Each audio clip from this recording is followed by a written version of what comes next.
Beat money.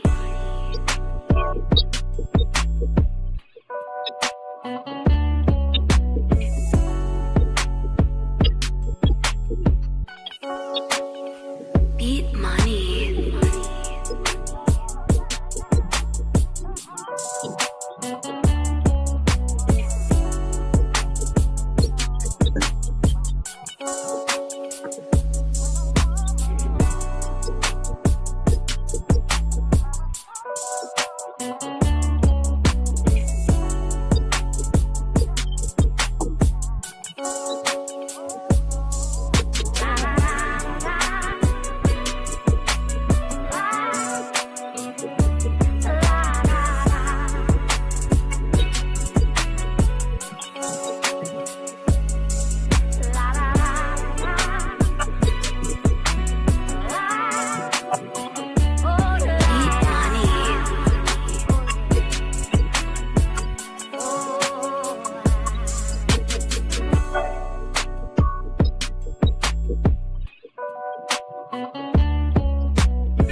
Beat money.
Whew.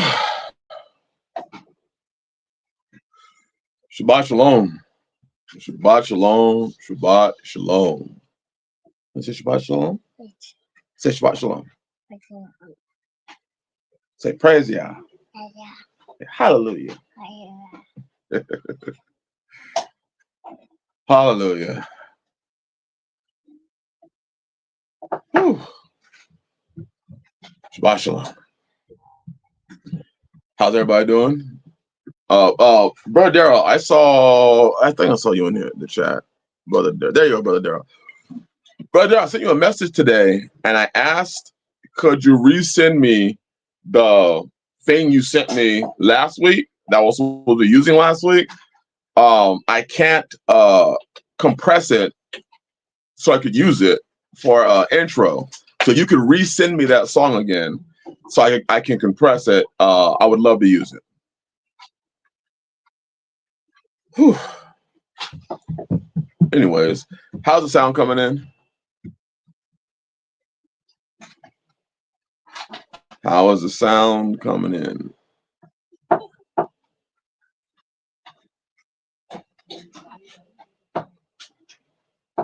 You just chilling? Yes. Okay. Whew.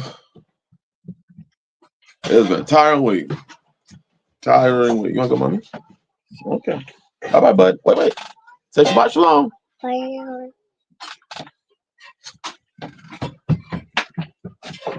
want to come say what's up?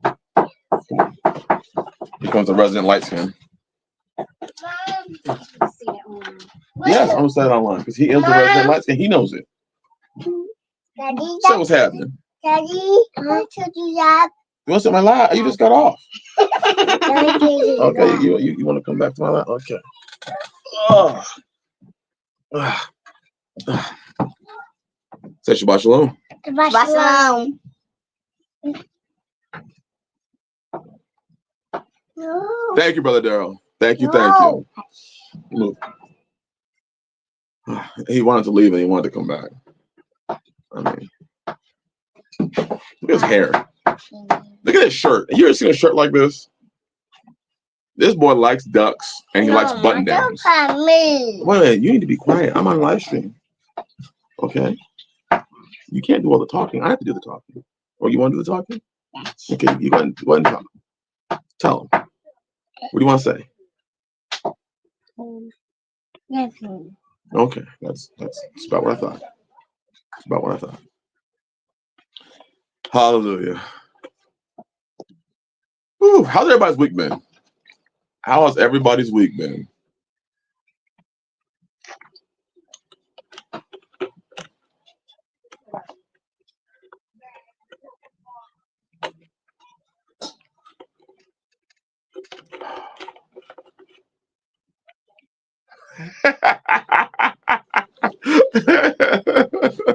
Bless you, blue collar scholar. I felt like I had duck feet today, wet and cold in Michigan. Yes, sir. It was thank you. He's a little love bug. He is a little love bug. He's a love bug. It was cold and wet out here. Tomorrow we have more rain coming through.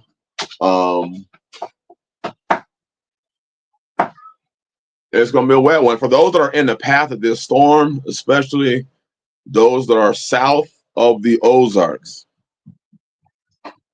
please be aware tomorrow there is a storm coming up and the cold air is merging with a pretty good warm front coming from the Gulf of, well, now America.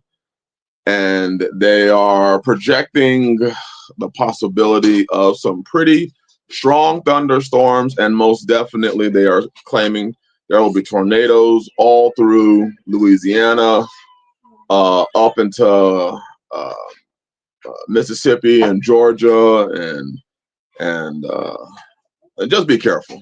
Just be careful. They're saying that Tennessee, if you in the Memphis area or Western Tennessee, they're saying tornadoes all through that area. So just be careful. Sister K said our son, 2.5 months, sitting on my lap, got so excited. Wait, I missed it.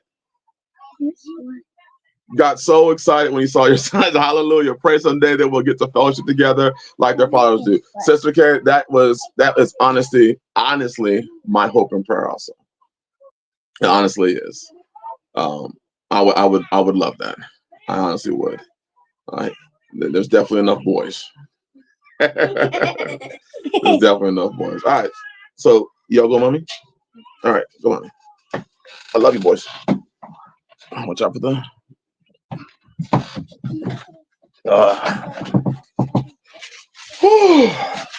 Man, what a day. Anyways, what a good day. Good, productive day. I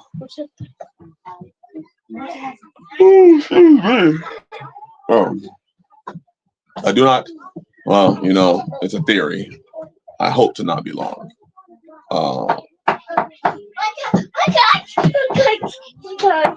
Go tell mommy. Amon, Badge, taking this one. Oh, wait. Where is she? Go get her. Tell her to come here and get him. She's in her.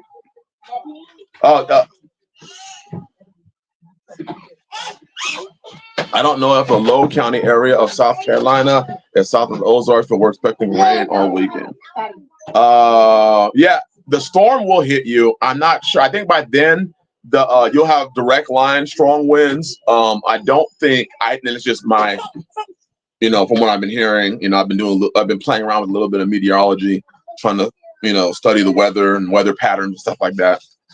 I don't think it's going to get that far east, but they are saying Tennessee is going to get hit, especially the western portion of Tennessee will get hit.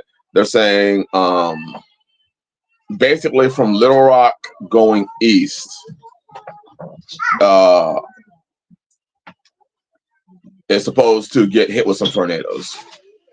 South of Little Rock going east, and then south of Little Rock going east. They don't know. There's just a lot,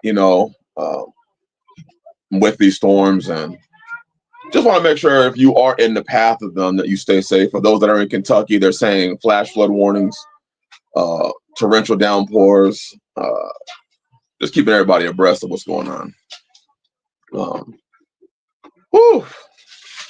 Anyways, we ended the last live stream with a question, and it did spawn a couple more questions from other brothers who watched the stream and emailed and asked questions about divorce, because there's many different, what they will say, teachings on divorce. There's many different perspectives on divorce. There are ministries out there that they almost talk about divorce as if it's like a good thing. They almost talk about the broken family as if it's a good thing, as if in order to serve Yah, you have to in some way suffer a broken family. And they use the verse where Yeshua says, he not come to bring peace but a sword, and they go through it. In fact, let's go through that verse real quick. Let's go through that verse real quick.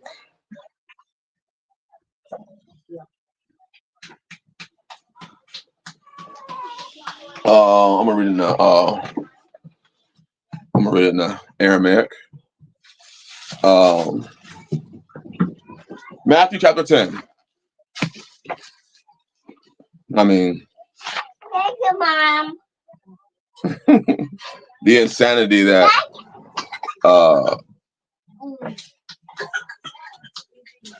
yeah, Chicken Farmer Plus. I love the ring.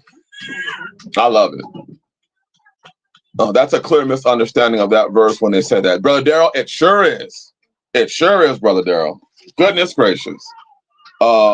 Matthew 10, I believe it is.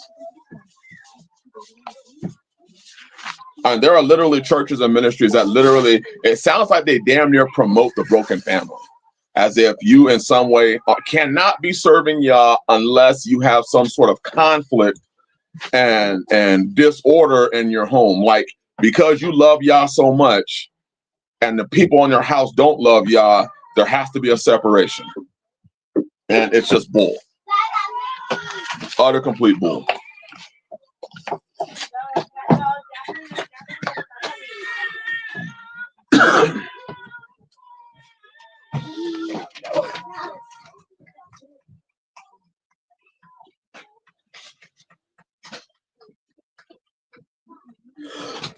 So here we go. If you're there, please, I hope that you are taking the time to actually read along instead of doing what we typically do in church, which is not read along and allow the pastor to put the... I've been doing some studies, y'all. There are literally pastors out there that when they put the verse, you know how they have their screens in the front? They'll put a verse up there and they'll leave out strategic words in those. Ebony, you have to get him. They'll literally leave out strategic words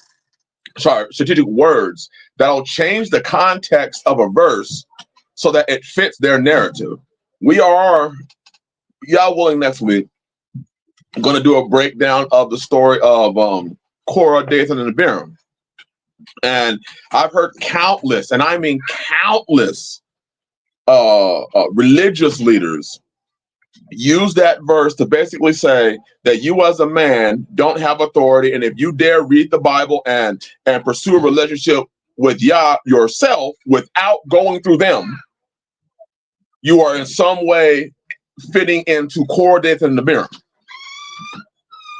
But if you actually read that story of Korah, Dathan, and Abiram, there's a lot of context that is left out in that story, and we're going to cover that so that you can't be deceived into thinking that somehow you're one of the 150 elders, and you're some way Korah or Dathan or Abiram, because the person that you're looking at is not Moses. Your pastor is not Moses. Your pastor is not Aaron. He's not. So we're going to cover that. We're going to cover that and the next live stream, Yah willing, so that we can there can be some understanding. I'm gonna trade you in this stuff with sedition. Then they'll call you seditionist. They'll call you. They'll use all sorts of They use the Bible. Another live stream that we have planned, and in order to participate in this live stream, probably 2 or 3 weeks from now, is you're going to have to watch a movie.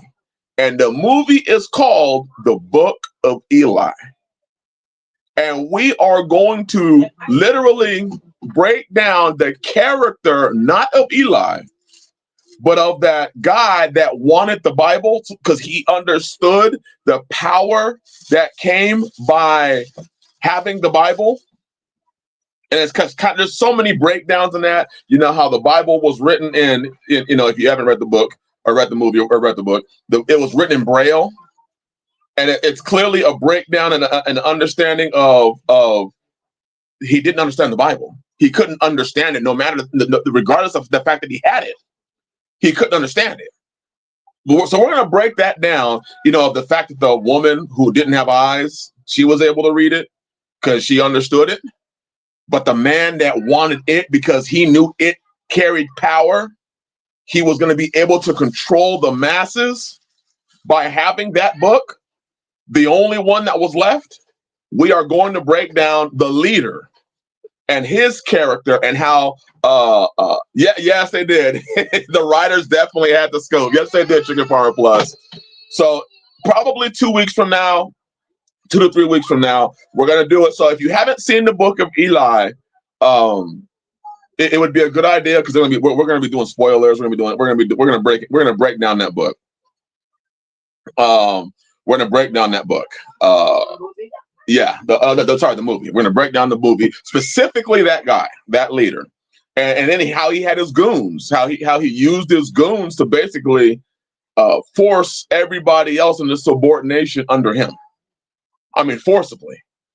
So we'll do a little breakdown of that. I think that, but movies like that, they could use a live stream, because of just the different things and understandings that come from just what seemed to be a simple movie, but said so much. Yes, yep, Fearmonger, yep. We're gonna do a breakdown of that movie.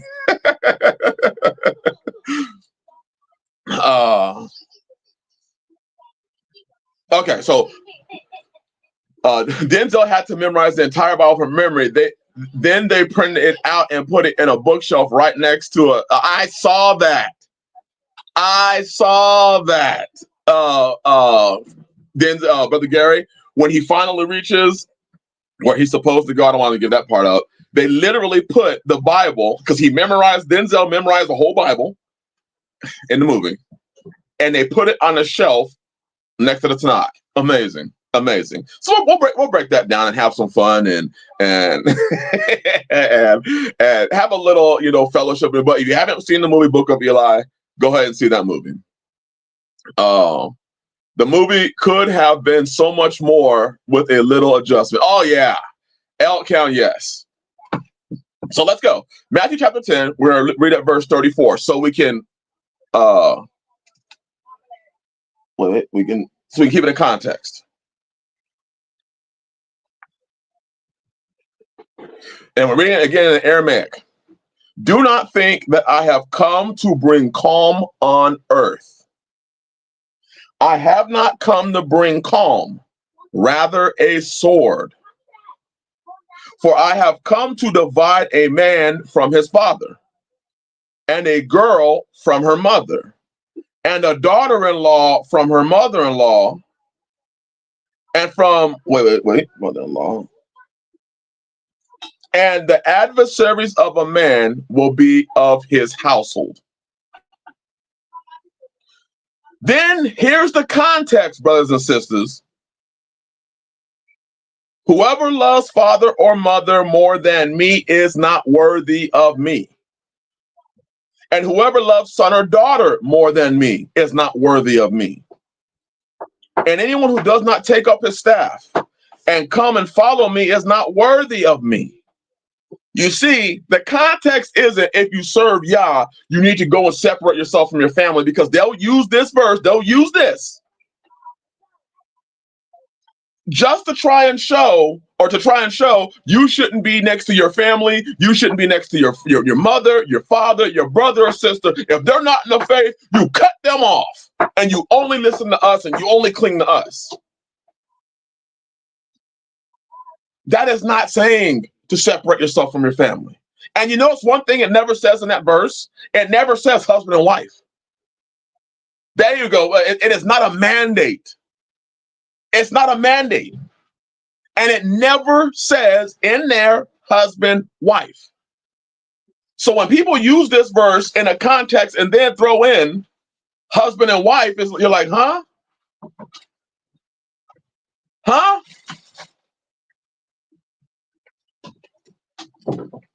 You are to honor, I was going to say, you are to honor your father and your mother. My question would be this. If you're a man and you're raising your family, why are you separating yourself from them? If you're teaching your family, why are you separating yourself from them? So you're basically just throwing your children, you're throwing your wife, you're throwing your brothers and your sisters and your father-in-law and mother-in-law, you're throwing them all to the wolves because they don't understand the law the first time you come to Yah. When you awaken and you come to Yah and you go to them and tell them, and because they say, I don't know, well, you're wicked, I gotta separate myself from you. You don't love Yah. You don't keep the Torah. But here's my question. You just found the Torah right now. So what if you had been rejected that way? This stuff, it bamboozles me, and it's so flabbergasting that people quote this verse, letting you know they have swallowed this lie. I mean, damn, Abraham, for those who read the book of Jasher, he even went and checked on Ishmael every year. He went and saw Ishmael every year. It disturbs me that people take the Bible and they're using it to literally separate families under this idea that you're doing this to serve Yah. Wouldn't serving Yah be being a better example to your family? That they could see your works, they could see the change inside of you? As Brother Daryl said, if you love them more than Yah, you have a problem. The Bible doesn't say don't love your parents. It doesn't say don't love your brother, don't love your sister. It says do not love them more than me.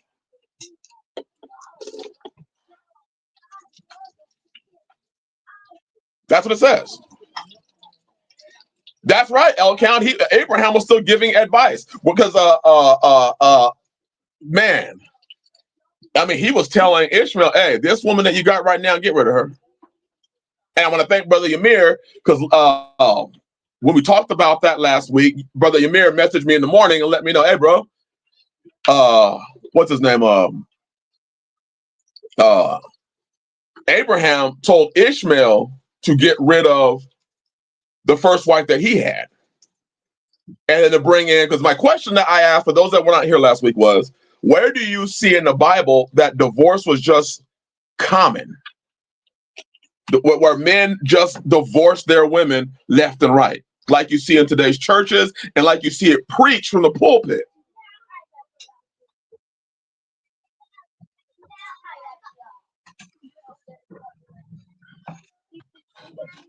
But I want to use this, I want to show this verse because this verse has often been used in reference to, hey,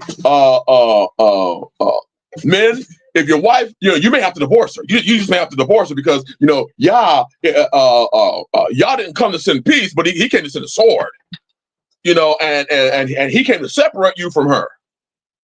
And it's like, nah, bro, that's nah.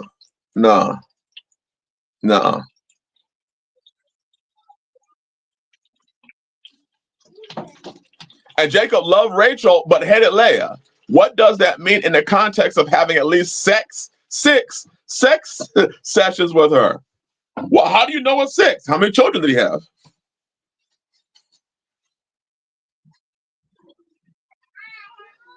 Brother J. Moore said the word divorce is only in the Bible 12 times in the King James Version. 12 times.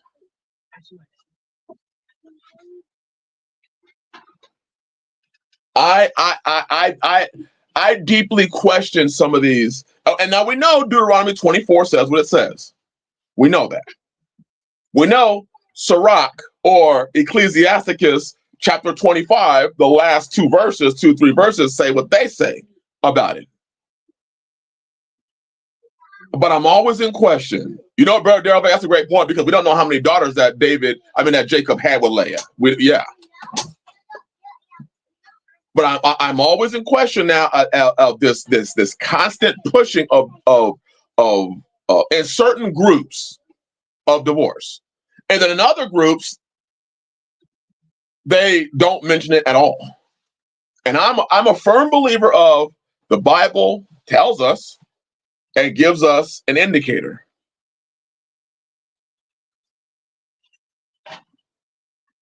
And I oftentimes ask myself this question. What if Yeshua had truly divorced you for the things you've done? I ask that question. So, question number one that I've been asked. If a man is not working and providing for his family, can a woman divorce her husband? That's question number one, brothers. That seems to be a big one. And now, when I asked that question, I had to get context, because I had to ask, like, what is it that he's not providing? Or is it that he can't get a job? And then, well, we're getting the answers. Because you got people out there that say, well, if he's not providing, then he's not meeting the requirement of marriage.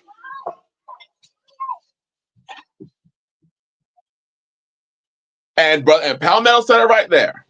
There is absolutely zero circumstances in which a woman can divorce her husband. I have yet to see an example in the Bible or law, and I have yet to see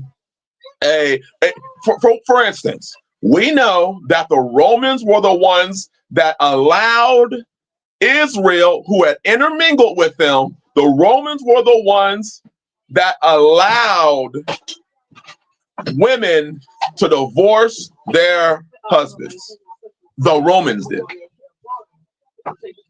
The Romans did, mind you. And there in the Roman culture, it was common for a woman to be like, I'm fed up. Chicken Farmer Plus said something right there. Separation and divorce are two very different things. And that's what I think that Paul was talking about. Separation, and he even goes on in 1 Corinthians 7 to say, there you go. There is no Torah for female-initiated divorce. Oh, Brother Mike, bless you, Brother Mike. That's the reality. Only if the pastor wants to take her for himself for 200, Brother Chris. Absolutely. If the pastor wants to, he'll help the sisters so that they can exercise their right to get divorced. And in the book, I don't care what nobody says. That's adultery. That's adultery. The woman can't get divorced. According to the book, she can't go initiate one. And then they want to play these games of, well, we live in a Roman culture, but we're Hebrew and the Israelites, so we keep the Torah, but the laws of the land and the customs. It's just like, whoa. Whoa. Brother Yamir, from my studies, put away and divorce are different. In fact, let's go to let's go to Matthew chapter 24.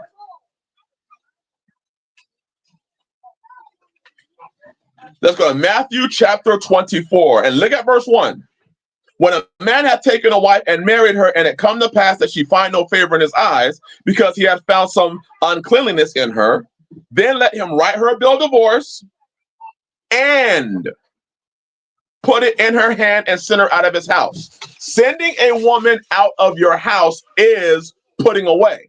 But you can send a woman out of your house and she's not divorced. Imagine you send a woman out of your house without a bill of divorce. That woman's not divorced. She is separated.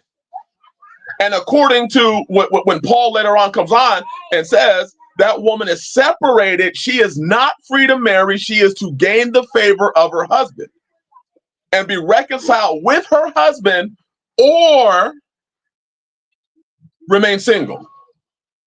So a put away woman is not a divorced woman. There you go. Blue Collar said it is the modern version of separation.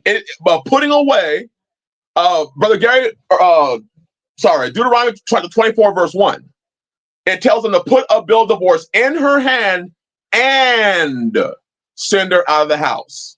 sending a woman out of the house without the bill of divorce, which is a written statement, which is a witness statement. And I would even go further to say this.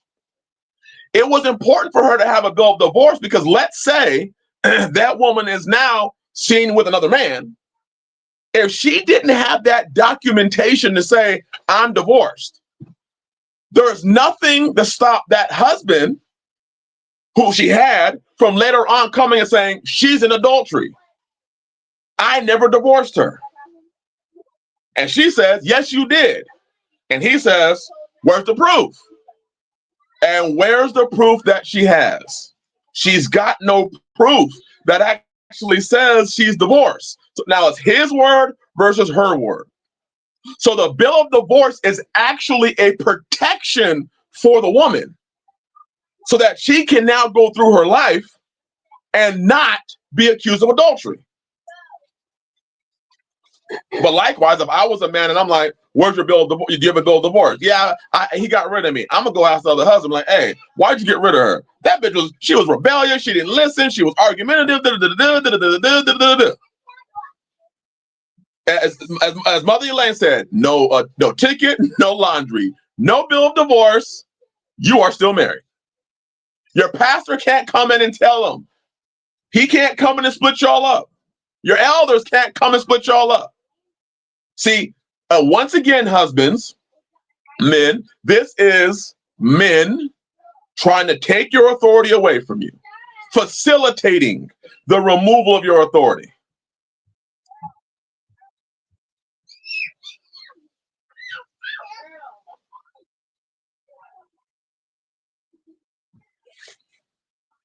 I don't see anything in the book that says these things. That's right. Arda Pari, if a woman is being physically abused, and this is why the removal, that Brother Gary, you said it. Brother Gary, you said it right there. This is why women who don't come from their father's house, that father was a protection.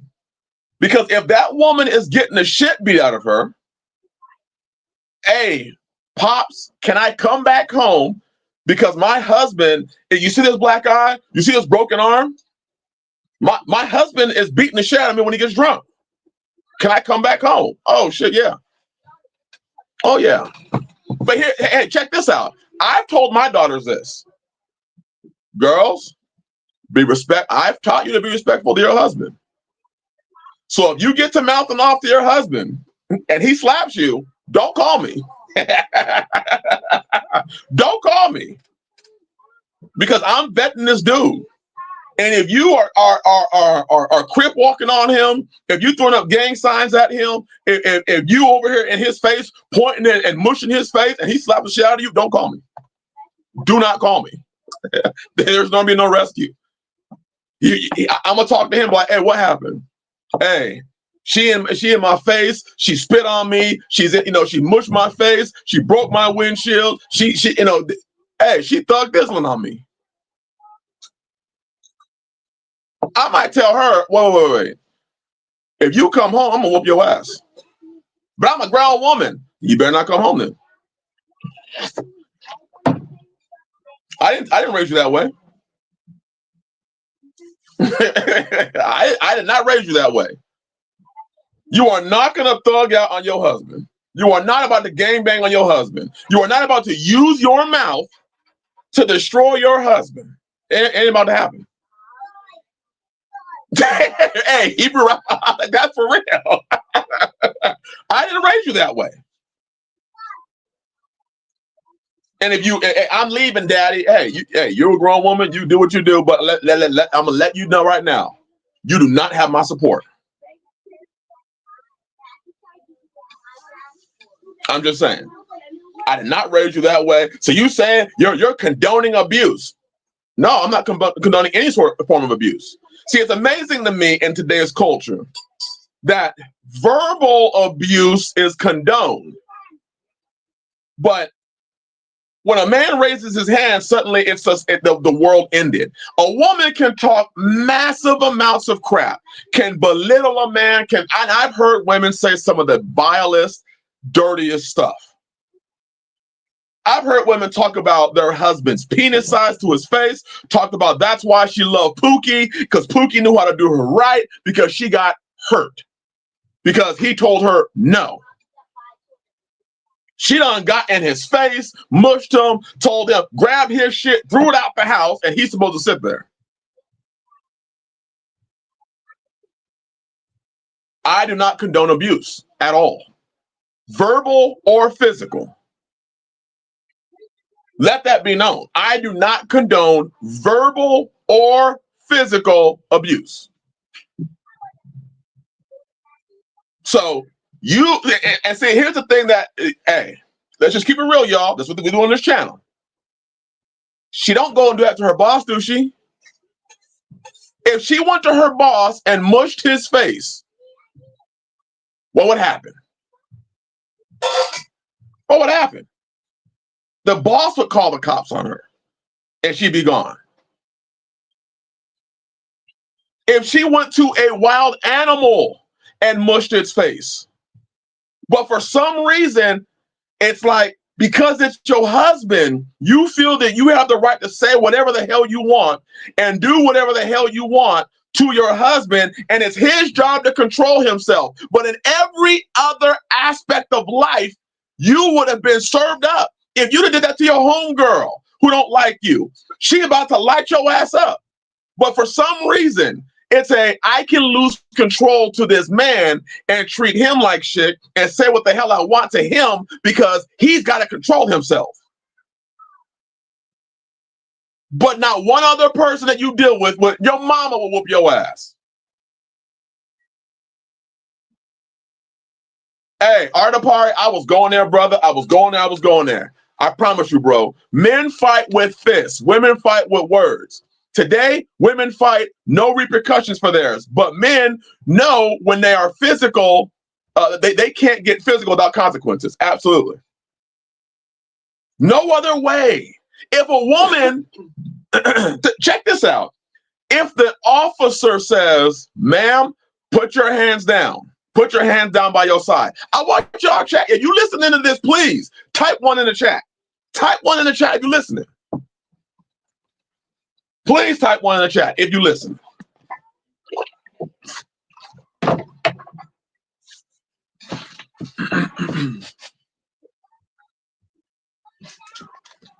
Please help me understand this one. When the officer goes to the woman and says, ma'am, take your hands out of your pocket and put them by your side. She don't argue.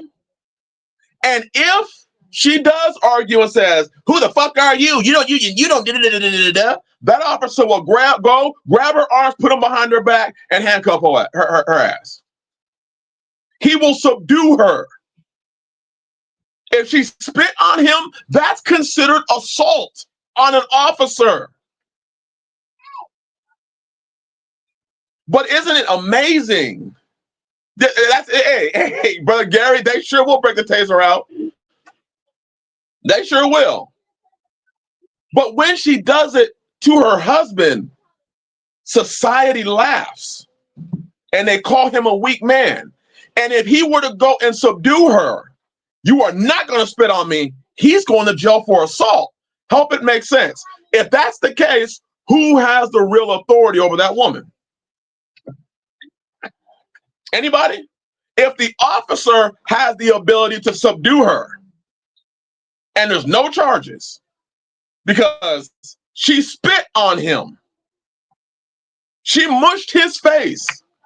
When he told her to be quiet, she said, I ain't got to be quiet. Who the fuck are you?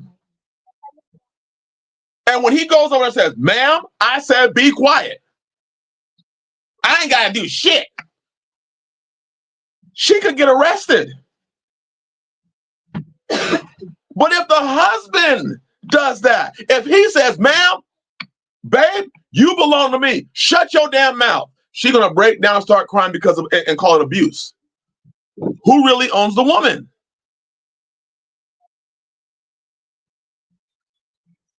Come on. Let's think about that. Call for wisdom. Bless you, sis. A wife who honors her husband will appear wise to everyone. but the one who dishonors her husband with arrogance will be known to all as ungodly. Woo! And then Palmetto followed it up with, your master is who you obey. The book says that. Whoever you render your members servants to obey, that's who your master is. It don't matter what you think. It don't matter what you say. It doesn't matter how you feel. And again, I am not condoning any sort of violence against anybody, but I'm not also going to allow subtle violence against a man, because if another dude come and spit on me, it's going downtown. Somebody ain't going to wake up in a normal condition in the morning. There ain't no way I'm going to let a dude spit on me. Ain't no way. There ain't no way I'm going to let a person mush my face. I lived in areas where I saw hitters were also women. There were women that were some hitters in the areas I lived in. They would hit, and they would hit hard. I'm not talking about hitting with a fist. If y'all know what a hitter is. If you know what a hitter is, you know what a hitter is. I'm not talking about slapping and punching. I'm talking about 9mm 380 32 40 45. Well, maybe not 45. 38 357. Maybe they would hit. So I'm gonna sit here and let you hit me, and I might not get up. Even in the outlaw world, if you disrespect your husband, there will be consequences. And we have a mother in here who has an understanding, a deep understanding of the biker world. The women there knew and understood. Hey, you better respect you better respect your man. You better respect them. But in today's culture, I'm trying to understand how it is that a cop can get respect, and there could be consequences for disobeying a cop. But you can disobey your husband, it's all good. It's all good. That's all everyone's saying, Babylon. Yep.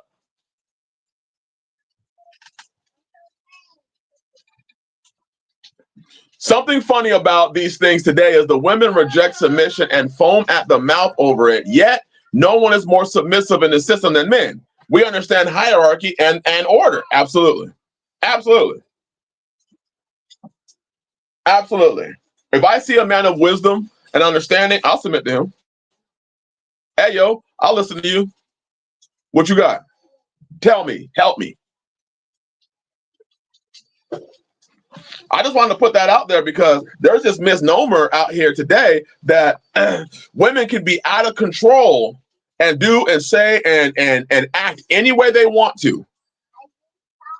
And as a man, you must control yourself. But she knows enough to not, she's showing you that she can't control herself because she don't do that at work. She don't do that with if she knew her homegirl would whoop her ass, she ain't doing that shit. She don't do it with her boss. She don't do it with Crip Walking Kelly. She don't ever say shit to Crip Walking Kelly. Crip Walking Kelly can say whatever the hell she wants to. Because Crip Walking Kelly will Crip walk on her ass. Man. But then when it comes to, the judge, and the judge says, hey, shut up, or I'm gonna get you a contempt of court. They'll shut up. And if they don't get shut up, they will have their ass handcuffed in court and thrown in jail. And it's amazing what 24 or 48 hours, give them a good weekend. A good weekend in jail will change your outlook on life.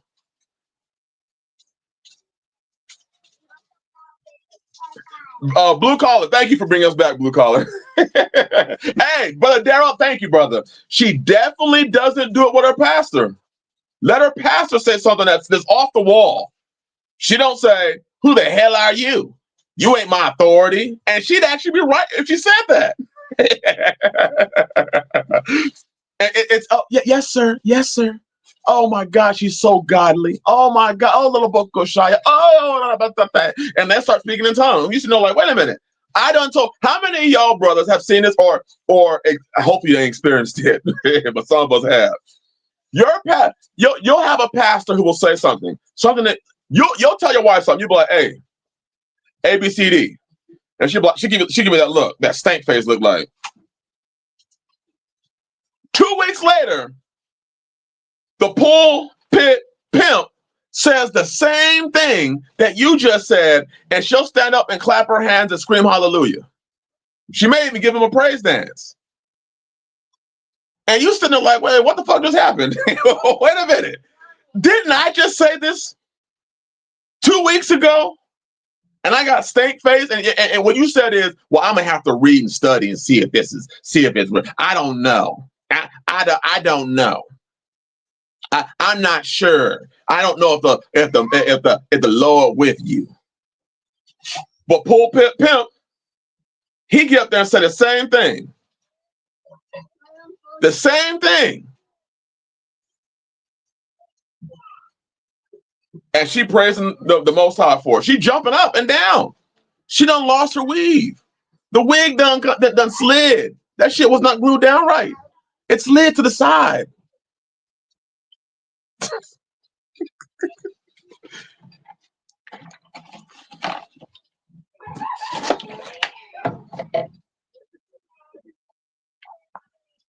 I'm just saying.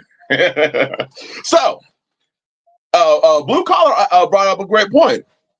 What would be the punishment for a man who was not providing food, covering, that means clothing and roof, and conjugal rights? Now, let me, a pulpit pimp. Pulpit pimp. What do you think, brothers? The punishment? We're just talking because we don't see it in Torah. But what would be what do you think the punishment may have been if a man didn't provide food, clothing, and conjugal rights? Food, clothing, covering. That means a house. That means a roof. That doesn't mean a house. It means a covering, a roof over her head. And if you actually think about this, brothers, the reason that I believe the Torah specifies a man has to provide those three things is because this. Let's be real now, brothers. How hard is it to provide food, covering, clothes on the roof, and conjugal rights? How hard really are those three things? Now, we're not, let's answer that question based on how we live and not in the American culture that we live in today. It's not very hard to put a roof over her head. It's just not. Nobody. Now, here, check this. Here's what I'm saying. It's easy. Is a mean shack covering? Let's ask that question. Is a mean cottage, as Sirach says, is that a mean cottage? Is that covering? Yes or no? There you go, Brother Aki. Right? There you go. Blue Collar said Tent City.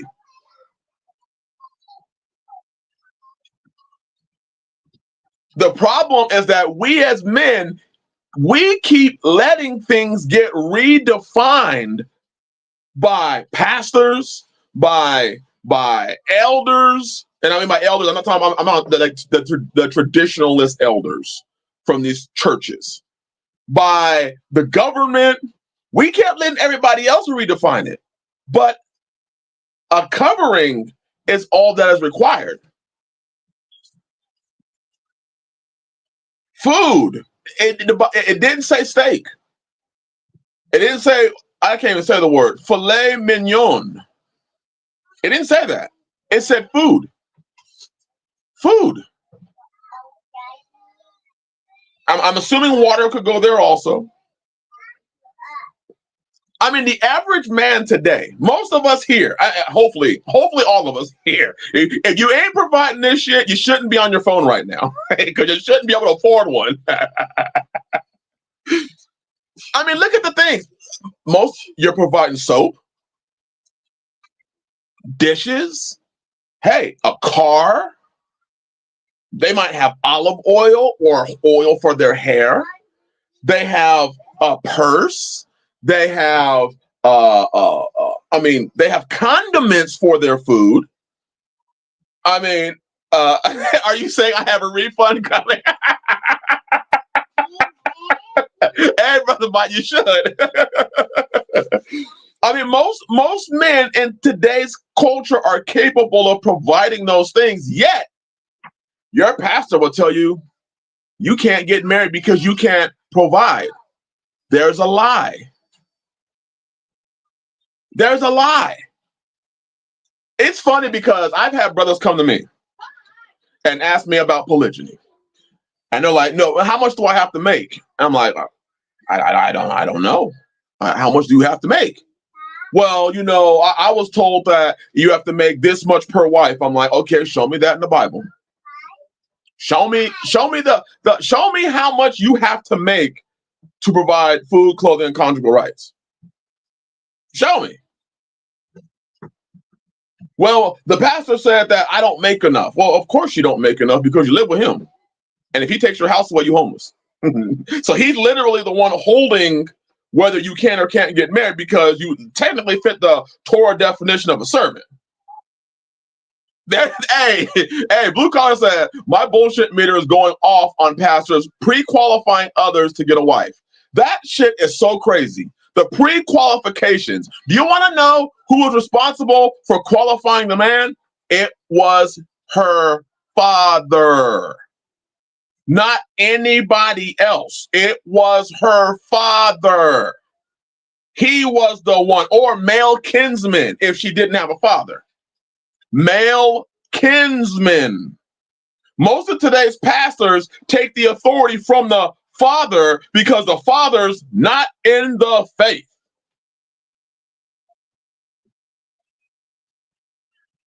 It's crazy. Hey, brother Gary, my bullshit meter gets pegged when I hear the word pastor. Mine too. Right, but like you said, David had multiple wives before he became a king. So what happens is these men keep pre-qualifying. I guarantee you, bro. In fact, if you read Antiquities of the Jews, in Antiquities of the Jews, it was written that polygyny was a common thing going on. The continuous idea of be fruitful and multiplying continued. It didn't leave us then, and I question why we don't still have that same mentality of today of be fruitful and multiply. Well, because I can't afford it. Well, then that would mean you should make some adjustments in your life so you can. My grandfather had 5 wives and 40 children. He didn't go to college, but worked hard. Most of his children lived long enough to have white hair. Hallelujah, Artipari. See, we don't understand that. We don't understand that part. We don't. The understanding, the problem is, brothers and sisters, that even when it comes to topics like marriage or polygyny, we keep allowing the church to define things that the Bible already defines. Man, but fearmonger. Tobit came on hard times and couldn't support his wife didn't divorce him. But you got these pastors today will literally, they'll judge it. Pastors, not judges in Israel. Pastors who somehow become judges and priests and pastors and prophets. They become everything, actually. I mean, you got pastors today who are Moses, they are David, they are Paul, they are Elijah, they are Daniel, they're Adam, they're Noah, shit, they're Aaron too. They're Aaron too. They're Elijah, they're Elisha. Yeah, if they're Elijah, they are also Elisha. They are Isaiah, they are James and John, the sons of thunder. They are shit, they're Yeshua. We have an infection of pagan ideologies. Just like we talked last week, we said it's the law over culture. It's the law over traditions. It's the law over everything. Yet we keep seeing traditions and customs and cultures. And here's the funny thing.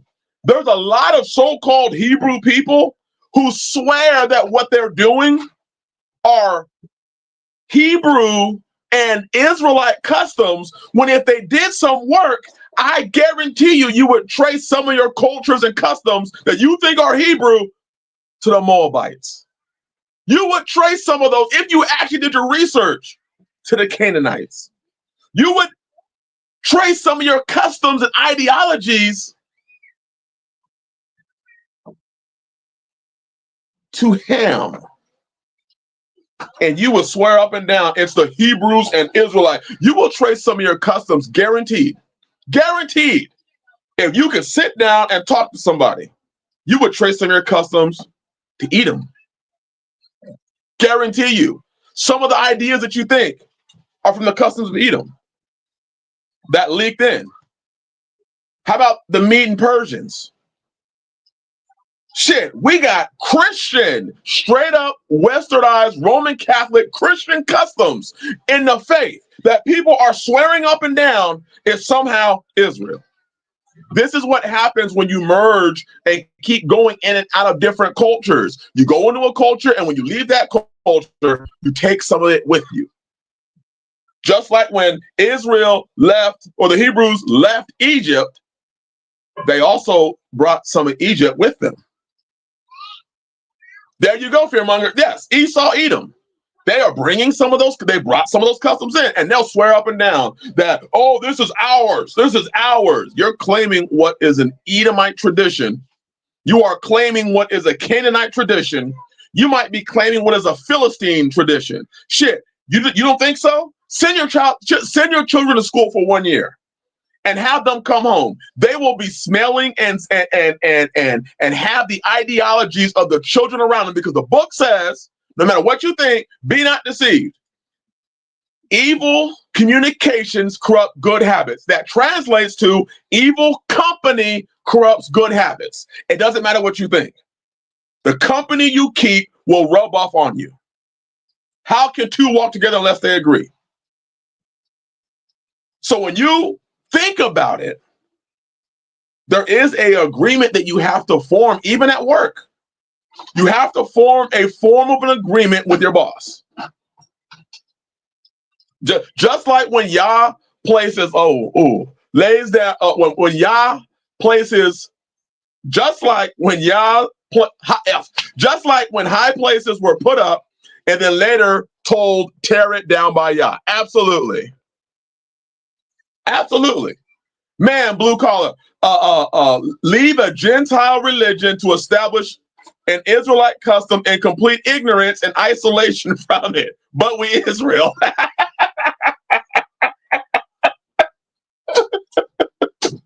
That is exactly it. Like, we're acting as if we have people that have taught us, who are generationally linked up with them. Most of us, like for me, I came from the hood. I came from the streets.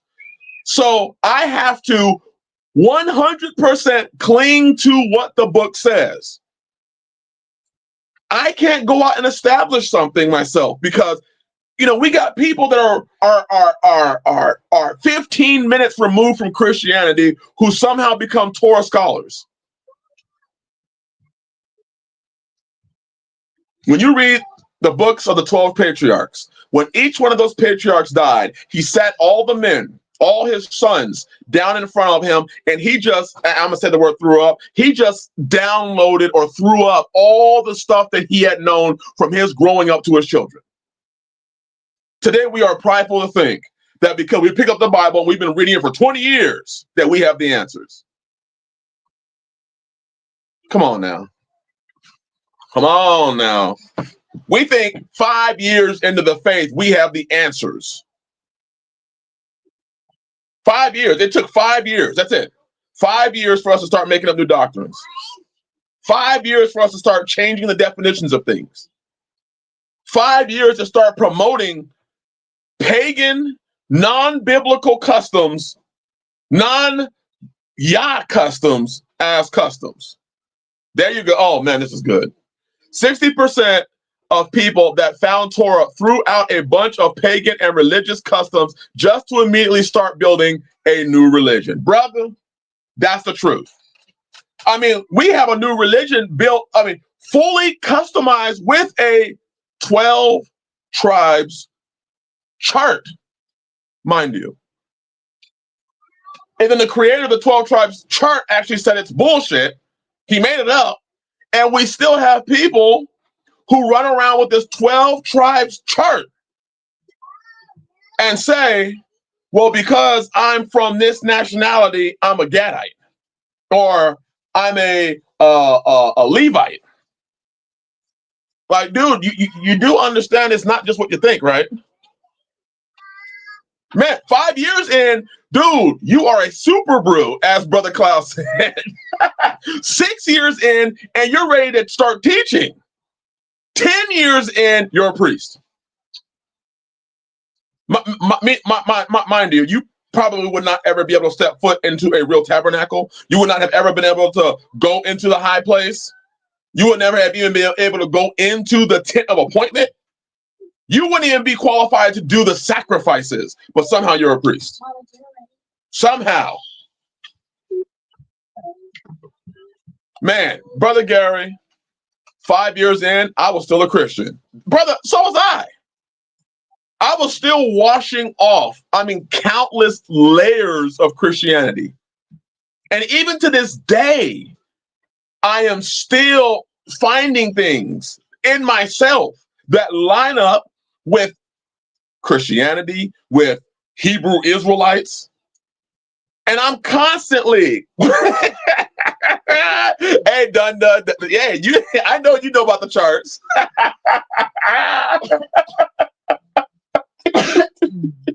I know you know, bro. But a blue collar said it took 15 years for me to stop screwing everything up. Man.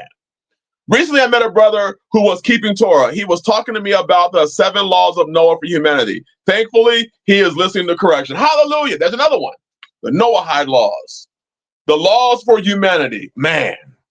Brother Mike, bless you, brother. Bless you, bless you. Shabbat shalom, brother. Blessings to Sister Melissa and your house, my brother. Man, it's just a pride. I look at the book and I see, I'm a virtuous woman. I'm like, wait, time out.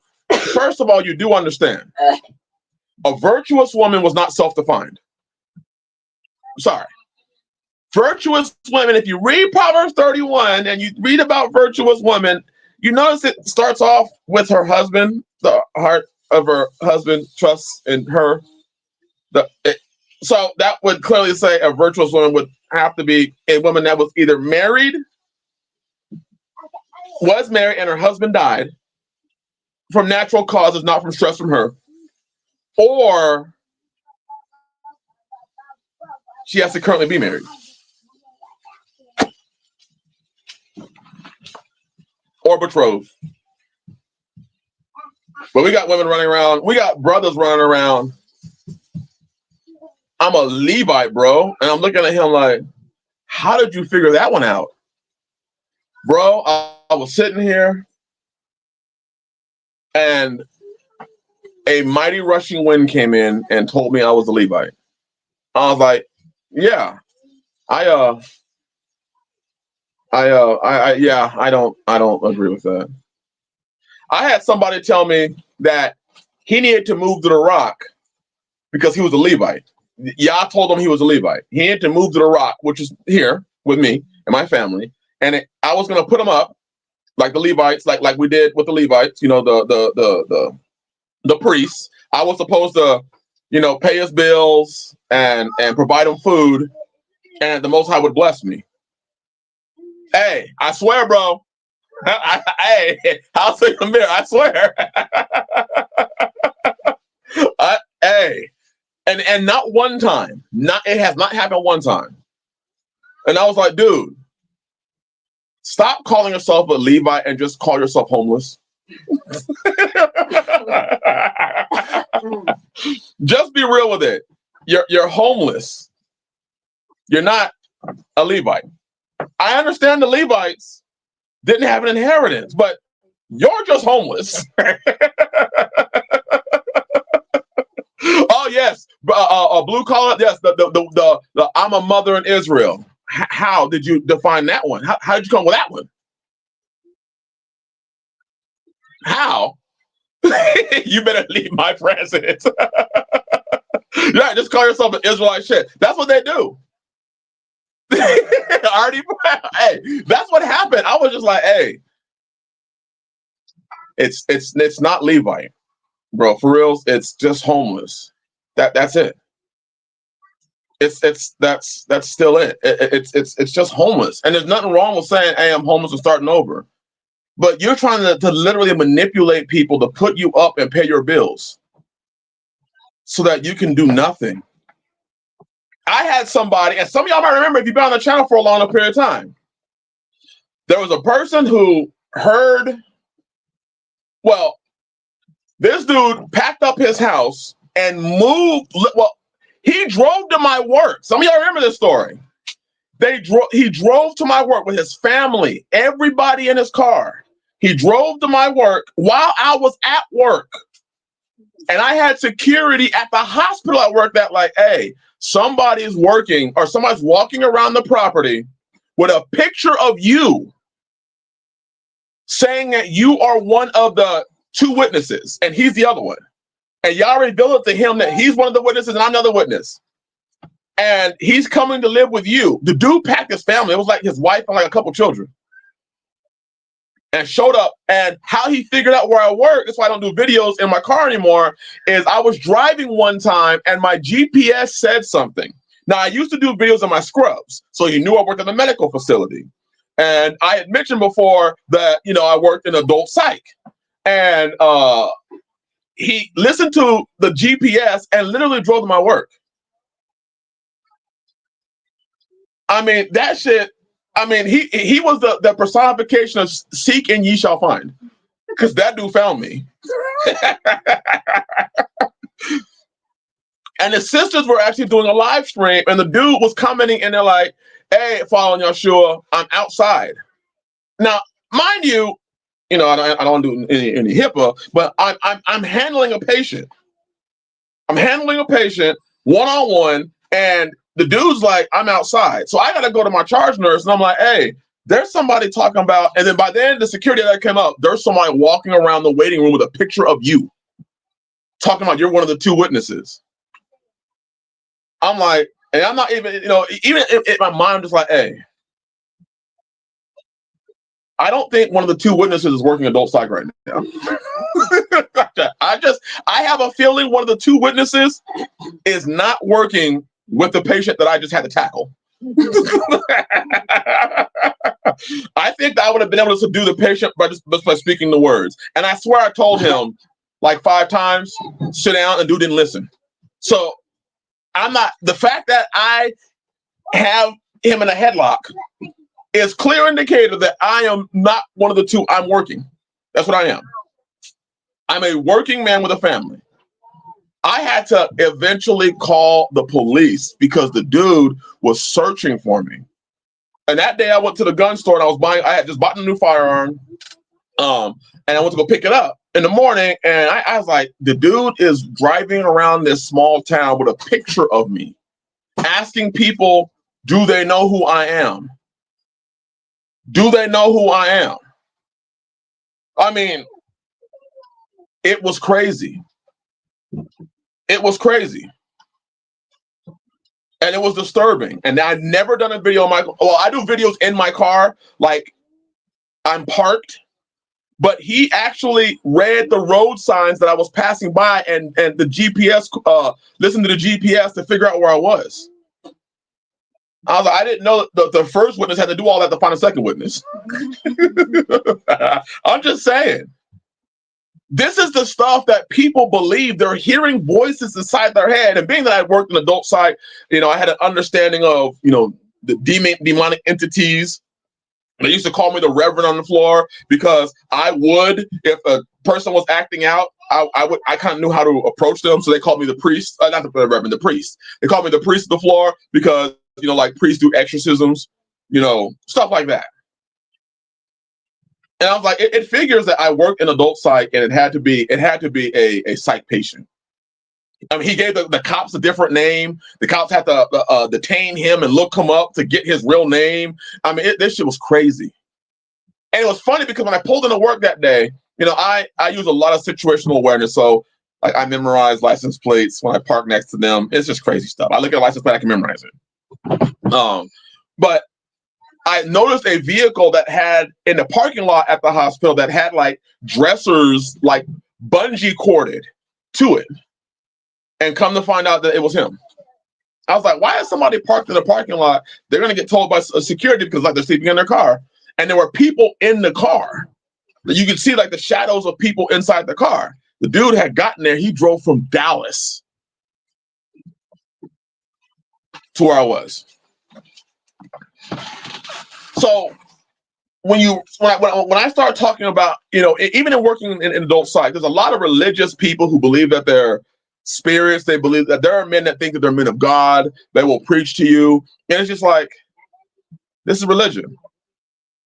Yeah. Hey, seek truth.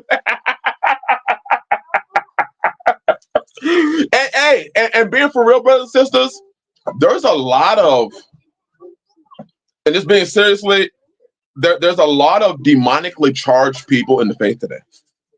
There are a lot of delusional people. Blue Collar Scholar, it was the most, I made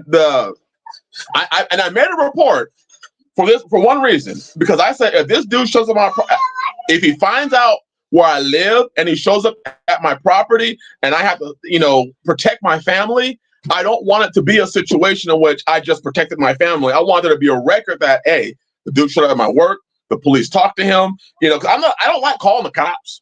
I'm not a cop caller. But in this situation, I talked to the security guard. He was like, yeah, you should get a report, because if the dude's crazy enough to show up at your work, he's crazy enough to show up at your house. And if he shows up at your house, you just want to make sure that you have a record that the police talked to him and told him to stay away, and he still tried to come and disturb you, and you had to defend yourself. So, I talked to, one of the guys he talked to his friend who was an attorney, and the attorney told me to call the cops. So that's why I did it. That's right. Hey, Palmetto, that's what it was. I wanted a credible witness that I did everything that I possibly can to deter this person from further harassing, disturbing my peace, and bothering me or my family. Of course, when you have the house charge coming to you, the house charge came to me. Like, this person? They pulled a security tape. It's like, this person? I was like, I don't know. See, that's the crazy thing. I'm working at a hospital where 95% of the employees are white. Seriously. And then this dude with hair that he ain't combed his hair in a long time, and he ain't brushed his teeth. And he's running around, and of course he looks like me, and he's running around the grocery stores, the fucking gas station, asking with a picture of me. And now the gas stations I went to, the people knew me. So everyone's calling the hospital like they're looking for the one black guy who works in the whole hospital at night. They're looking for him. So they're getting calls, security's getting calls from all over. Like, there's a guy running around looking for how they say it, the black guy, the cool guy, the one they're asking for him. We just want him to know. And the guy looks like he's high or drunk or something like that. I'm like, why is it when people look at us and the faith, the representation is always some dude in purple yelling on a street corner, or some dude who didn't comb his hair? It's a one or the other. I'm just saying. Didn't comb his hair? I'm just saying. Kind of you a drug dealer. It was a very awkward situation, because I'm calling the home now like, everybody, I hate to say it, but tonight you need to make sure you sleep strapped, because I have no idea what's going on. I'm calling home like every hour, like, y'all okay? Y'all okay? Y'all okay? Do a patrol. Do this. Are you okay? Are you okay? And it was crazy. It was crazy. It was crazy. Man. But anyways, this is the stuff that's in the faith. And this dude hadn't been in the walk for more than, he ended up apologizing to me. He did end up sending me an email and apologizing to me, but he hadn't been in the faith very long. And this is the stuff, that people are hearing things, y'all.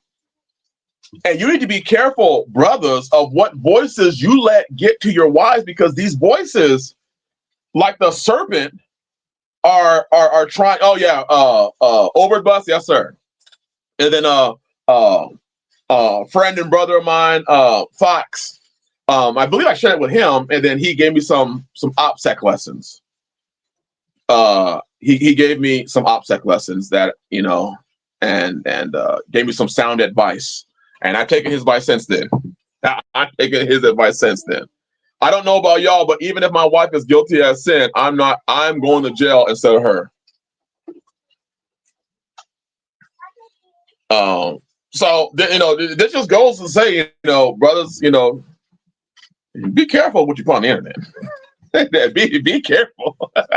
Damn. But anyways, going back to divorce. That's what the topic's about.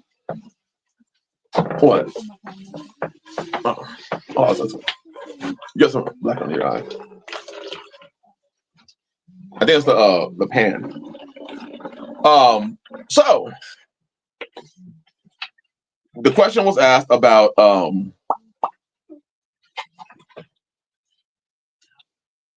providing food, covering, and conjugal rights. You will have people today try to tell you, sisters, that your husband is not providing for you because you don't have your own car. But let's ask now.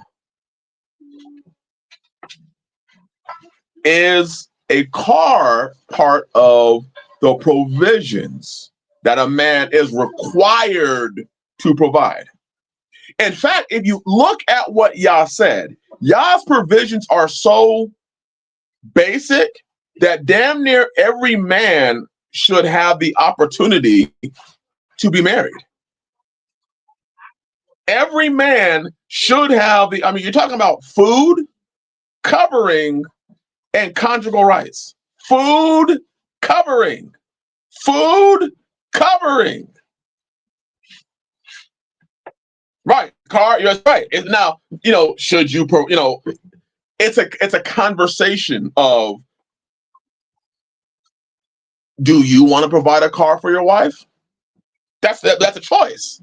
You see, but what's happening is the choices are being removed under some pastoral idea of, well, you have to provide her a car. She needs to have this. She needs to have that. She needs to do this. She needs to do that. Literally, the biblical requirements that a man had to provide are very simple. You have to have a roof over your head. You have to be able to either buy or produce your food. And most men know how to do that one, sex. It's not, he didn't even make these requirements hard. But yet, as Blue Collar Scholar said, you'll have these pastors that will come in and start putting these, I'm going to call them stumbling blocks. They will put stumbling blocks. They'll tell you they don't put stumbling blocks in front of you, but these pastors will put stumbling blocks before you, brothers, telling you, well, you have to do this, you have to make this much money, and you have to live in this sort of house, and you have to have the elders' approval. Whoa. There you go. She deserves a life congruent with income, so it becomes subjective to what you make. As Brother Gary, if y'all would stop listening to pastors, life would be a lot easier. It would be so when Yeshua says, my yoke is easy, my burden is light. If you actually read the book, it's not that complicated.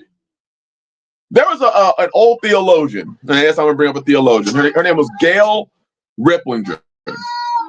Gail Ripplinger. She did a deep study on the King James Version of the Bible versus the NIV, and how these leaders tried to make the Bible so complex when actually the King James Version of the Bible was written at like a third grade level. The King James Version, the King James Version of the Bible is written at a third to fifth grade level.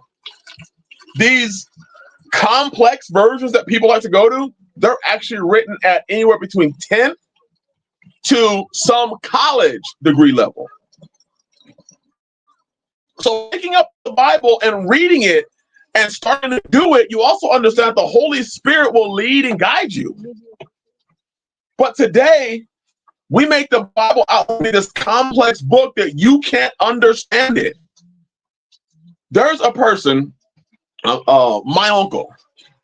My uncle, if he sat down with most pastors, would blow them out of the water. My uncle knows the Bible backwards and forwards, and yet my uncle doesn't believe in God. He's actually a well-known civil rights. He talks about some of the greatest. He's toured the country, and he's one of the primary or most proficient speakers on Black atheism and Black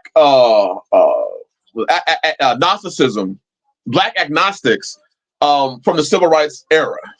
So he talks a lot about like Frederick Douglass and some of the other great thinkers that didn't necessarily say, maybe not Frederick Douglass, but some of the greatest Black thinkers that did not believe in God because he's atheist. But he would blow your pastor out of the water with what he knows. He would blow away these so-called leaders with what he knows of the Bible, because he's even, and we've had some great conversations, me and my uncle, on the Bible. And one of the saddest things is that he said himself, most of these people that claim they read the Bible, they actually don't read it. There's a term that he used. He's also a genius. When I mean a genius, I mean he has the card to prove that he's actually a genius. My Sister T's met him. He said that the Bible is simple enough for you to read it and do enough that if the Holy Spirit was real, that's what he says, if the Holy Spirit's real, the Bible gives you enough for you to get started in walking in the path. There's enough for you to literally transform your life that is written in the Bible. And then the Holy Spirit would guide you the rest of the way if the Holy Spirit is real. And his argument is the Holy Spirit can't be real because look at all the people who are reading the Bible and not doing it. He said, how can all these people be saying they're reading the Bible? And the divorce rate, because he, at one point when I was a Hebrew Israelite, we had conversations about that. He said, well, if you all say you read the Bible, how come the divorce rates are so high? If you're reading the Bible, how does a pastor convince a woman to divorce her husband? If you're reading the Bible, and he would just break things down like, if they say they're reading the Bible, why are they even listening to their pastor? Why are men sitting their wives in front of a pastor if they're reading the Bible? Because the Bible clearly says that men, you're to teach your household. It's so interesting that when you talk to a lot of people that have no faith, that have no belief in the Bible, have no belief in Yah, they make more sense than most of these people that carry a Bible. I've had people who I've talked to. How is it that you all have what you call a law, and yet most of you continue to refer to Paul and not the law? Damn. I don't even know what to say. Well, uncle, John or whatever, I strive to keep the law. Yeah, but how many are there like you that are willing to separate from church to follow God? And yeah, blue collar, you do gotta love atheists. If you want to have a great conversation, talk to a man that's an atheist that knows the Bible.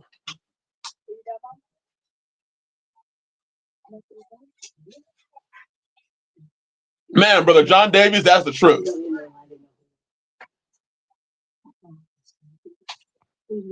It's absolutely flabbergasting. I had a guy come to me, and he was talking about the black Hebrew Israelites. And he was like, hey, so you're not a black Hebrew Israelite? I said, no, I'm not a black Hebrew Israelite. I am Hebrew, and I am an Israelite, but I am not a black Hebrew Israelite, nor do I follow the tenets of the Hebrew Israelites. I am a believer of Messiah. I am a keeper of the commandments. There you go. He said, okay, we wrapped it up a little bit. He recognized me from my channel, and he was a Christian. And he said, so my question is this. Why is it that, despite the fact that what the Bible says, why do you have so many unmarried women? He said, how about in all religion? Why does religion have so many unmarried women? They all read the Bible, right? Well, yeah.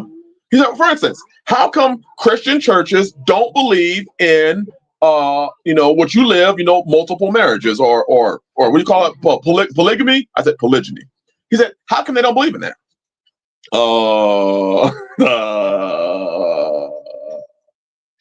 I know. He's like, no, these are my questions. He said, because it doesn't make sense to me that you can have a Bible, it says the same words, and yet everybody comes across to their own interpretation. He had heard one of our streams. If you're not here, brother, bless you, brother. Bless you, bless you, bless you.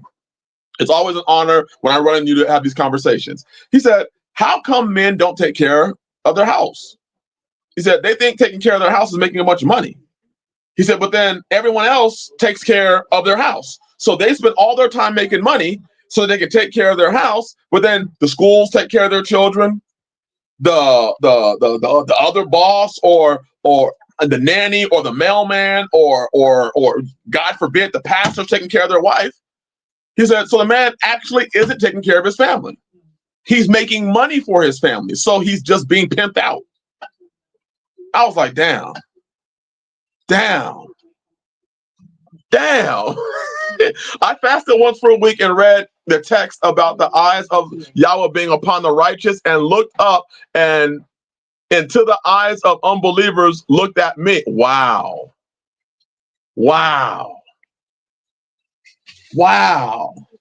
And you know what, blue collar? This is what it means. When I look at the book and I see the Bible where it says, become as a child. When you open up the Bible, you don't open up the Bible and become an expert. The Bible says, it tells you become as a child. Be willing to see. So many of us approach the Bible and we approach marriage as if we're know-it-alls. We're supposed to be approaching the Bible and understanding that we are a babe. So many of us have approached this book already thinking that we can chew meat. Why? Because your pastor gave every congregant false teeth.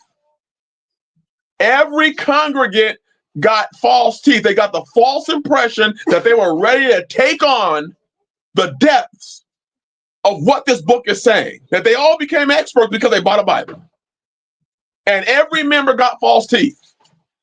And what happens is your body is not able to digest that meat yet. So just because your pastor gave you false teeth didn't mean you were ready to chew and swallow that meat.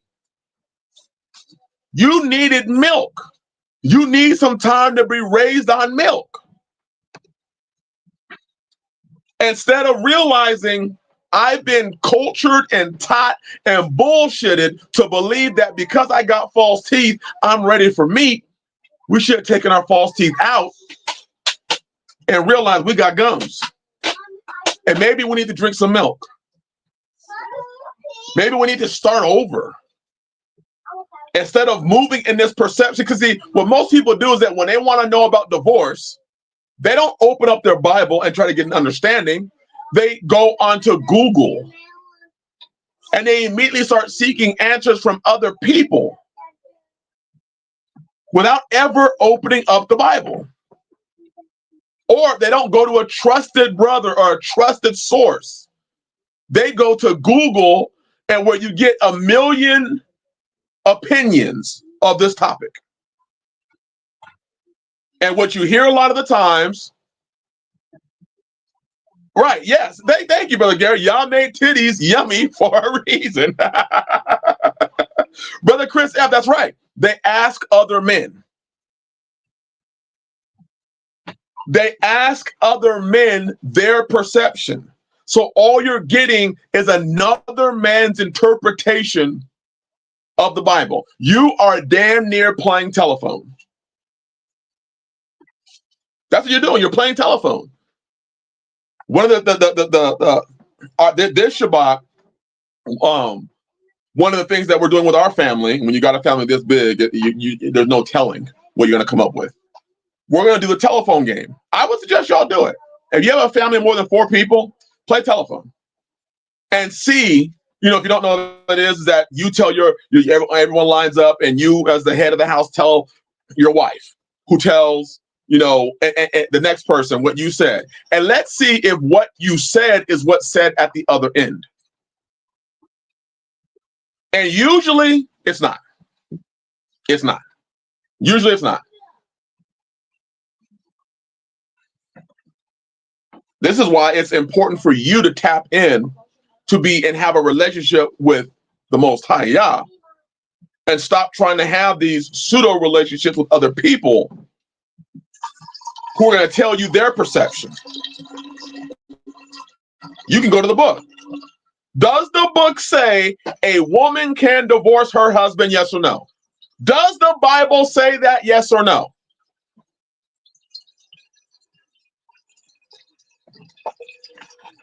Does it say it? And if the answer is yes, please provide us that scripture so that I can stand corrected. We have a couple no's. We have a 9. We have a negative. We have no. We have no's. So the Bible does not say a woman can divorce her husband. So then what you get is, if any man, well, that's right. Let me specify. Can a believing woman, an Israelite woman, a woman that says she keeps Yah's law, that she is a daughter of Sarah, whether homeborn or stranger, she cannot divorce her husband. Do you want to know who can divorce her husband? Can an American woman divorce her husband? Can a Roman woman divorce her husband? Can a Greek woman divorce her husband?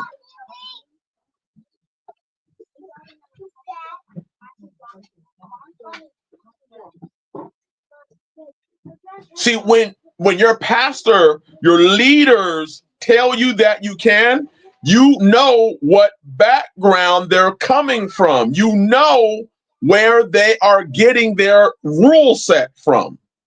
They are finding exceptions, or they'll say things like, well, I just don't think. Well, we're not asking. Can, based on the Bible, a woman divorce her husband? So if you say yes, then what you're doing is you're defining things from yourself, from your opinion. And you know what? Honestly, Yah gave you the option, the choice of defining things by your opinion or defining things by what he says. He says it himself, your ways are not my ways, your thoughts are not my thoughts. So he already knows. You have a choice. You can say the uncomfortable thing and say, nah. Now let's dive into the Bible and figure out what options you do have. If he's abusive, if he's doing dirty shit. Now let me figure out what I can do. Okay, you can separate and return back to your father's house. But for me to go and okay a divorce, I am making up my own rule. I am making up my own rule and justifying it as the ends justify the means. There's a lot of things that are like that, though. There are a lot of things that are like that. Hey, doing that, I might as well say, hey, any of y'all drug dealers, go ahead and pay your tithe.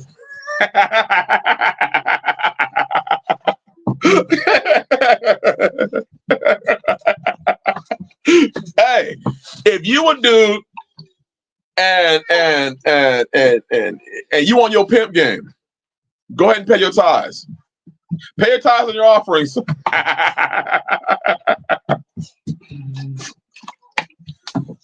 If you doing some of the foulest shit that is sin, but you making money off it, hey, all you OnlyFans actors and actresses, make sure you pay your tithes and offerings.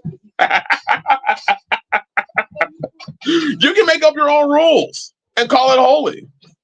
Hey, that's right, brother Alex. The dealers, in fact, I would say this, brother. Bless you, brother. He said the dealers may have better weights and measures. You best not be on that count.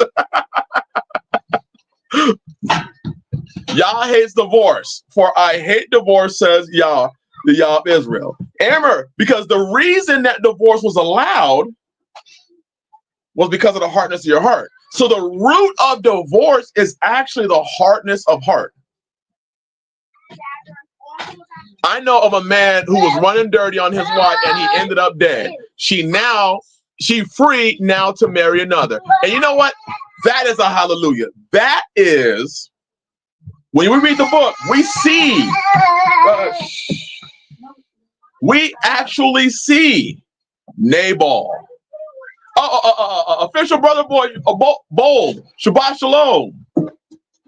We actually see Nabal and Abigail. We actually got a witness. Nowhere did it say that she said, "I'm married to a wicked man.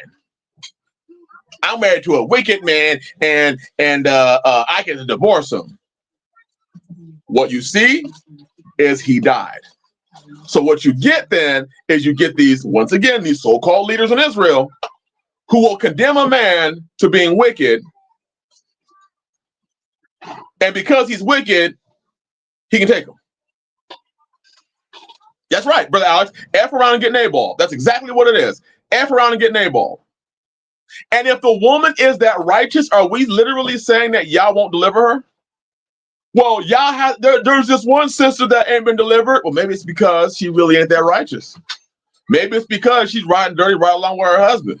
Right? Maybe it's because while she's giving the perception that he's Ananias, she's also not giving the perception that she's actually Sapphira. So what she's saying is he's Ananias and I'm Abigail. Nah, because Abigail got free. Yah Nabal. If a dude's riding dirty, Yah will Nabal his ass. That's a verb. Yah will Nabal him. If a woman's really that clean, I'm a firm believer that Yah will deliver her. That's right. Karma's a bitch. That's right. And Artie said, Arda said, and not just that, not only did Yah Nabal's ass, but he also took Abigail and put her in the house of a king. Woo! Woo! It's not Ric Flair. Woo! Woo! Woo!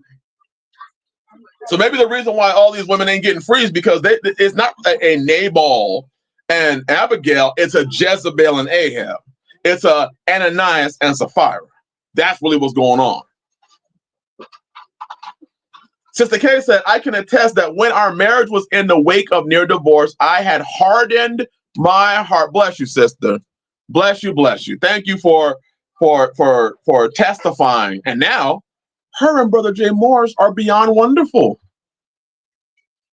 She said she testifies that she hardened her heart. I praise Yah for his mercy to us to help us save our marriage.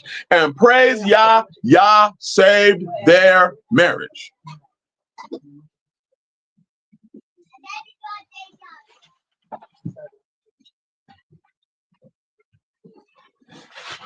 Here's some water. Seek truth. I would contest that. I do not think to put away a woman is the same as divorcing. I believe that putting away, as we read in Deuteronomy 24:1, right before you came in, we read it. It says that he has to put a bill of divorce in her hand and send her out of his house. For everything that I've studied, putting away is sending a woman out of your house. Just like we read in 1 Corinthians chapter 7, Paul says, talks about putting away, separation, not divorce. Yes, Brother Aki, putting away is, from everything that I've studied, and I spent a lot of time studying it for years, everything that I read, putting away is estrangement. Yah hates estrangement. So that verse in Malachi, Yah hates the putting away. Why? Because you're dealing treacherously with your wife. Imagine how wicked it is to send a woman out of your house with no indicator that she's actually divorced. That is wicked.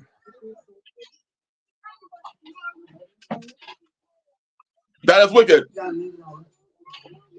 Yes, there you go. Blue Collar said that putting away became a wicked device. Men were actually entrapping women by putting them away. So what a man would do is he would put his wife away. She can't marry, but he still can. That's why when I read the words of Yeshua in Matthew, when the Pharisees were tempting him, if you put a woman away with the intent of putting her away without divorcing her, you will cause her to commit adultery, and thus you're committing yourself, because you're telling her, I want you over there by yourself. By yourself, nobody can be with you, but I can go be with somebody else. Yes, the priest, man.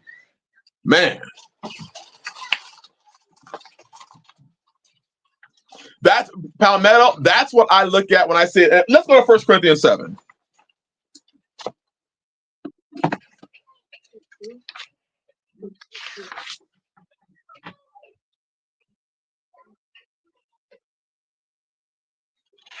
Wait, I'm on the right chapter.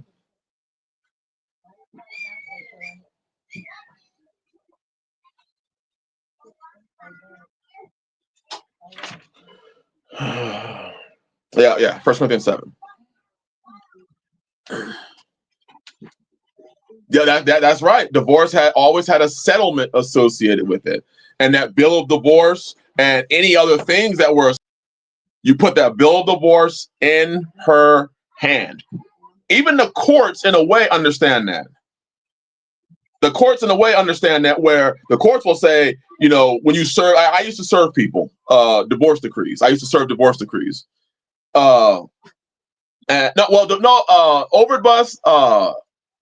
divorce is in Matthew 24. Deuteronomy 24 verse 1 talks about divorce. But it's because of the hardness of your heart. Now, where women initiate divorce started, if you actually look at the word divorce, is it divorce? In the Brown Drivers Briggs, it actually talks about the women initiating divorce. Yes, Yah divorced Israel because Israel was adulterous. Absolutely, Palmetto. Absolutely. I think it says divorce. I don't think that it says that Yah put away. I think it says Yah divorced. There's only one scripture that has that put away. Mm-hmm. But I just can't remember if it's the one in Matthew or the one in in Matthew, Yeshua talked about when the Pharisees tempted Yeshua, they actually tricked him by using the word putting away. Now, a lot of different versions of the Bible use I think that's the issue, is a lot of versions of the Bible intertwine divorce and putting away. Like the NIV, the New or the English Standard Version, the Basic Standard Bible, a lot of the more English versions, a lot of the English versions, they interchange divorce and putting away as if they mean the same thing.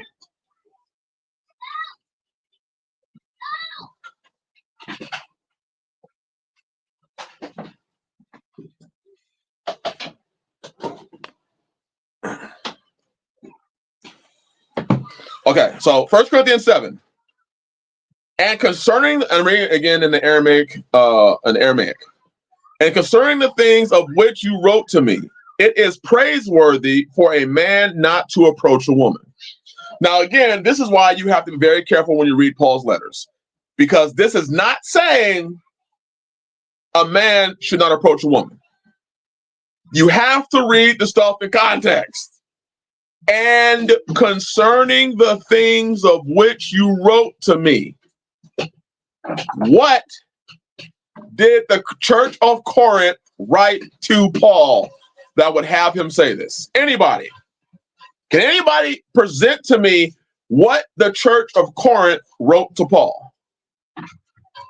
Anybody? Does anybody have that? Now, I think the Vatican does, but can anybody here produce what they wrote to Paul that would have him give this answer? There you go. Yah knows. We can only theorize. And we can only, here's what we can theorize. We know the church of Corinth had a lot of issues that were sexual. A lot of sexual issues. So we can hypothesize that it was probably something to do with a bunch of fornications, because Paul later wrote to them, there are things that are being done in this church that aren't even named amongst the heathen, that a man would take his father's wife. So they were sleeping with, Blue Collar said fornication custom. That's what it may sound like. That they may have had some customs of whoring or fornicating, or what was it a miniature Sodom and Gomorrah where everybody just fucking everything? You walking, having sexual intercourse. My bad. As soon as I said that, Taylor looked up like, Master, this is a live stream, not at home talking to us. My bad. Because at home, we just go. I'll be saying all sorts of shit at home. You see me go, we just all go. Oh, actually, they don't go. It's just me. And they're just used to it now. Lesbos Island was just off the coast. Is that for real, Blue Collar? Lesbos Island. Because I never even heard of Lesbos Island, but I'll look that up. Seek truth, it would be very cool. They may have had dancing. They may have been some wife swapping. And it's interesting that Paul is saying that it's in the faith, it's in the church where men are taking their father's wives. Where's that place? Oh, it's Lesbos. Taylor, can you write this down? Lesbos. I had to look it up. You know that place that all those stars are going through right here in California where we're from? What's that? Oh, Coachella. Coachella. Yeah, that Sister Tanisha just said, could it have been like a Coachella type thing? Where everyone's going there, they're getting drunk, getting high, and just everyone's just doing everything. Could it be that? Who knows? Who knows? But it sounds like it could have been. It's not too far-fetched to think that Israel was, intertangling in the customs with the heathen, learning what the heathen were doing. Oh, wow. ChatGPT said that Lesbos from Corinthos was 300 kilometers. Whoa! That was it. Thank you, brother. Thank you. Blue Collar, give me something to look at. Thank you. Churches don't allow premarital sex because it might lead to dancing. It's just kind of backwards. They don't openly say it. They do. Oh, the great Greek poetess who despised patriarchy, cut her hair off, lived as a man, and moved to that island. Oh, see, that might put some things together for me. Thank you. Whoa. Thank you. Thank you, Blue Collar. Is that why people go butch? That's probably why they go butch. She cut her. He said that she despised patriarchy, so she cut off her hair, lived as a man, and then moved to that island, and probably had a bunch of other people, women, and who were living that same despised patriarchy, moved to the island as well. That spirit is around. That same spirit. Donald Trump gets voted in as president. Everybody cut their hair. Yeah. Oh yeah. Mm-hmm. Yeah. What's that? That new movement? What's the movement that's out there now because Trump got elected president? Women all over the internet were shaving their hair off and going crazy. They going crazy. That's what it was, the 4B movement. Thank you, Brother Aki. The 4B movement. That's what it's called. Christmas in front of the class. This stuff is fascinating to me. Things that help me understand the cultures that we live in today. Like the Bible says, there's nothing new under the sun. Man, those are the studs of the past. That's right. That's right. Okay, let's continue. So we don't know what Paul wrote to the church. I mean, the church of Corinth wrote to Paul. So you have to really understand everything that he's saying here, as a lot of it may be Paul's opinion. Oh yes, but House of Ymir, all over the internet, women were shaving their heads. It's called the 4B movement, because Trump stood for patriarchy. So they were basically making themselves ugly so that nobody wanted to have sex with them. And most of the women that did it, they didn't have to worry about people having sex with them. Men weren't trying to anyways.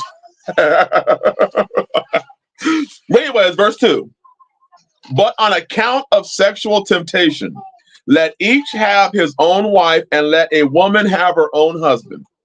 And let the man render to his wife the kindness which is due, and so also the woman to her husband. The woman is not the sovereign over her body, but her husband. So also the man is not the sovereign over his body, but the wife. Stop. Here's a question I've had, and I've been asked this question before. Is what we just read in verse 4 true? Is the woman sovereign over the man's body?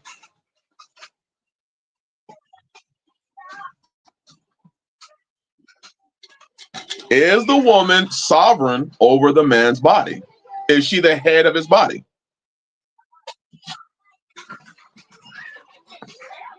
Sappos.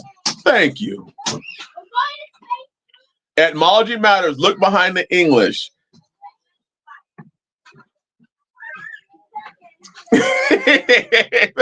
Yeah, Brother Alex, right. Yes. Arda, I think he was speaking from sexual desire, because we were commanded to not cut the intimacy from her. That lines up with Torah, where you owe her due benevolence. It's one of the three things. That's one of the three things you were to provide to her. That's right. Brother Gary said it. Yes, to the degree that he owes her marital rights. Food, conjugal, covering, and conjugal rights. He owes her conjugal rights. So in a sense, I wouldn't say that I think the English is a bad translation as far as she runs his body. No. But I do believe that she has a right, the same way she has a right to have a roof over her head. She has a right to eating food. She also has a right of oneness.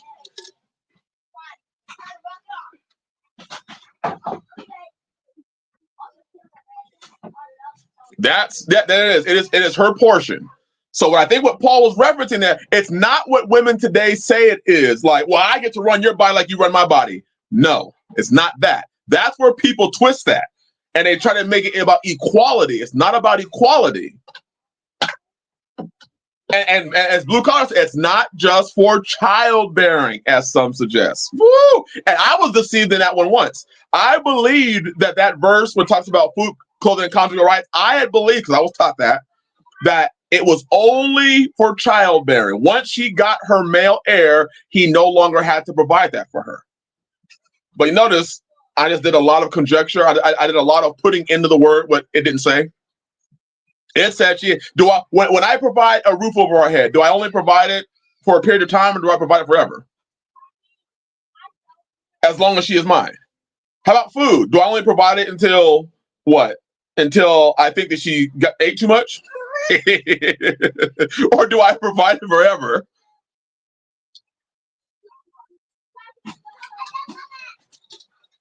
Forever. Will Genesis 3:16 be an answer? Let me get there, Brother G. Coffer. Bless you, brother. Once again, it's always an honor to have you here. Brother G. Coffer. 3:16. Unto the woman he said, I will greatly multiply thy sorrows and thy conception. In sorrow thou shalt bring forth children, and thy desire shall be to thy husband, and he shall rule over thee. See, that verse, I'm gonna be honest with you. I've studied that verse for a while, and I've been confused. I'm gonna be honest. Because that verse makes it sound like a woman desiring her husband is a curse. And then people go on the internet and they have countless arguments about it. And I wonder, like, why would Yah curse women with desiring their husband? But then I read some other versions of that verse, and other versions, because you read it in context, it says, and thy desire shall be to thy husband, and he shall rule over thee. There are other versions of that verse that say her desire she's going to try to overthrow her husband, but he will rule over her. Yes, already poured. That's it. I've read that version. I've read other versions of the Bible that say that exact thing. Your desire is going to be contrary to your husband, or I've read your desire will be to overthrow your husband, but he will rule over thee. So that natural desire to be under him,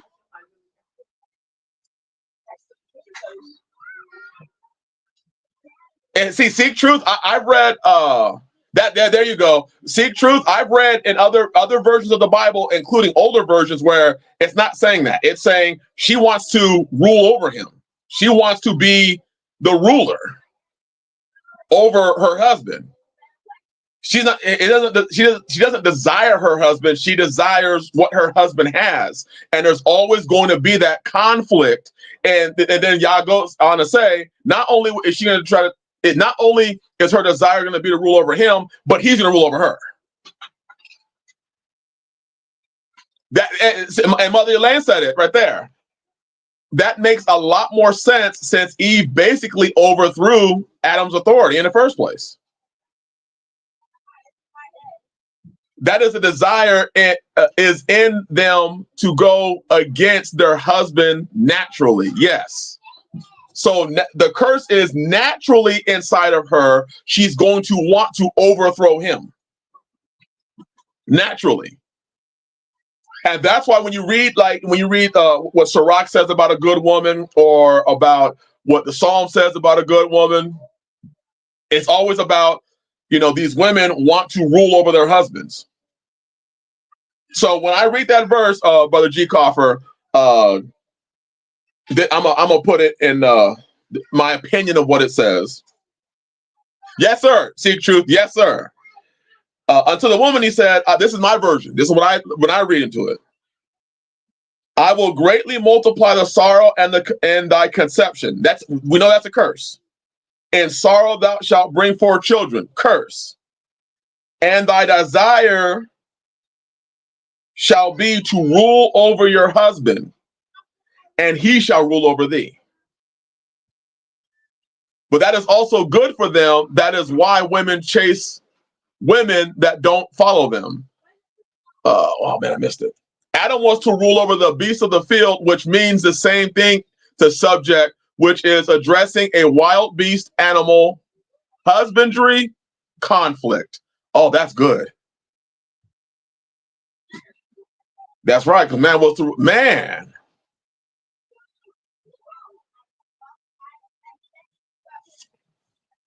So, and then G. Copper said, wait. I saw G. Copper again. Right. She's not to rule over his body, but he is to rule over her body. Okay, I see what you're saying.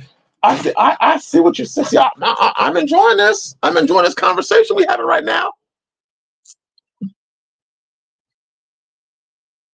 Well, Brother Alex said, that curse was actually discipline for the man, in my opinion. It articulates the way we have treated Yah perfectly. That's truth.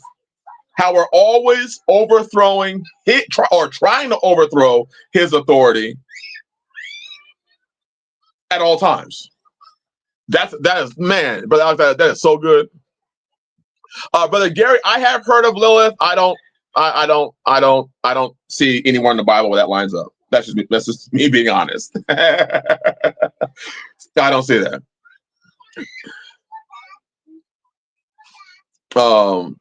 The conclusion of that conflict is the wolf not attacking the sheep because of the covenant Yah makes with the beast of the field. And I say, oh.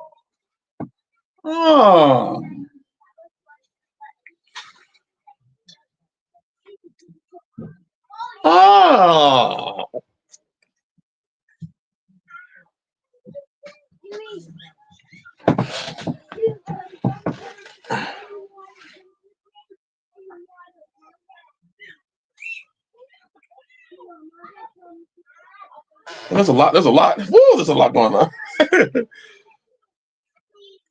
Okay. Yeah. Seek truth. Absolutely. Yes, sir. The first thing he said was that woman you gave me. It was her. Okay. I'm going back to the reading. Go back to the reading. All right, verse 5. Therefore, deprive not one another, except when you both consent at the time you devote yourselves to fasting and prayer, and return again to the same disposition, that Satan does not tempt you because of the passions of your body. I have heard that verse used to mean co-leadership. This is why Paul's writings can be very confused to the person that does not know the law.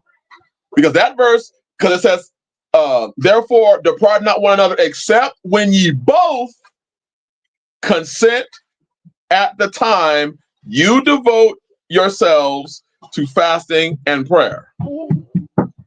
And I've heard that one used to see he and I have to consent. But then when you read Numbers 30 says that a woman cannot fast unless she gets the permission of her husband. Y'all get what I'm saying? But let me continue. But this I say as to weak persons, not of positive precept. For I desire that all men might be like me in purity. Why do you say that? Why do you say that? Screech Allen in the English translation. Because she's the weaker vessel. Yes, it does say, it says come together. For are all men, why would Paul want everybody to be like him? For I desire that all men might be like me in purity. But every man is endowed with his gift of Elohim, one thus and another so.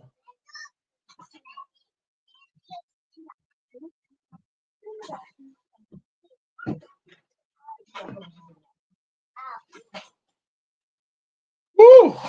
Oh, that's good. A woman's strength is her husband. A man's weakness is his wife. That's good. Woo. Arda, I'm gonna put that up there. That is good. And I say to them who have no wives and to widows, that it is advantageous to them to remain as I am. I'm waiting. Can somebody explain to me why Paul is saying this?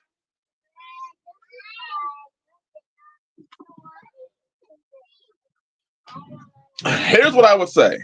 I would probably venture that the reason why Paul is saying this has a lot to do with what they wrote him that we didn't read. This rule that Paul is saying, he's not saying it to every single person.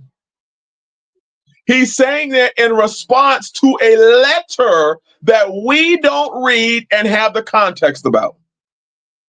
And he's specifically talking to the church of Corinth.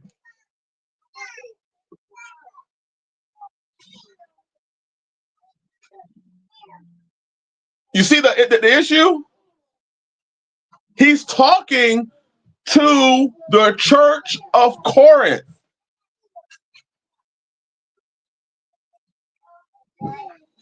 It's amazing how many people will read some of these books and then be like, oh, that's to me. It's like, wait a minute. He's responding to a letter that we don't know, and he's specifically telling the church of Corinth these things. I don't think that what Paul's telling the church of Corinth applies to the church of Philippi, unless the church of Philippi has these issues going on. Actually, yeah, the screech owl is Lilith. That's right. That is right. Yeah. So, but let's continue. Verse 9. But if they cannot endure their condition, let them marry, for it is more profitable to take a wife than to burn with passion. See, now I want to read that verse in the King James Version, because I have heard, how is Paul celibate and he is giving out qualifications for leadership that he himself hasn't fulfilled? That's a great question. How is he telling them, the leader is supposed to be the wife of one husband? You're celibate.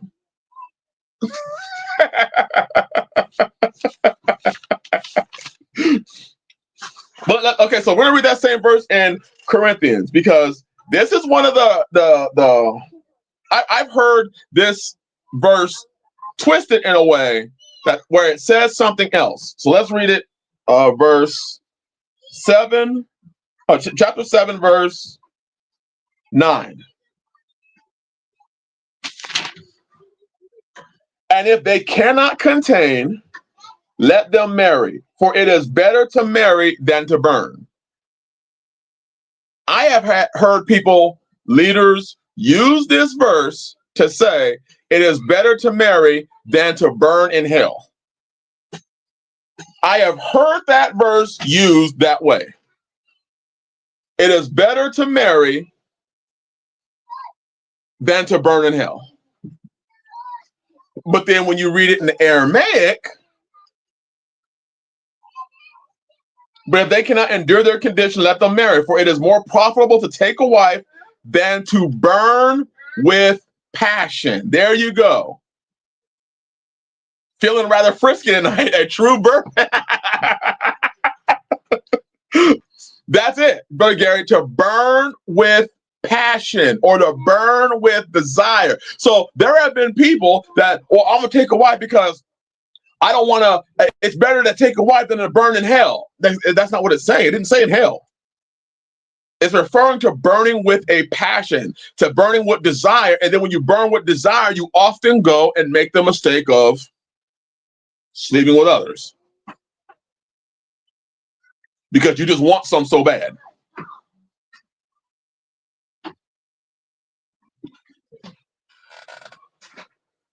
Palmetto, I would say that Palmetto said when 7 women cling to one man to take away their reproach, it kind of implies that an unmarried woman is a reproach. Absolutely. Absolutely. Her reproach is her singleness.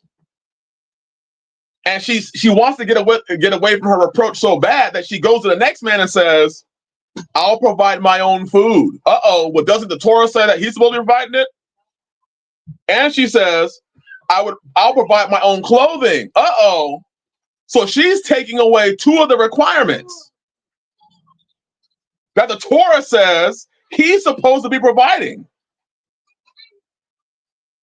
And then she says, only let me be called by your name to take away my reproach.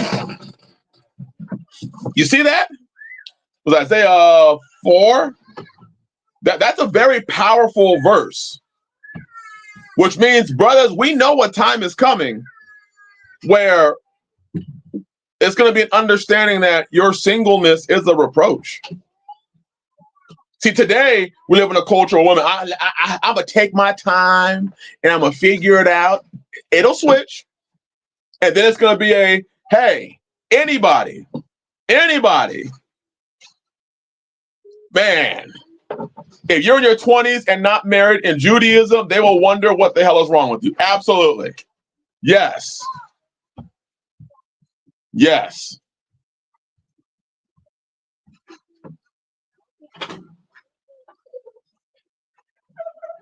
But Alex, it's better for a man to be married than to be horny all the time. It's better for a woman to have a covering than to be vulnerable all the time. Absolutely. So is a put away wife under reproach? That's a good question. Brothers, before I answer that, I'm going to see if any of you would like to chime in. Is a put away wife under a reproach because she's not covered? That's a great question. Brothers, we have a mother in the faith that is asking a question. Is a put away wife under reproach? Man.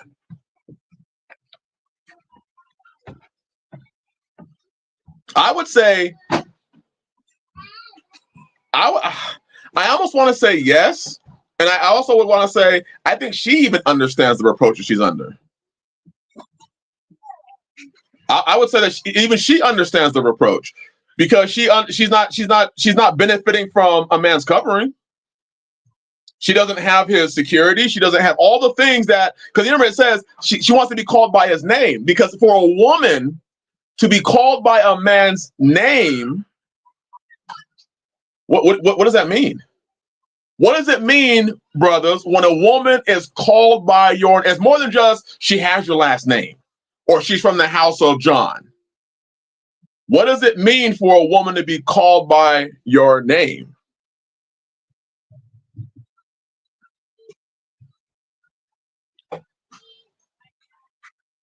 Your authority.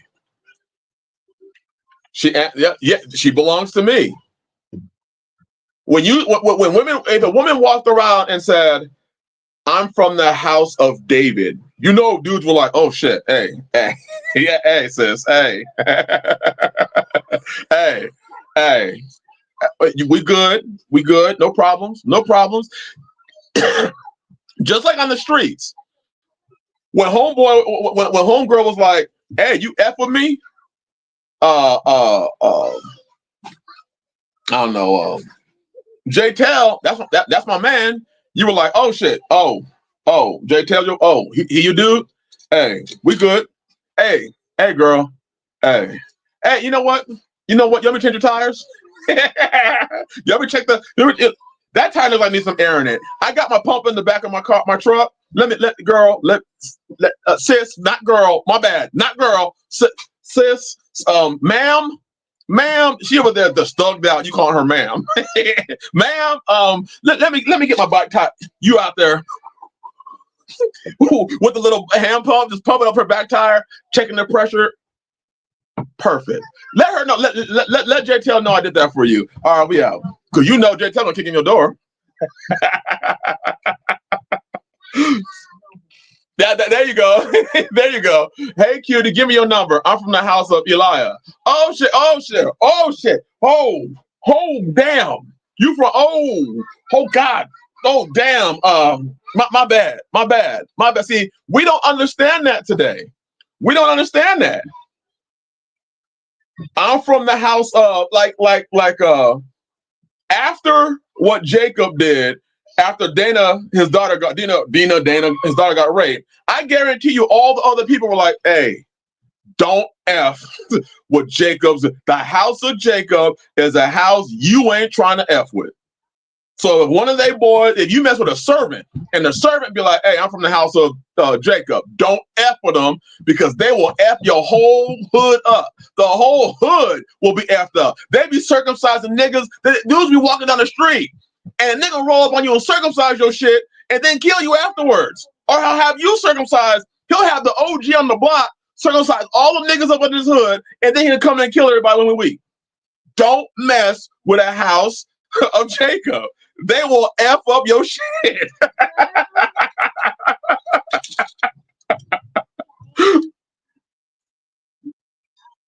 will mess you up. I mean, just imagine the men that had renown and power, like real bona fide, not stolen power.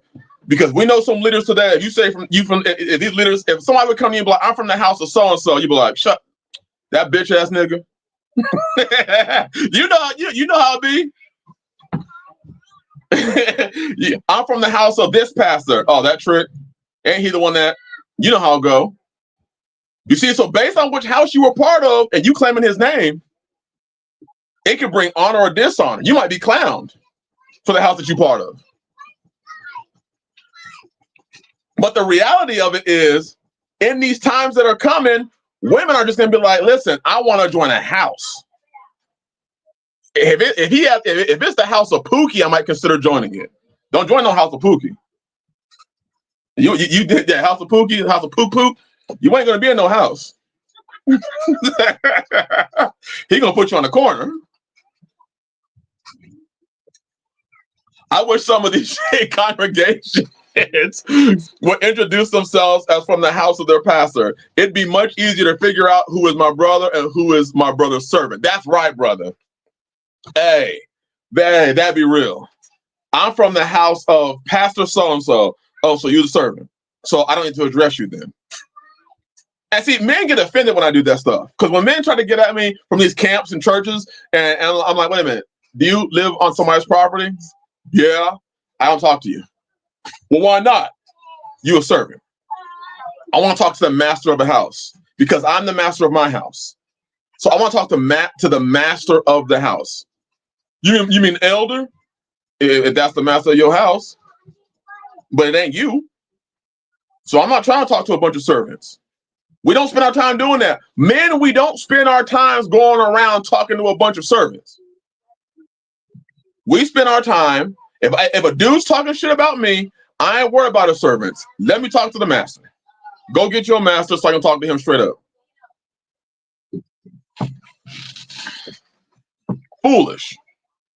Absolute foolish. But when you look at that Isaiah verse, there's a lot of churches today that have clowns as pastors entertain the goats. Man, seek truth. All you said right there is truth. All you said was truth. I saw somebody say a trap house. A house of Pookie is an apartment. There you go. Hey, look what Brother Alex said. I'm not the patriarch of my house, but people are quick to show my dad respect. If somebody say, hey, I'm gonna mess with the house of Giles, they be like, I ain't messing with that house. I ain't messing with nobody that comes from that house. Not the son, not the grandson, not the grandsons, not the daughters, not the elder, not the patriarch of that. The house of Giles is off limits. Because also, you have to understand, brothers and sisters, that the name was important in the faith. Now, unlike today, that's why you have a Torah that says, if a man dies and another man without children and another man, his brother, blood brother, who lives on his property, he has to take and marry his wife and bear a child that man's name is not removed from Israel. See, having your name in Israel also meant connections. So if you mess with the house of Giles, you might also be messing with the house of da-da-da-da and the house of da-da-da-da. So you say, hey, I'm gonna go mess with the house of Palmetto Paratrooper. Well, now you're messing with the house of Palmetto Paratrooper and the house of Brother Chris F. and the house of Ymir. See, you have these connections. But because we don't understand our culture, because we've assimilated to these cultures around us so much, to the world around us so much, nobody's name means nothing. A man's name don't mean nothing. So we trade away, men are willing to trade away their name, their honor for some pussy. And that's just keeping the shit straight. Men are willing to trade away their name for pussy. Men are willing to trade away their name so they can be a servant to a pastor. Instead of understanding, hey, my name means something. There you go. It protects the bloodline. So we understood, if you were a sister and you understood, hey, I'm part of this brother's house, that means, hey, don't mess with him or don't mess with her. If you mess with her, you messing with a whole clique of people. Or as we used to say in the hood, you mess with him, you messing with a gang of niggas. You're gonna have a gang of niggas coming after you. And these niggas can't shoot, so they're gonna shoot the whole neighborhood. Everybody innocent gonna be gone if you mess with them niggas right there. I remember my teenage or going a little bit older, in adulthood, that's it be happening. Like, damn, everybody's getting shot up because you mess with one dude. And I mean, that's really how the gang started. Hey, we all blood. So if somebody come try to mess with us, we all blood. Or community resistance in progress. So we're resisting, Crip. We're resisting. You mess with one of us, you mess with all of us. But see, today, women don't understand that name. They don't understand the power of a name. The power that, especially if you're a brother or and you have a good name in your community, think of what that means for that wife or wives or your children. See, some of us aren't really worried about our name. We going out there and we causing problems everywhere we go. You got these ministries, these pastors that are causing problems with everywhere they go. Everywhere they go, they cause problems. Nobody wants them there. And it's not because they're holy. They might be set apart, but their set apartness is because of all the riffraff and bullshit they be doing.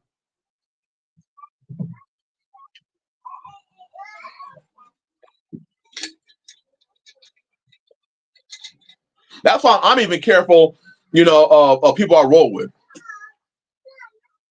You roll with the wrong people, and you're going to have your name tarnished. Your name will be tarnished, and people won't respect you. They will not respect you. There you go, pal Mel. Sometimes you got to be set apart from the set apart. Look at Artist said. Wait. Artist said, I go to my hometown and people treat me normal. When I say I'm the grandchildren of Daniel Rios, they start opening themselves to me and treat me with more respect. Hallelujah, brother. That's what it's about. That's what a name did. That's what a name is about.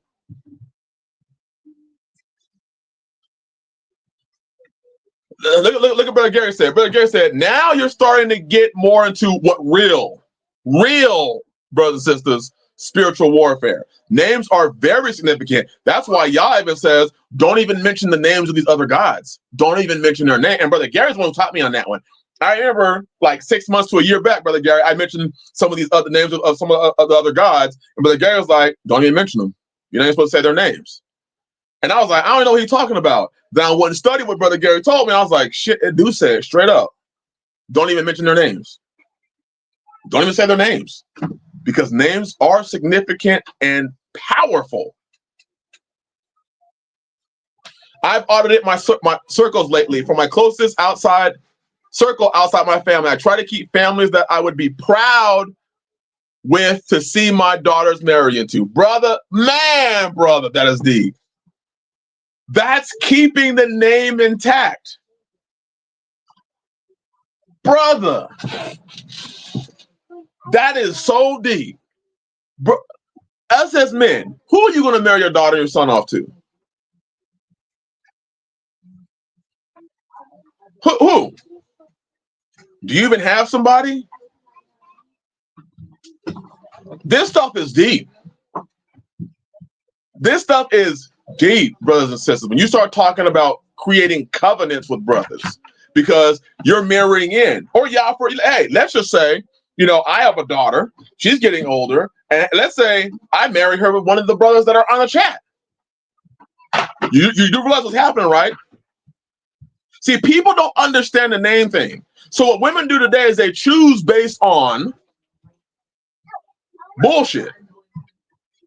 And then you start getting convoluted names, because if you stole, let's say you're a sister and you stole another man's child and you're marrying into another man's house, is there a covenant made between the child that you have, woman, and the man that you're with now? Do you see how, what the world considers normal is not normal? You see what I'm saying?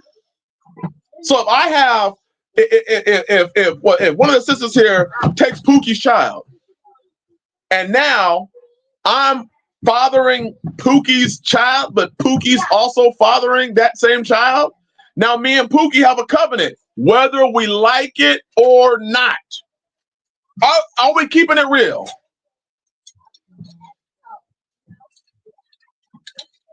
Are we keeping it real? If I start fathering another man's child, me and him have covenant.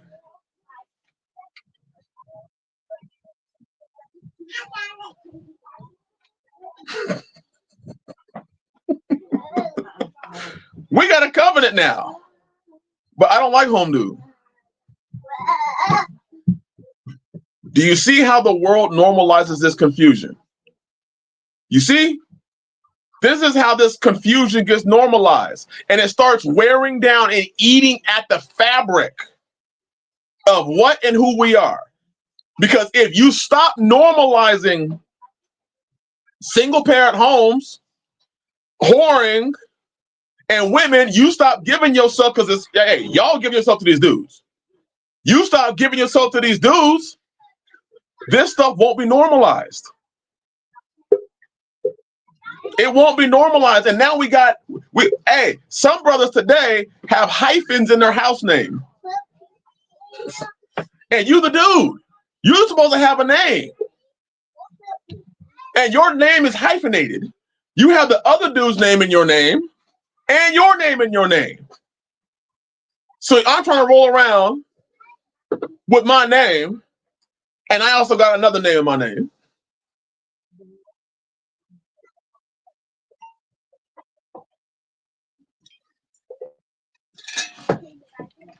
That's just keeping it real. Bless y'all, Brother Alex. You see, that's why the Bible made it clear. Orphans, widows. Let's just keep it real. If it's an orphan, blue collar say, who your daddy? Who your daddy? If it's an orphan, whose name does the orphan take? Whose name? If it's a widow or an unmarried woman, whose name does she take? You see what I'm saying? There's no confusion in that. But some households today are very confusing. You have a woman that has one last name, two children that each have different last names. So far, you got 3 last names in this mess.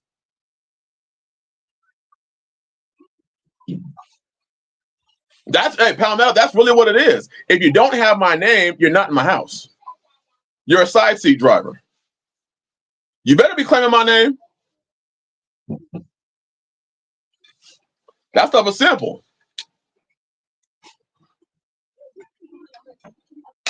Name is important, y'all. Do not ever let your name get watered down or disrespected or destroyed, because it is a shame. And a lot of men are at jeopardy of having their name wiped out. Literally wiped out. Literally wiped out.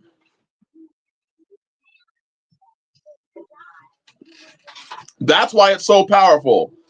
If you don't have the Bedab's name, then you're a servant and not a son. Oh. So if you don't have the head's name, then you are a servant. Brother J. Morris, Shabbat Shalom, my brother. Shabbat Shalom. It is all about honor. And that's why that verse in Isaiah is so powerful. That's why that verse, 7 women will take hold of one man, saying, we will provide our own food and our own clothes. Only let us be called by your name to take away our reproach. A time is coming, if it's not here already, and I'm already seeing signs that it's already here. A time is coming where women are going to want to have a name. And they're going to understand the value. Shalom, Shabbat Shalom, Sister K. Morris. A time is going to come, and if it's not here already. Right. Metal, money's last. I actually heard a woman say that to me a month ago. Wow. The name is important, y'all. The name is important. It is important. Sister K came and made the point. I mean, look at that. Sister K, House of J. Morris. Her name tells you, and because we all, like, if her name just said Sister K, let's just be real. If her name was just Sister K, that'd be brother trying to holler at her. Let's just keep the shit real. But when you say Sister K, House of J. Morris, it indicates she has a name. I'm not going to holler at her. I honor, I love, I deeply respect Brother J. Morris. So that name is important.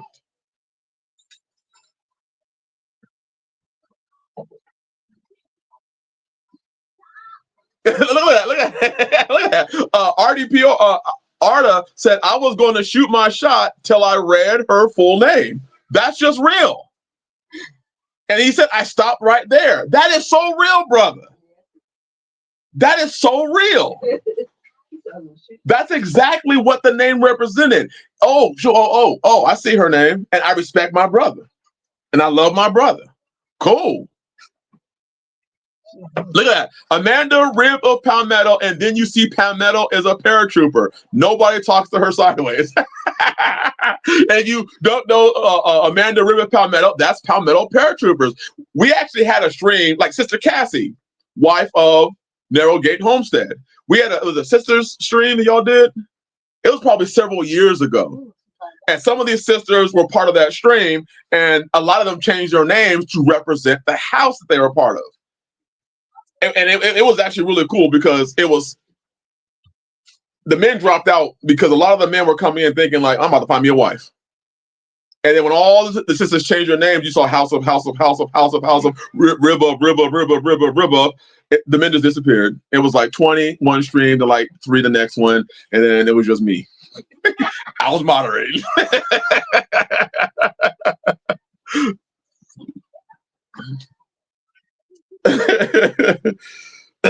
Let's continue, and then we're gonna close this out. 237.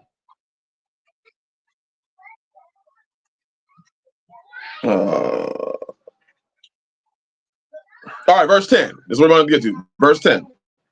And on them who have wives, I enjoin, not I, but my master Yeshua, that the woman not separate from her husband. Listen to this.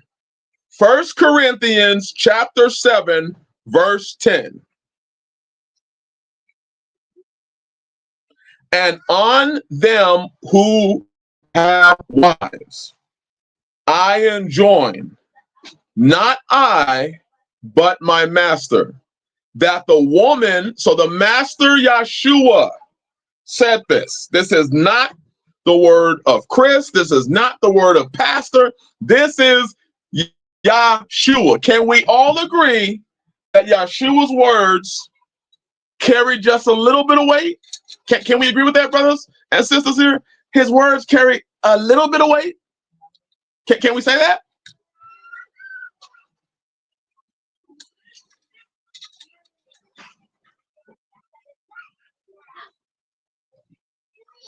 I need somebody to answer that question.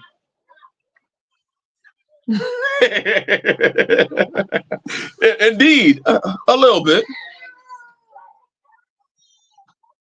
All right. Oh wait, I saw Sister Elaine Brock's comment. I'm gonna put that up there. I want to talk about that a little bit. There you go. Paul's in the process of assimilating Greeks into the Israelite construct. A whole lot of way. Oh, my bad. My bad. So these aren't anybody. This ain't no Joe off the streets word. These are Brother Nathaniel. Shabbat shalom, brother. Shabbat shalom. These words are Yeshua the masters. They carry all the weight. All the weight. So let's go. And on them who have wives, I enjoin, not I, but my master Yeshua, that the woman not separate from her husband. So The first command is you are not to separate from your husband. That is the word of Yeshua. So if a woman separates from her husband, Arda, bless you, bro. So if a woman separates from her husband, is it sin? That's the first question. Is it sin?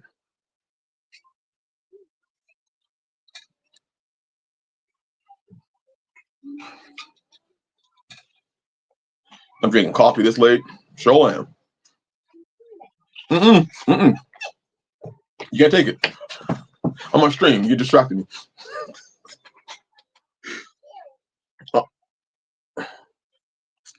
Please repeat. Yeshua said a woman is not supposed to separate from her husband. So if a woman separates from her husband, is it sin? If Yeshua said, do not separate from your husband, and she separates, is it sin? There you go. Yeah, I would say it would be a sin. I mean, you're told don't do it, and then you go and you do it. Okay, blue collar, could you explain? Because my answer would be, yeah, it's a sin. But I am definitely open.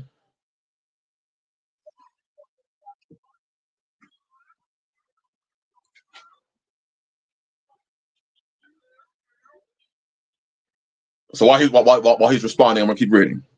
And if she separate, okay. Again, he is hanging in their culture.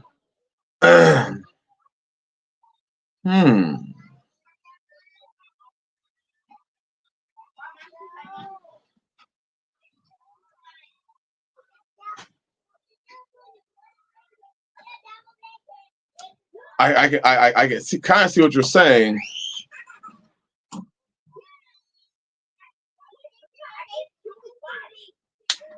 But I would still say, yeah, I kind of see what he's saying, because we see what Paul's doing is he's talking to Greeks that have assimilated. Greeks who have been living in that culture this whole time. So now they're changing over to a biblical Torah-based paradigm. So literally, what they were living, it was not wrong.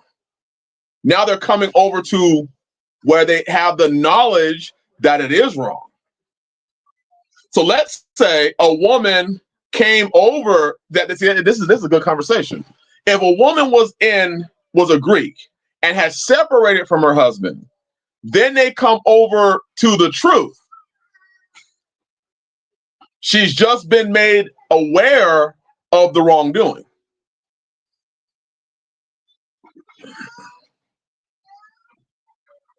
I think that's different than the man and the woman. Like today, we know it's wrong. So if it was to happen today, it's sin. So the woman today, knowing, she's in the faith and she's like, I'm separate, I'm leaving. That's sin. You know that. But if you did not know it was sin, and you're coming into the faith, and she may be already separated from her husband. Yes, Arda, I think that if she was to not live in sin, she would go back. Absolutely. To prevent it from being a sin, she would then go back. Well, technically, let's keep reading. Let's keep reading, because there is something. Listen.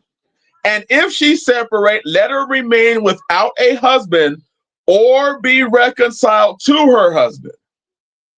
So technically, if she was separated and then came into the understanding, she's told she can do one of two things. She could remain separated and without a husband, or be joined back with her husband.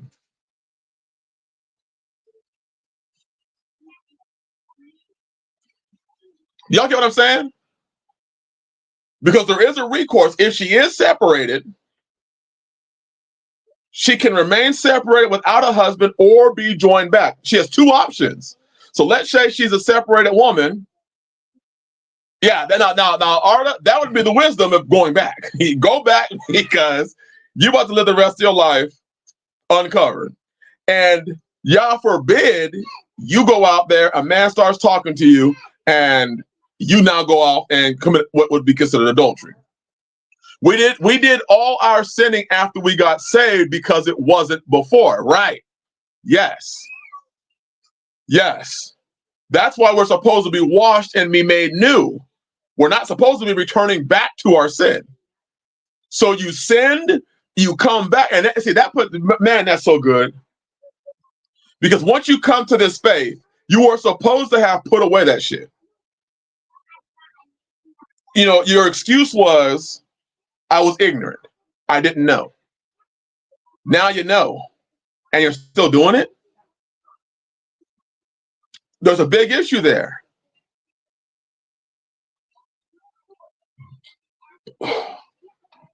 Man, that's why I love these conversations. You just made me think, blue collar.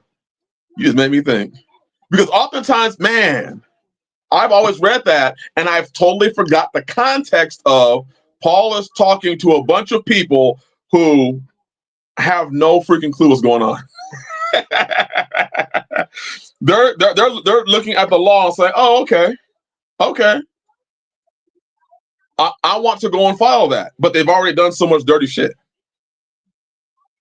They've already done so much. And there's a lot of things that they may have broken. So let's ask this question, brothers, in line with what we're talking about here. If a woman, before she comes to the faith, before she has an understanding of any of this, she divorces her husband and marries another man, is she in adultery? Woo! Woo! If she divorces her husband and marries another man, but was not in the faith, is she an adulteress?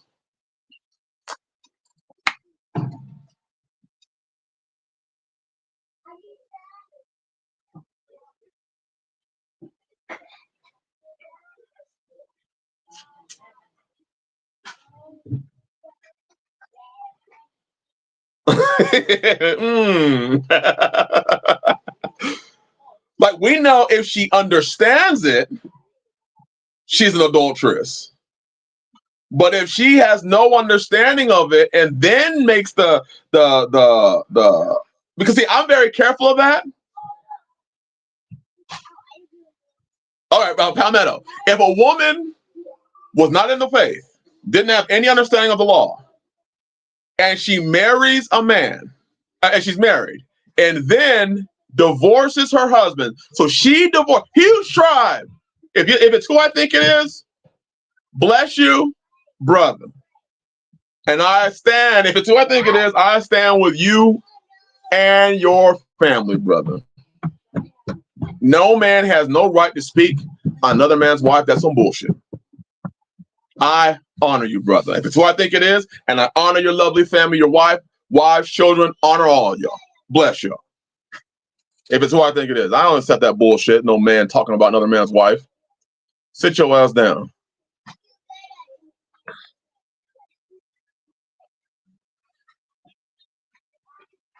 If it's who it is, if it's who I think it is, I honor you deeply, huge tribe. Oh, shit. Okay, yes, sir. Bless you, brother. Bless you, bless you, bless you. Man, oh, man. Somebody sent me that video. I almost did. I can't do gymnastics, but I almost did a backflip. I was like, these dudes always be talking about somebody else's house. They need to shut the fuck up. Damn. Because I know for myself, if I tell my wife to go say something and she said, that's my authority. She has my authority. She has my okay. And it ain't none of your business of what my family's saying or what my wife are saying. And they always going to that, you said in front of my face. You just said in my face. You wouldn't say it in my face. Like, dude, shut the fuck up. Excuse my language, everybody. That shit. I don't like when men talk about other men's houses. I don't like that shit. I just don't like it. I hate the trespassing. Anyways, bless y'all. Okay, so if a woman is married before the faith to a husband and leaves her husband, divorces him, she initiates it and divorces him, then gets remarried again, not in the faith, and comes to the faith, is that woman in adultery?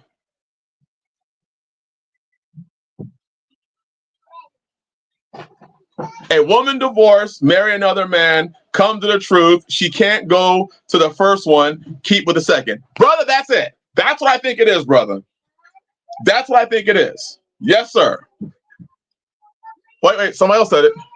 Mother Elaine said that's a hard one because the first husband can't take her back. Absolutely. That would be Torah. But Arda, that's what I would think it is also. Because let's just say this. How many of us in the faith, before we came to the faith, made vows and covenants, military, gangs, Freemasonry? I don't, I know some brothers who are actually involved in Freemasonry. Freemasons, you made vows and covenants. Does your covenant and vow stand today? Yes, sir. Oh, Brother Angelo, Shabbat Shalom. Shabbat Shalom, Brother Angelo. Bless you, my brother. I could actually say elder.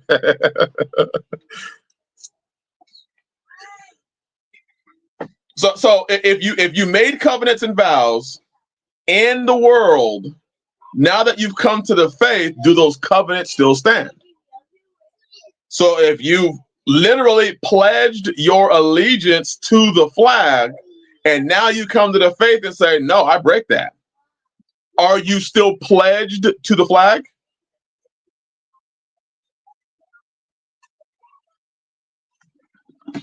Woo! I love these conversations.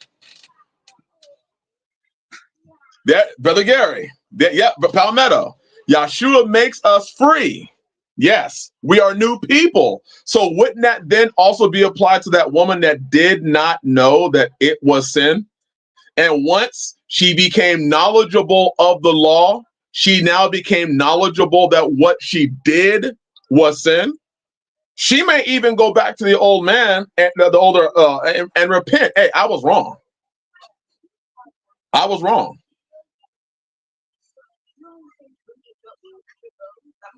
So it's not saying that what you didn't do was sin or wasn't sin. It's not saying that what you did before wasn't sin, but what it is saying is that you are a new creature and you have repented and turned away from that. Because otherwise, I'm screwed. I mean, not because of the marriage thing, but there's some things I did in my past that, and I didn't know it was wrong. You just, that's how you lived. You hung around those people. That's what you did. Nothing adultery, but I was not a good guy. I was not on G.I. Joe's side. I was on Cobra Commander's side. I wasn't a fan of Master Splinter. I was more rolling with Shredder. I was not. Let me keep going. I was not. I was not a Power Ranger. I was with the Putty Men and what's his name, Lord Zed. Lord Zed. I was definitely not with Luke Skywalker. I was like Darth Vader's homeboy. You know what I'm saying? You keep going. I was definitely not John Connor. I might have been more like T-1000, if you get what how I'm saying these things. One more. I definitely would not have been rolling with Aladdin. I was cool with Jafar. You done? I'm done. There you go. Hey, I was definitely not Optimus. This is somebody else. Oh, come on, I was not with Optimus Prime or Bumblebee. I was more like a Decepticon. Me and Megatron, we were like homeboys. Huh? He said, I thought you were a nerd. So all those things all those just think about what y'all said, what we said in music. We listened to a song and all these vows and covenants you made in music, just by repeating the words. And you come to the truth, you're like, oh damn. Oh man. I got to break all these covenants and all these vows and all these, you sing a song and, baby, you'll be mine forever. And then y'all ain't together no more. Y'all know what I'm saying? All these word covenants you done said. The Bible says every word, you'll be judged by every word that comes out of your mouth. Every word that comes out of your mouth, you'll be judged by. Now, here's the tough part. Imagine that you were judged and Yah did not. That's why he says, if you walk in righteousness, I will not remember any of your unrighteousness. But the day you turn from your righteousness to unrighteousness, I will not remember any of your righteousness. Now imagine every single word that you said in your foolish time, you were actively judged by those things. Uh-oh.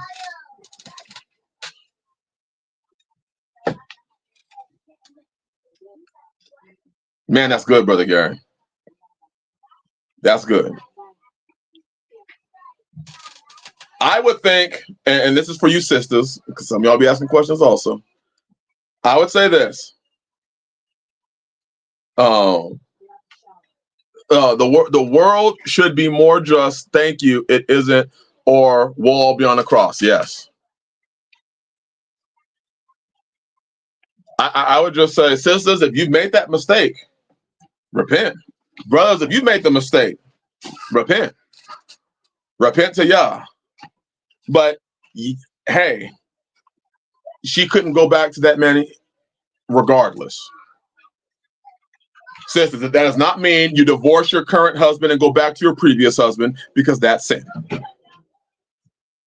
Well, I made the mistake and now I'm in the faith and now I have an understanding and I don't know what to do.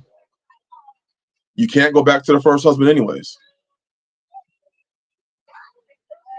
So now move in the grace and the mercy that Yah is giving you.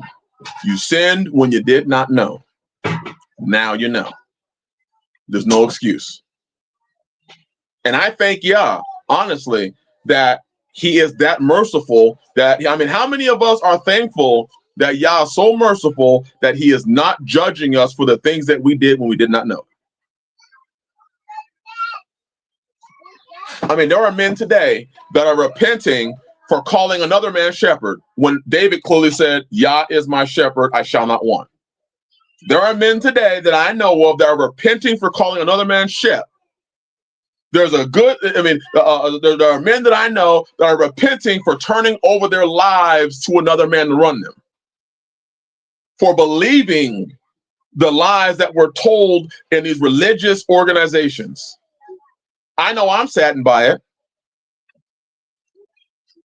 deeply saddened by it. And here's the funny thing, some of us were doing these things and we called ourselves in the faith, and we still did these things. We called ourselves in the truth, and we still did these things. We saw adultery in our congregation or church or faith or ministry. We saw it take place, and we said, hallelujah, praise Yah. Oh, Yah is good. And we saw this stuff right in front of our face. Praise Yah, he is merciful. Praise Yah, thank Yah that he didn't punish us. That is, goodness, if that ain't mercy. If that ain't mercy.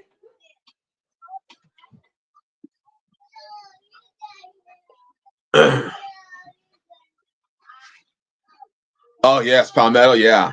Oh, yeah. I agree. So let's finish this out. So thank you, Blue Collar Scholar, for bringing that understanding to verse 11, where it says, and if she separate, let her remain. Oh, wait, no, verse 10. And on them who have wives, I enjoin, not I, but my master, that the woman not separate from her husband. If a woman separates from her husband, it's sin. If she knows she's not to do it. If you let your pastor convince you or your elders convince you to separate from your husband, sis, it's sin. It's sin. Don't let another man convince you to separate yourself from your husband. And if she separates, let her remain without a husband or be reconciled to her husband. And let not the man put away his wife. Now, most people think that means that word is divorce, but if you read the context, that put away is in reference to separation. We're talking about separation here. So that put away, let not a man separate himself from his wife. And to the rest, verse 12, I say, so now Paul saying this, not my master, Yeshua, that if there be a brother who has a wife that does not believe, and she is disposed to dwell with him, let him not put her away. And the woman who has a husband that does not believe, and he is disposed to dwell with her, let her not forsake her husband. For the husband who does not believe is sanctified by the wife that believes. And the wife who does not believe is sanctified by the husband that believes. Otherwise, their children would be impure. But now, are they pure? That is one verse that is one section I always place it on, okay, this is Paul talking. Because,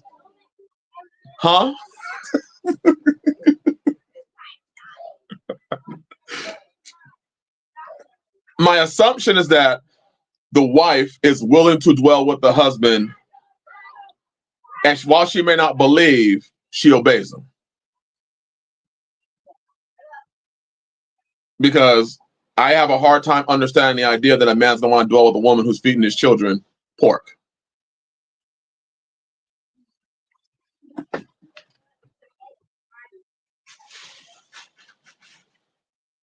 It makes me grateful that only 2 of my 7 children have ever celebrated Christmas. Man, Tanisha, how many have celebrated Christmas for us? No, how many of our children have ever celebrated Christmas? None of mine have. Yeah. Brother, I'm with you. The knowledge of knowing. Our oldest one is how old? Our oldest one is 15. Never celebrated Christmas. Halloween, Thanksgiving, Valentine's Day, never done it. And I thank the Most High for it. I think, I mean, they don't even know a lot of these customs in the world, and it's a beautiful thing.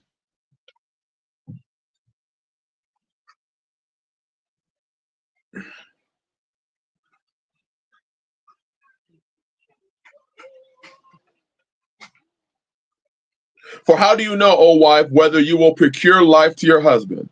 Or you, husband, do you know whether you will procure life for your wife? I want to end there. So our conclusion on divorce.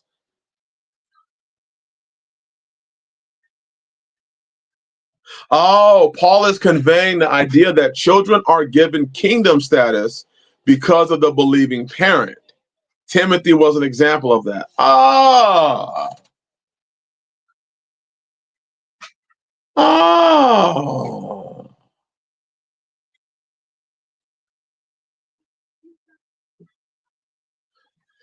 Okay. That makes a lot more sense.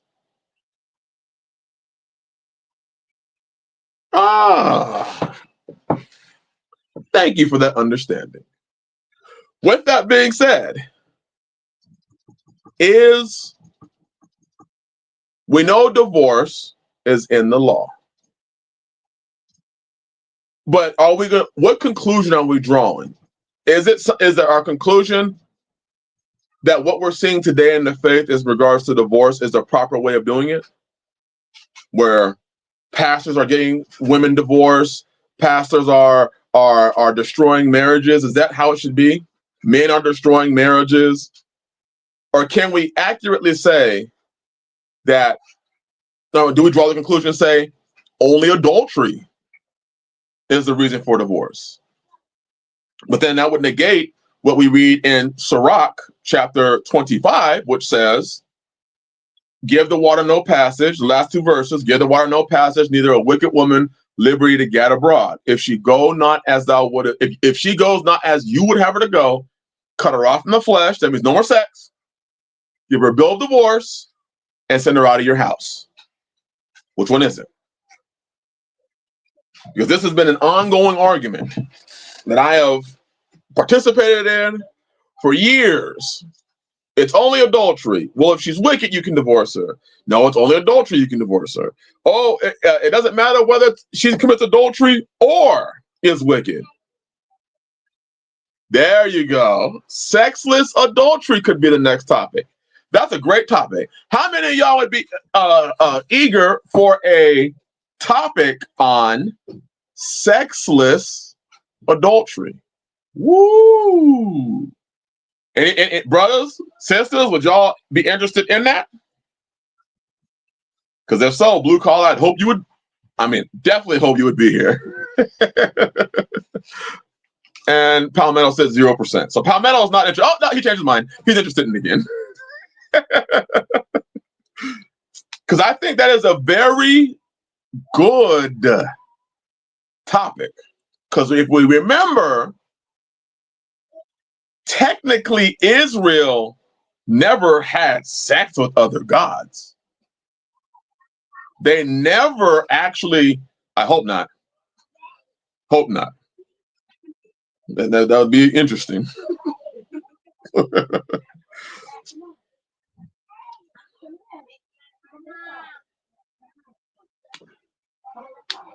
That if you replace your head with anything else, that's adultery.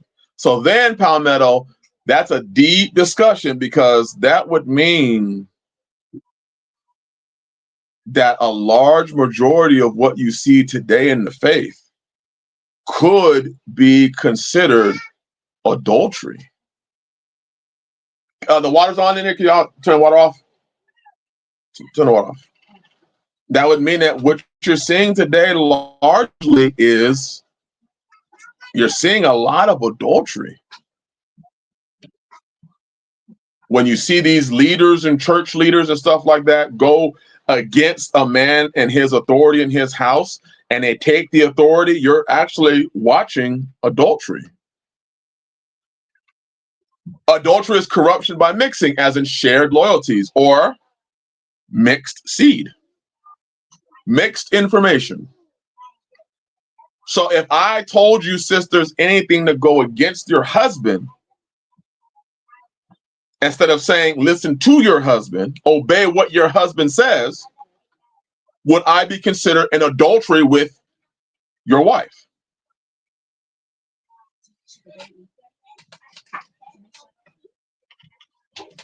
Interesting concepts. But see, Chicken Farmer Plus, here's the thing. If a woman commits adultery on you, she can't come back to you. That's why we discussed the Israel's adultery already earlier. If a woman commits adultery on you, she can't return.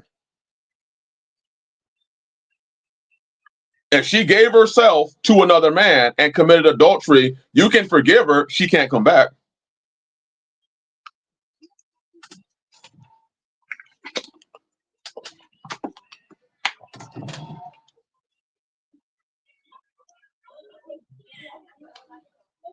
Follow me as I follow Messiah. It's not follow me and Pookie and Ray Ray as I follow Messiah. Right.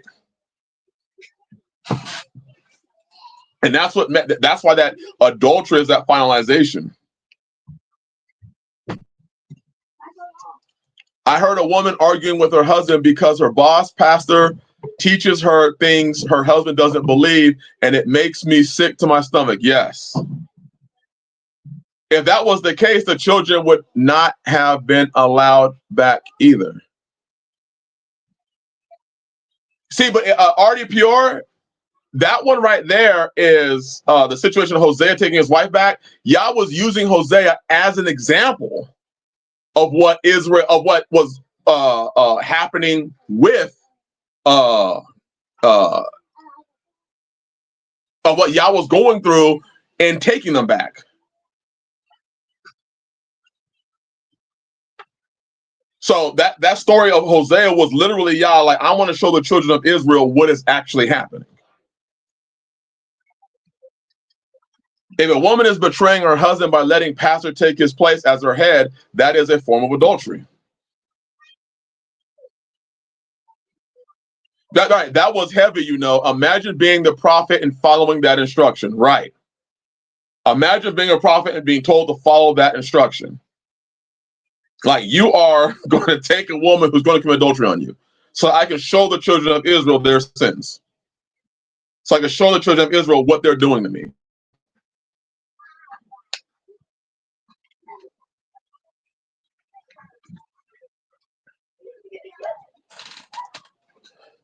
Unless I'm mistaken.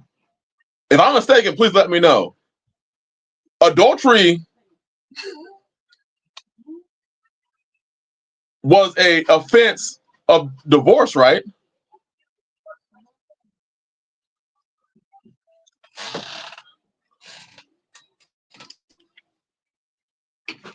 Am I right?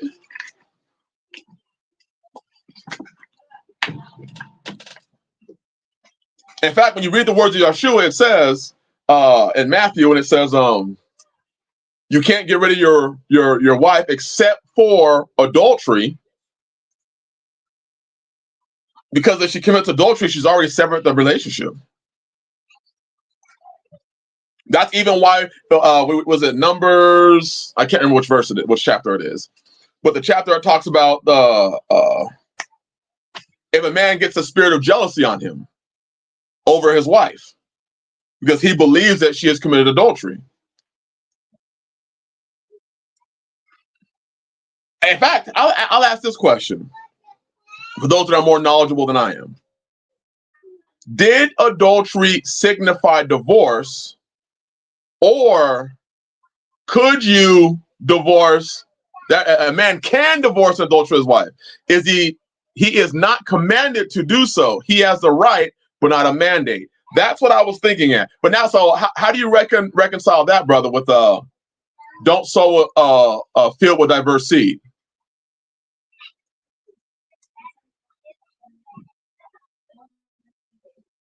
Right. Yeah. And brother and sister Cassie, in fact, let's go there. That's a great point. Deuteronomy 24 again. Go to verse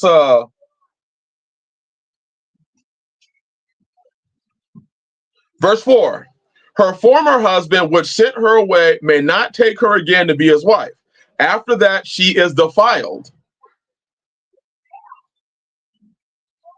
For that is an abomination before Yah, and thou shalt not cause the land to sin, which Yahweh the Elohim giveth thee for an inheritance.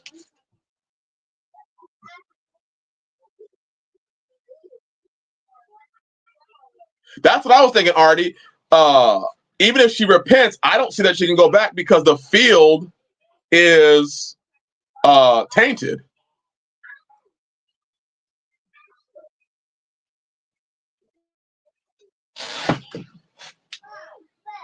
Oh, wait, another question. If a man husband is ish in the Hebrew, then what is a man called in Hebrew that gives a bill of divorce? God, we got some good questions going on right now. Okay, where's Brother Gary? Brother Gary, where you at?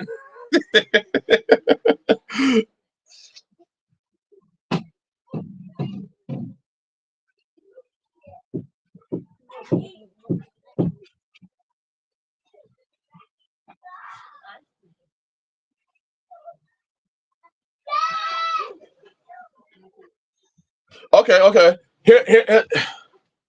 Here's another question. Would Yah, man, I guess I can't answer that question because I don't, that's my opinion. It's a question based on opinion.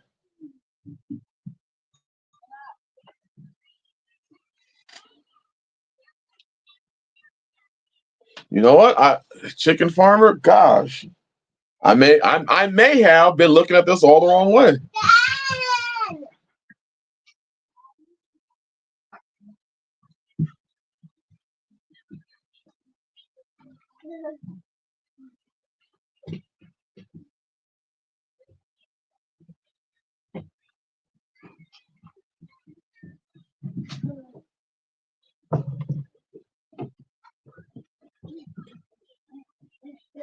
You know what? Here's another question that that I was asked. And if brothers, I hope y'all are still listening, because this is a good question somebody asked me. And it kind of goes along with this topic. They had asked me if a woman if a woman divorces, if a woman and a man divorce, and she goes and has sex with another man. Okay? Are y'all with me so far? So a man and a woman divorce, and she goes and has sex with another man. Can she come back to her original husband, but not as a wife? Could she come back as a servant and still have sexual rights? Or can the husband still have sex with her, even if she's not coming back as a wife?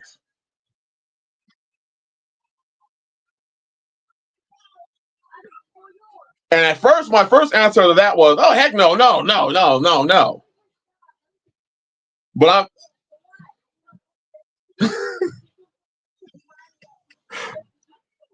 that is undefined in the Bible, so probably.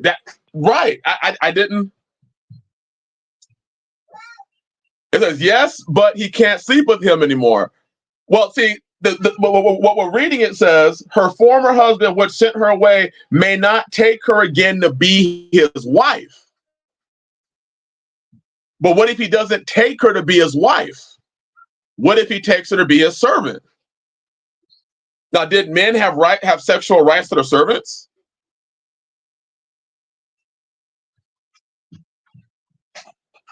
Right, since sex isn't sin in and of itself, and remember, it says that she can't come back to him as a wife.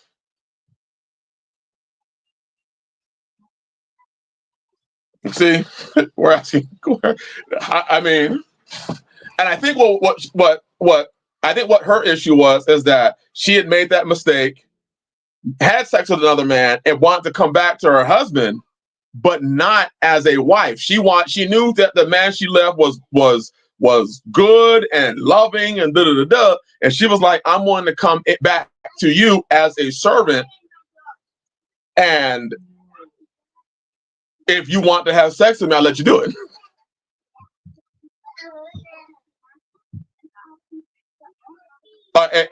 Okay, I don't understand. A Pelagish, wait. A Pelagish or a hot, oh gosh, a Hada house servant. I didn't have contractual rights, so it could be okay. See? And Arta said, I would say it is up to the man. That seems to be, gosh. So based on what we're reading on Matthew 24, are we saying that a woman who commits adultery, if the husband wants her back, can take her back?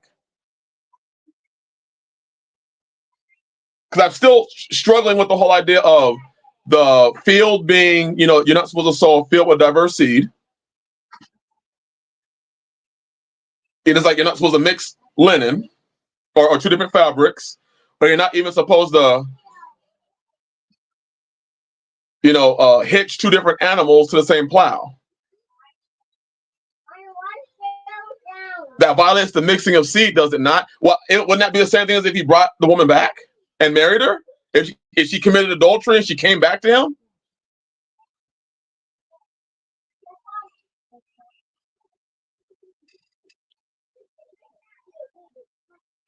That's a huge tribe. That's exactly what I'm asking, brother. Can a man bring a woman back into his life in a lesser capacity? That's exactly what I'm asking. That's what the sister had asked me. Is that can she basically return back to her husband, not as a wife, which means she understands she's forfeiting, and then she even used the I mean, very loosely, the idea of the prodigal son. You realize you will never come back and have the same rights you did as the son, but you're still willing to return as a servant.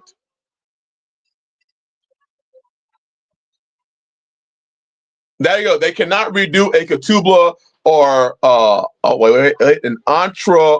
Oh gosh, there's too many syllables in that word. An intra-actual marriage. Intra-act. There's like 12 syllables in that one. That would mean that a woman that is not virgin that came to the faith can be taken as a wife. Brother, this is why I enjoy having these conversations, because we're taking what the Bible says and not what we've been taught or think. That's why I think these fellowships are very important, so that we can ask these questions in an open forum with each other. We can go through the scriptures. We can stop taking what religion says, because I guarantee you what the faith was back then is not what we're living today. Basically, Sister Alexa said, biblically, marriage and sex are used interchangeably. He can't sleep with her, but he has to put her away. Example, Jacob after Reuben hit Zilpah, and David's wives after Absalom. We do see the cases in that.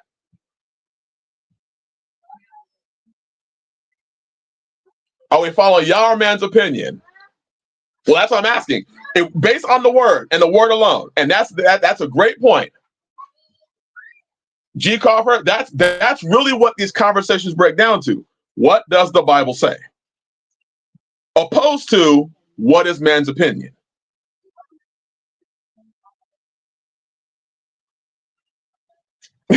Artie Fiore said, to be honest and truthful, I think that is beyond us, and I would let that be to the man. LaFrance Hart, there's a lot of, brother, there are so many questions. Oh.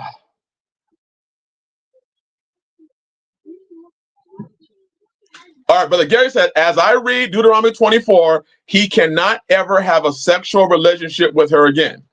Now, Brother Gary, with what you just said right there, if he cannot have a sexual relationship with her again, then can she return as a wife, especially considering a man has to provide food, clothing, covering, and conjugal rights to a wife? So if he divorces her and she goes and mingles with another man, has sex with another man, but he cannot have conjugal rights with her, then how can she return as a wife? Being that one of the requirements is conjugal rights.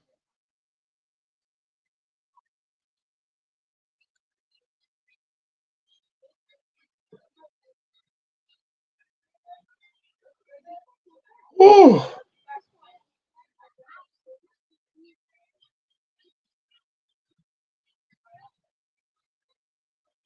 Oh, the huge tribe. I thought Torah stated that if you betroth to you or given to your son, you cannot return her as a servant. Man, I need to figure out a way that we can do this where people can come on and actually discuss this. See, that's the thing, Cloud. That's another thing, is that I don't want it to be where people are trying to find loopholes to do what they want to do. That's a great point.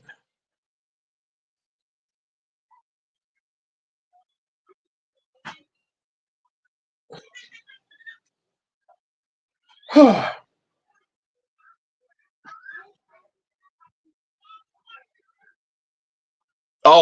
you know what, Sister Alexa, that's a great point. We are an adulterous nation. Unfortunately, because we have gotten away from our culture, the Torah mandates, most women and men today are adulterous. This makes these questions difficult to answer. That is a great point. That is a great point. And Overbus said there's a reason for not mixing cedar bloodlines. Absolutely. Because you have confusion. That's why I say, should the man even want her to return? That's another question. Should the man even want her to return? Brother Gary said, no, at best, she might be able to come back as a household servant of some kind, but no sex. The text clearly says she's defiled. That's what my stance is, Brother Gary. My stance is, and this is from what I understand, she is defiled. So you can forgive her. It doesn't mean she returns as a wife. She's defiled. So, and it's not even saying that she may not be able to return into your household, just not as a wife. She would be defiled. That's what I get from the text also, Brother Gary. Because as Overbus stated, now you have the problem of seed mixing, the possibility of confusion. She commits adultery and comes back and has sex with you. Now you have a child. And now you're on the Maury Povich show. You're on the Maury Povich show of the ancients.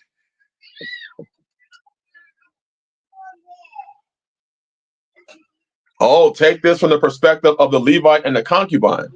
Oh gosh.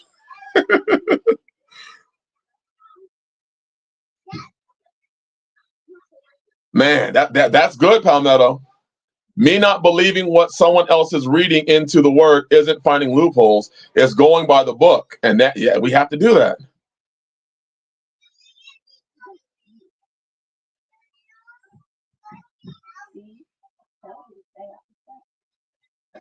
Brother Artie, that is, man, I came to a thinking about this, and I come to the conclusion, and hear me well, that Abba is going to have a different favor for us, the first generation waking up, than for our children. That is so good.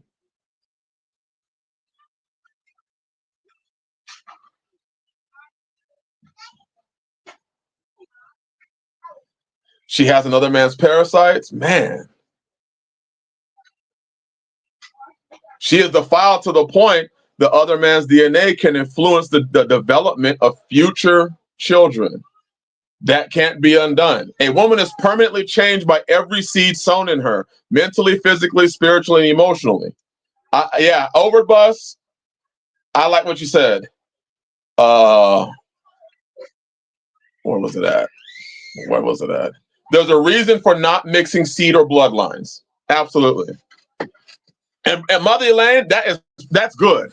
She's just going to bring disruption into the household. At some point, she will think as a wife, and she will think as a wife, and she can no longer be. That's what it will seem like. Is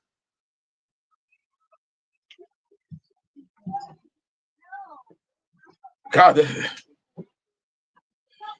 I'll just state for my position. My position is, if a woman commits adultery, you ain't coming back. You are defiled to me. This is my position from what I understand of the word. I can forgive you, and you can stay your ass over there. Just straight up. Because when you start bringing women in that have knowingly committed adultery against you, you are opening up your house for destruction. Think about the let's go to Proverbs 7. Proverbs 7 real quick. Some key points in that chapter.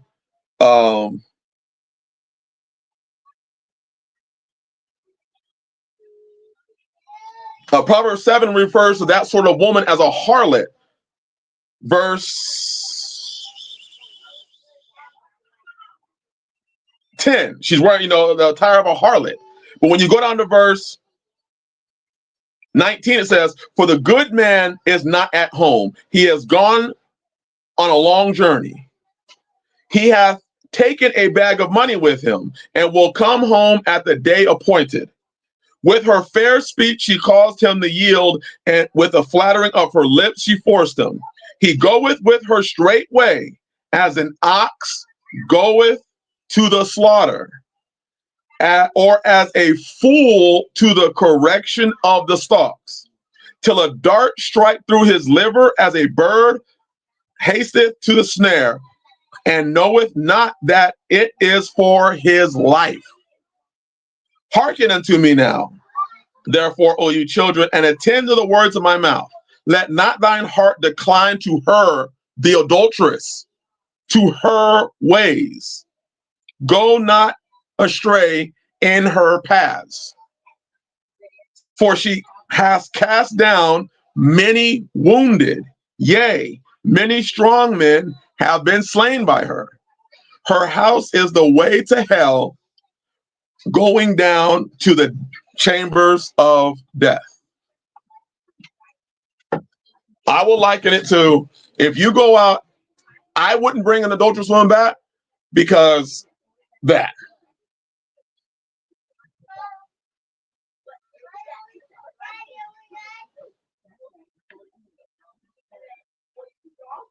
That.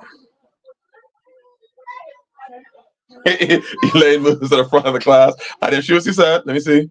Mother Elaine. Yeah, she's going to bring disruption into the household. Yes, sir. Yes, sir. So I'm sorry, mother. Yes, ma'am. Yes, ma'am. She ain't. She is not coming. Yes, Palmetto. You found a matter of uncleanness in her. Absolutely. I would say she ain't coming. As I said, she ain't coming back to my house. You know, there's a lot of things that Yah has been able to do. It doesn't mean that I'm able to do it. Because I can also read that throughout, many times throughout the story of the children of Israel, there were many times Yah was like, listen, I'm killing these fools, all of them. And Moses had to bow down and be like, yeah, don't slaughter them, please. Don't slaughter them. If your wife is committing adultery, what does that say about your headship? There's more wrong in your house than your wife. Not necessarily. I disagree with that one. I do not think that because a woman commits adultery that it's an indicator to the man's household. I disagree with that. Because I know many sisters right now that have been with their husband, have been faithful to their husband. We state that sometimes as if a woman is not capable of making a choice contrary to her husband. So I disagree with the idea that, well, you're a bad leader because your wife committed adultery. I disagree with that because irregardless of look at how Israel is. We have Yah and look at us. So does that mean that Yah in some way is failing as a husband? Or does that mean we a bunch of hoes? Listen, there are people that are just hoes. That R.D. Moore said it right there. It's like saying Abba is to blame for the sin of Adam and Eve. Yes. I completely disagree with the idea that because a woman commits adultery, that in some way the man failed his house.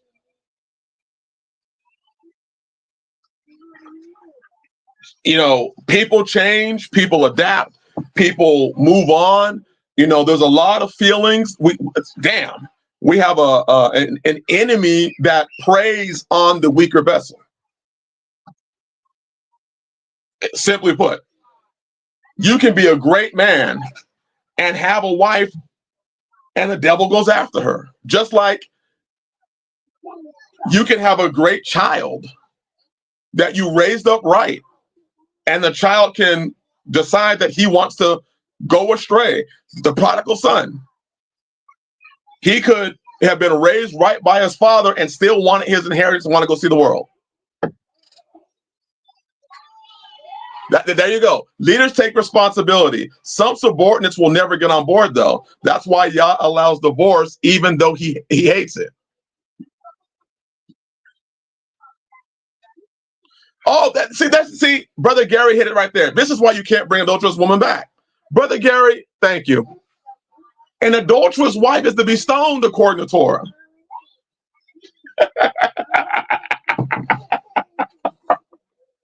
Ah, God, we missed the point. According to Torah, an adulterous wife was to be stoned. So there was no her returning. She couldn't physically return. She was to be, it seems, dead to you. She commits adultery, you can forgive, but she's dead to you. Perhaps the uncleanness that the husband found was not sexual, but rather some other form of disloyalty.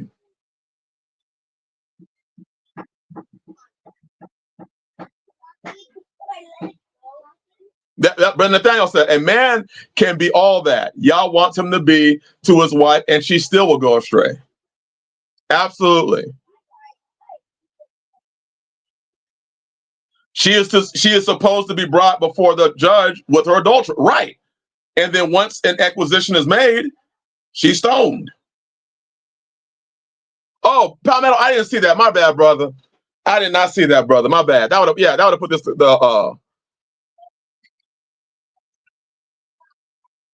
Please help with this. Name someone, not Yahuwah, that gave a bill of divorce. Huge tribe. That was a question that I had asked last week. I ended last week with who, and they can't say Yah, who gave a bill of divorce. The closest thing that we were able to get to is in the book of Jasher, when Abraham told his son Ishmael to put that tent peg away, the wife that he had, and get a new one. Outside of that, brother, you don't see them. In most cases, you don't see it. And remember, it says because of the hardness of our hearts. So somewhere in there, the heart is being hardened, which is why he allowed that. Brother, I agree with you.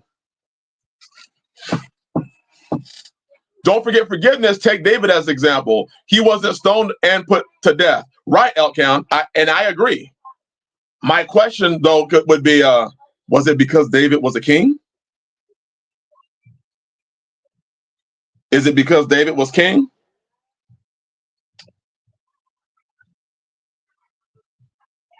Stone with our words, Brother Chris, yes.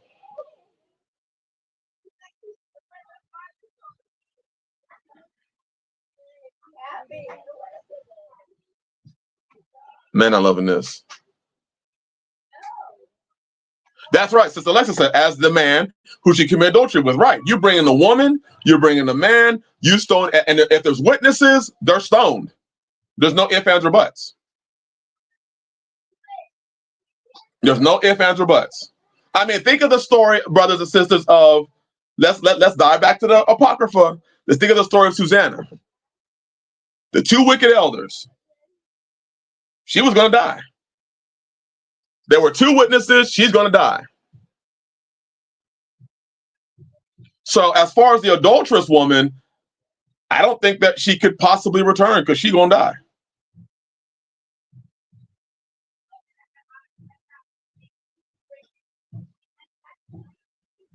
Now, yes. Now let's talk about Palmetto. Let's talk about divorced woman. See, for the adulterous woman, death. But for the divorced woman, that's not adultery. If she's divorced, has sex with another man, and then comes back, she can't be a wife. It doesn't say she can't come back. And she didn't commit adultery, so she didn't get stoned. Absolutely right. Because if the woman gets divorced and goes and has sex with another man, that's not adultery. She got divorced. That's not adultery. If he put her away, or let's say divorce. If he divorced her because, I don't know, she was wild, disobedient, rebellious, yada, yada, yada, yada, yada. Now, I'm not condoning it. I'm just saying, if he divorced her for that reason, and she goes and has sex with another man, she's not an adulterous woman.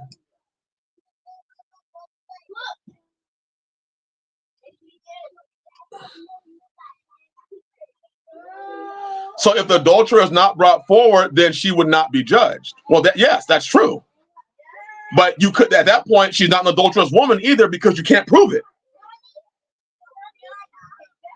So if it's not an adulterous situation, then it doesn't seem to me the Bible defines that as adultery, because you have to have witnesses. Once you have witnesses, it doesn't matter whether you forgive her or not.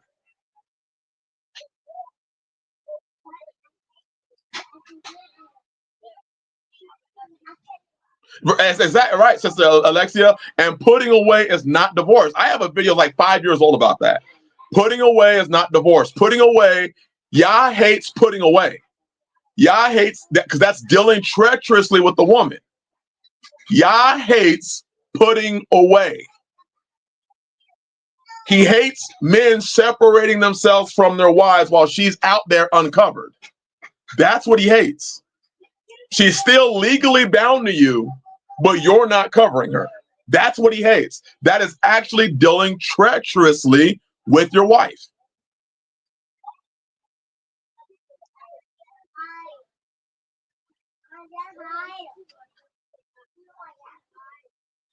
Oh, see, I didn't know that, huge tribe. A man that gives a bill of divorce in Hebrew is called Baal. We have any witnesses? Can somebody witness that? Because I don't know.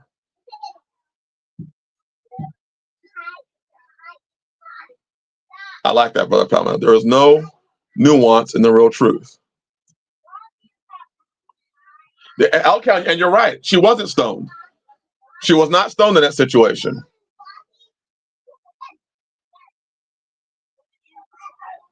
Man, I would love for us to be in the same room watching the faces. The conversation has been fire. These are the things, brother, that I like discussing. I like having these conversations as brothers, because one thing it shows is that men can come together, earnestly have a discussion, and still leave and say we're brothers. We have had so many different ideas come into this conversation, and yet I'm looking at this like, man, this is an awesome fellowship. Awesome fellowship.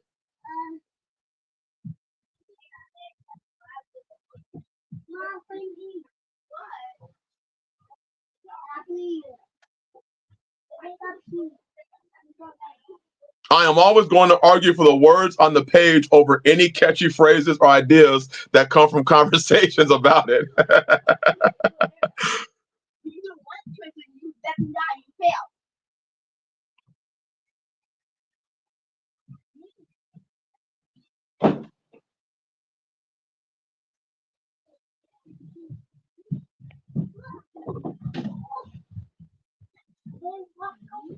Whew. I'm trying to catch up to all these comments. I think I did. And I think Artie has it the best. Again, I repeat myself. We are the first generation waking up to very very important topics. And because of our intermingling into the cultures around us, like I, for one, won't tell you, I know why David wasn't Tanisha,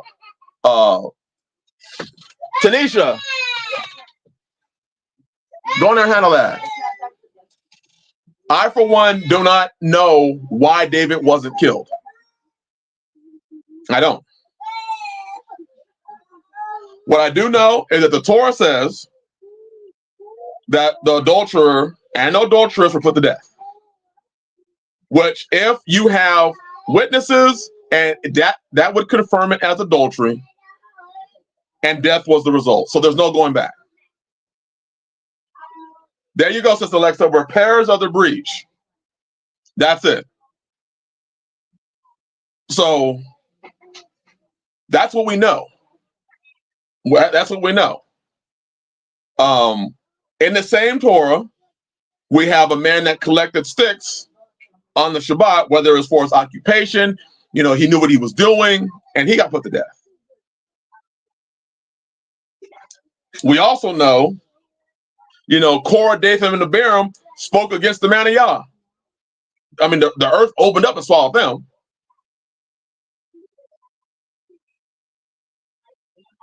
Elkanah, that is a theory that I did have, because there doesn't seem to have been a witness. And I was going to say that, brother, you took the words out my mouth. I was going to go there to maybe one of the issues. You always jump ahead of me, Elkanah. You always do that. I just want to let you know, you always do that. It's like you take the thoughts.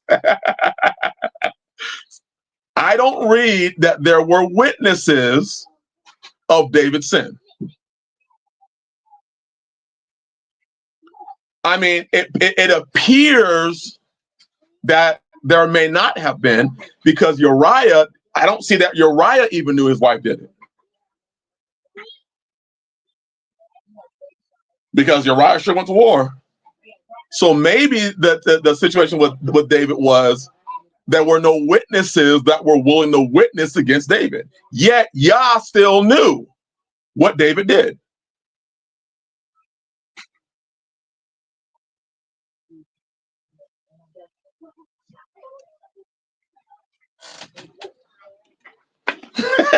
I can't. Maybe it's the book of Joshua, brother. You know, you spend a lot of time in the book. You know, yeah, I feel you, bro.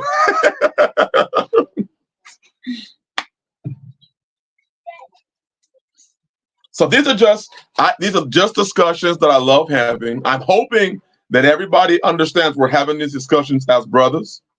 We're not having these discussions as I'm a leader, you're a teacher. There are some brothers here that are well versed. You know, Brother Rich, blue collar scholar. I don't think he's in here anymore.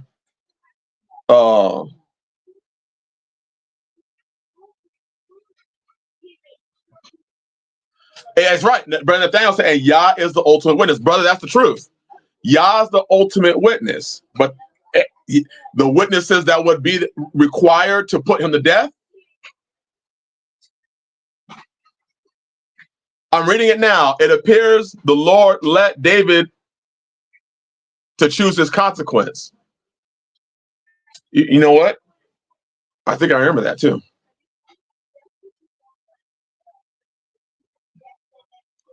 Brother, look at this. The messianic lineage from David till Hosea go through Solomon. But with Mary goes through even Nathan. There would be a reason for the mixing of seeds with Bathsheba. Oh man. This stuff, brothers.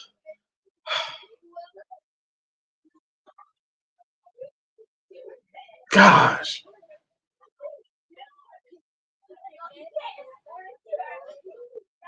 Man, that maybe since we know the story, David confessed his sins, thereby forgiveness happened, and nothing else because no witnesses for stoning of both. So therefore, Yah punished him for his sin, but there was no witnesses because out of the mouth of 2 or 3 witnesses, a person shall not be put to death or shall be put to death. So without the witnesses, that that's making some sense, Elcount. Without the witnesses, it's impossible to put him and Bathsheba to death. By the way, Huge Tribe, it's the first time I see you in the chat. Welcome, brother. It is an honor to have you here. This is usually how our live streams go. We just be talking and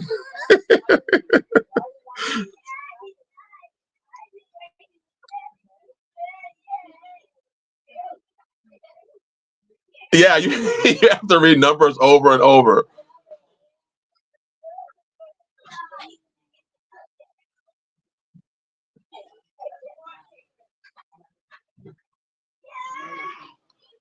Her husband was dead. Okay, what? Okay. Did the adultery happen when Uriah was alive or dead? Oh, Sister Alexa's right. That's right. The witnesses have to be the ones that throw the stones. That's right.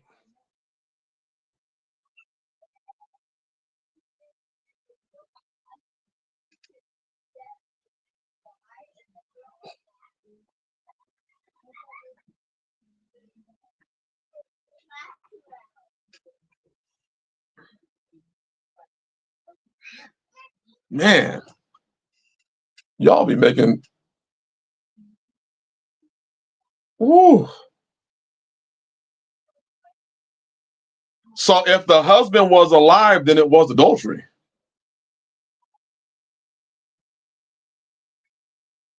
It was adultery. And as Sister Alexa said, you remember let's go there real quick.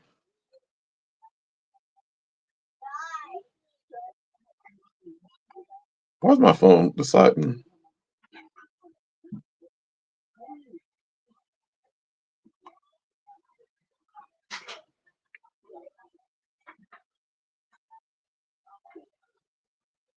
Okay. So Leviticus 20. So yeah, if Uriah's alive, then it's adultery straight up.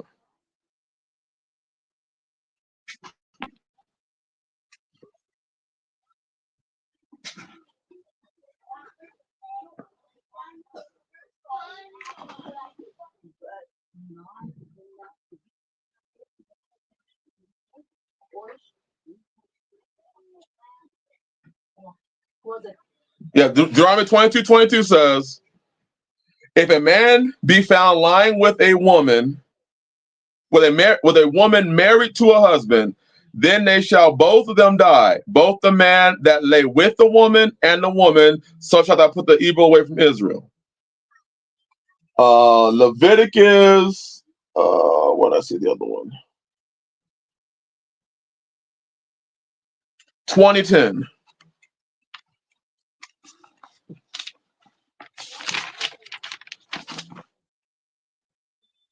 And the man that committeth adultery with another man's wife, even he that committeth adultery with the neighbor's wife, the adulterer and the adulteress shall surely be put to death.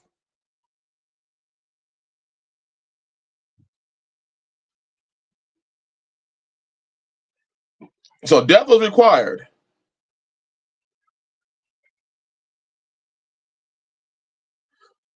Wait, am I missing comments?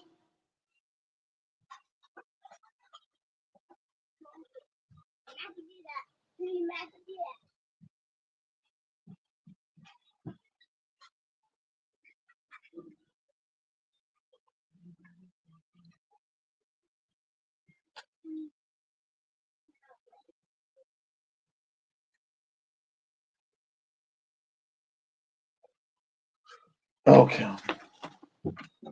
I see what you're saying, Elkin.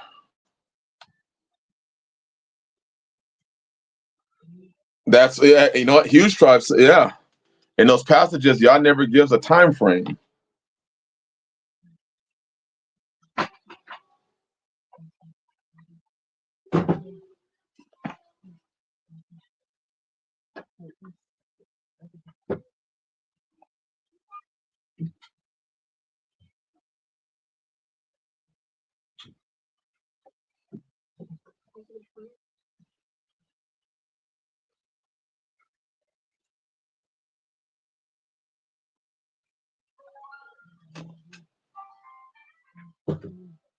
In those, not their death, no witnesses to throw stones.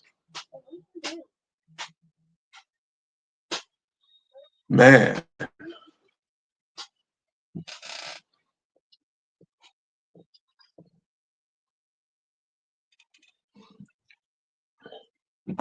All I'm gonna say is this. I am thoroughly enjoying. I know everybody. There's probably a lot of brothers and sisters right now. They got their books out. Hallelujah.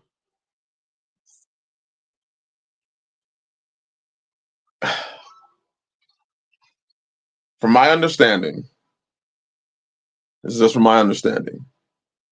The sin of adultery is death. So the idea of a man forgiving his wife and bringing her back, I don't see that. I don't see how that would even be feasible for a man to forgive his adulterous wife and just bring her back, unless there aren't witnesses. And she got away with it, which David committed sin, but yet he also said that David was a man after his own heart as well. That was y'all's witness about him. I don't know. And I think, and brother, that's why I was saying dope law is we don't necessarily fully understand the way y'all judges. You remember, his ways are not our ways. I think one of the biggest things that we have to do is we have to stop trying to put Yah into our understanding. His ways are not our ways, and his thoughts are not our thoughts. So there is a possibility that Yah did what he wanted to do, and it makes no sense to us. Because his ways are not our ways, and how he thinks about it is not how we think about it. So when people say, like, well, why did y'all do this? His ways are not our ways. Stop trying to take Yah and put him down into a human element that we understand. They're right. The only thing that we are going to be 100% sure is that if Yah says you guilty, you guilty. You had a pass, you had a pass, and nobody is arguing. That's exactly it. I think sometimes in our efforts to try to understand, well, why did Yah let David this, or why did Hosea, sleep, with a whore? I don't know. And I think it's foolish for us to try and assume that we are Yah and that we're going to get it. And sometimes I think it's even prideful for us to think that we're going to understand how the creator of all things judges everything. Shit, we had to have a law that help us judge because we don't know how to judge shit. So I think sometimes it's just, hey, that's Yah. Just like as a husband, there are decisions that you make as a husband that your wife does not understand. She does not understand. Your children don't understand. Why would the Most High give us a word that we don't understand and live? Because he's Yah. He's Yah. What makes you think you should understand everything? That's a better question. What makes you think that you're going to understand everything that's in the book? You didn't live in that culture. You're thousands of years removed from that culture, from that time. You didn't walk with him. What makes you think that you're going to understand and live everything? That's a better question. The children of Israel that left Egypt with Moses couldn't live it.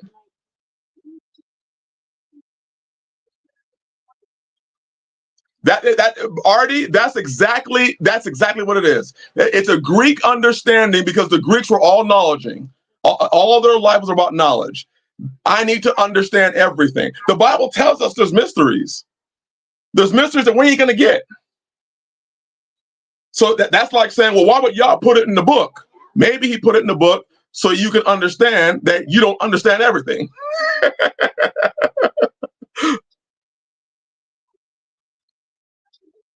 Right. We have lost so much history and culture that we just don't know what it all means. Remember, Yeshua said that he came for the lost sheep of the house of Israel. That means you're lost. That means you're lost. Look at Overed Bus. That's a great one. To test your faith. That's why. If you understood it all, then there's no test. Elkanah said the 12 disciples didn't understand Yeshua often. They rarely did. They were always asking him questions. What do you mean by this? What do you mean by this? What do you mean by this? See, these churches and these so-called pastors are the ones that give you the perception that you're going to understand everything. You're not going to. You're just not. Look at Sister Juanita. Your obedience promotes understanding. Brother John Davies, we've been lost for generations. I mean, most of us have just come to know. Abraham was asking, who's God?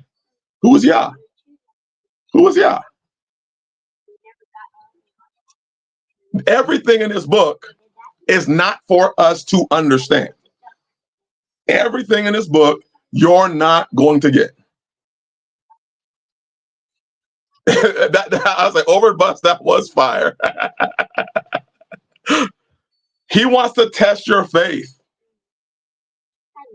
I mean, think about this. Did the centurion that had healing to his servant, did he understand it? He just believed. He just believed. I think it's a misnomer, and I think Brother Gary said it. We're just a bunch of former pagans trying to figure it all out. And I think that these churches have given us this perception that you're going to understand it. Let's just be real. Most of us ain't even done this thing long enough to understand it.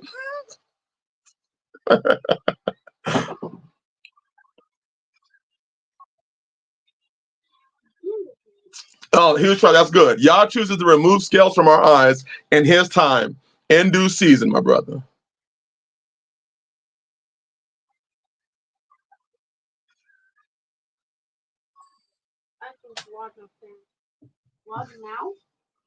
It's being said that we just won't ever understand. Are you going to understand what a will and a will is, brother?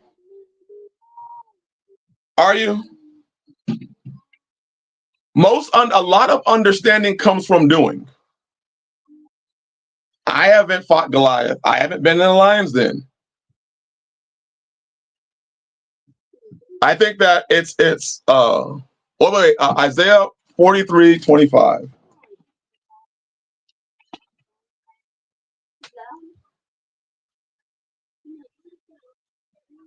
Yes, sir. I, even I, he that blotteth out the transgressions for mine own sake, and will not remember thy sins. Every year I see pissing contests over when Passover is. We have not, we should not have to figure that out. The high priest was supposed to tell us when it was. Same idea goes for other things. Right. We don't have, one of the reasons you don't know is because we don't have those people. Right. See, Palmetto made a good point. Y'all made the Torah so that even the most stupid person you ever met can understand it. It doesn't mean you're going to understand everything in the book. There are mysteries in the book. There are mysteries. We don't have prophets that are hearing from Yah and telling us the word. We are trying to reconstruct a lost culture, a lost way. I mean, we got people trying to understand stuff and they can't even understand speaking in tongues. Just being real. We got people that are trying to understand things and we're not agricultural. How much understanding do you think is based on the fact that Yeshua gave agricultural parables and most of us live dead smack in the city? That's good, brother. You don't need to understand everything in the book. You only need to understand what you are and are not supposed to be doing. That's it. You don't even understand why you're not supposed to do it. You just know you're told don't do it.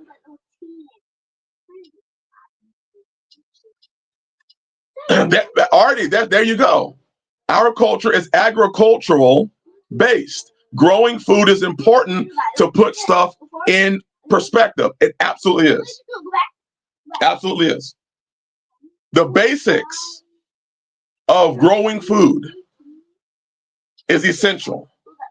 A lot of stuff you have to do in order to understand. And the reality is you aren't doing it. You aren't doing it. That's just the reality.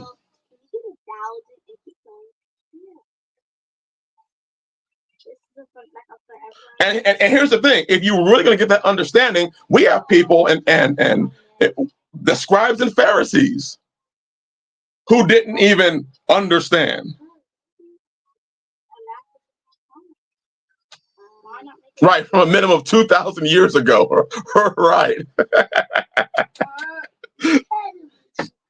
In fact, when you look at our ancients, they didn't do stuff that they understood. When Yah said, I sent Abraham to a land that he didn't know. Noah didn't know why he was building an ark. He didn't know what was coming. He was just told, build an ark to saving of your family.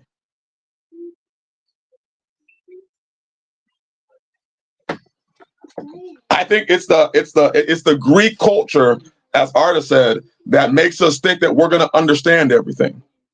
As if you're the beacon. If Yah gave you all the understanding, I mean, he even says we're all part of the same body. That man, you will understand that which is pertinent to you. Huge tribe, I like that.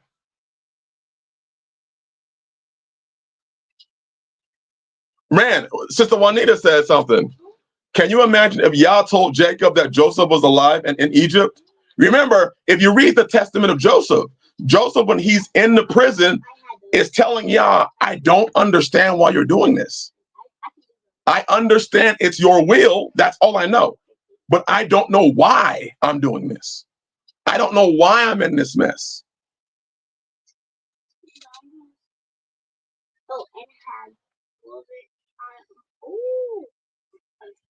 Man, Brother John said apostles had training, explained, and still had to have it revealed. That's why we try, because we have faith in that which we cannot see or comprehend. We don't see it, we don't comprehend it, but we believe it. And that's why I made the decisions I made with my family. I don't understand it. I don't comprehend. That already said, not my will, but your will be done. I think our problem is that we think that we're going to understand everything, and most of that understanding comes through walking. You walk it, and as you walk it, you begin to understand it. But I think it's a confusion to think that we're going to know it all.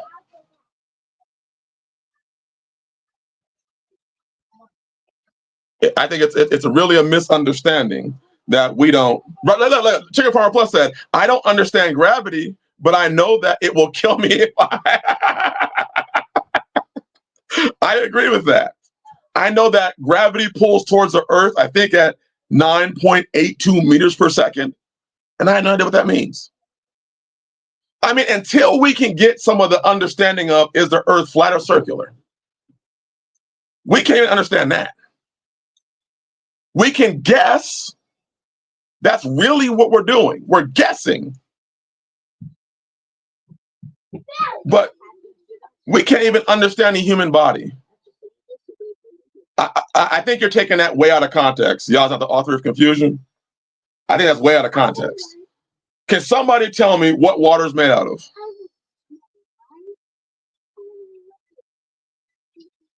I just, for me, when I look at this, I'm like, some things are not going to be revealed until the end. That's just the reality.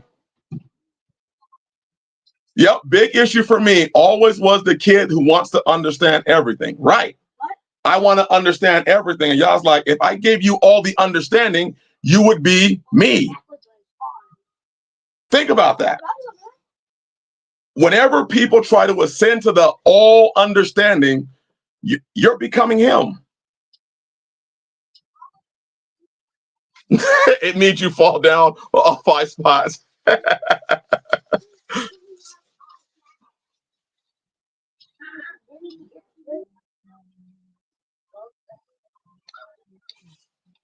So that's what, we can't, people don't understand birth. They don't understand be fruitful and multiply. They don't understand finances. They don't understand the simple things. The simple things. Most people are simply following their pastor and will say, I have an understanding. No, you have your pastor. I mean, think about this. Let's just be real. What did Satan promise Eve? He promised her knowledge. Knowledge. You will know everything. That's our problem. We want to know everything instead of knowing what Yah wants us to know. And he, as Sister Juanita said, he'll open that up when he wants you to know it. Or you may never know it. You may never know it. Take also into consideration that too much knowledge would put us in trouble. Abba would send a Malak to keep you humble. Absolutely. Sister Juanita, that's absolutely the truth. You don't have to understand everything. In fact, what did the thief on the cross understand? Man, huge tribe, you're speaking real, brother. But another language is confusing until you learn it. Keep working and keep learning. Man, that's good. I'm telling y'all, most people, their understanding is from some theologian or some pastor. If you were to grab the book and start reading it, for what the Bible says, I guarantee you will not come to some of these conclusions. Guarantee you. These conclusions that many people have come to is because other men have instituted to you what they think the Bible says, and you just believe it.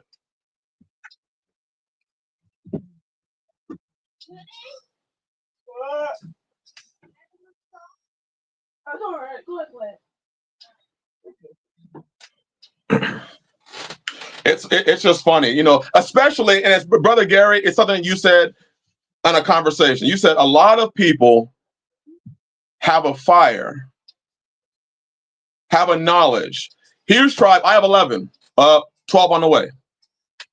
I have 11 with my 12th on the way. I think that we have a zeal, but not according to knowledge. And I think that's the biggest issue, is that people have a fire, but there's no knowledge that goes along with it. There's no knowledge. There's no direction. The Bible says without a vision, the people perish. So a lot of people don't even have a vision. Their vision was given to them by their pastor. And now that they can finally see, they think that they are going to see everything. No, you're not. I think our biggest problem is pride. I truly believe our problem is pride. We think that we have a right to know what Yah knows. We think that we are entitled to his thought process. We think that Yah is confined between Genesis and Revelation. We think that. We do understand that Yah is bigger than Genesis and Revelation, right? We do understand that there are books that we never will get. We can't know everything because there are books that you will never read. Most people have never picked up an Apocrypha. They don't know what Maccabees is, who he is. They don't know who the Assyrians are. We'll never know it. We can't even figure out, is the books of the 12 patriarchs part of the Bible or not? Has anybody read the Book of Wars? Anybody? How many have actually heard of the Book of Wars that the Bible mentions? Go ahead. Who's heard about the Book of Wars? There you go, Pastor. Yes. J. Fox. It's right there in the Bible.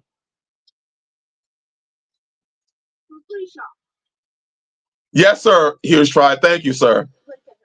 Thank you. I am honored. And yet I will be in prayer with you, brother. I will stand with you. Right. There's Jubilees.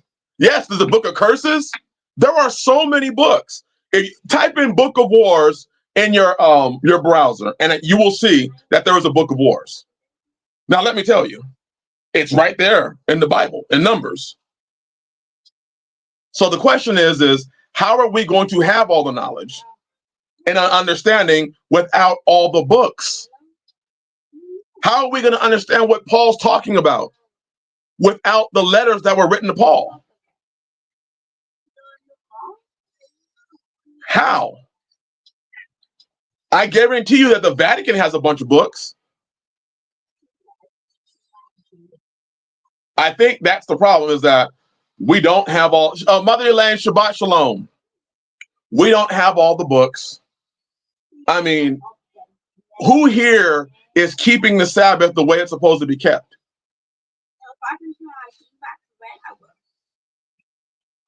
Who here is keeping the Sabbath the way it's supposed to be kept? Who here is even doing it the right day? When does the Sabbath start and when does it end? Does it end when it's completely dark or when the sun's just behind the mountain?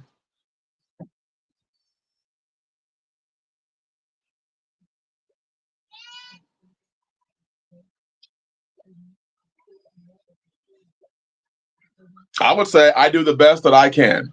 And I think that we have to understand that if our ancestors couldn't get it right and they had Yeshua walking with them, that chicken farmer plus, yes. I do an extreme amount of resting, yes, sir.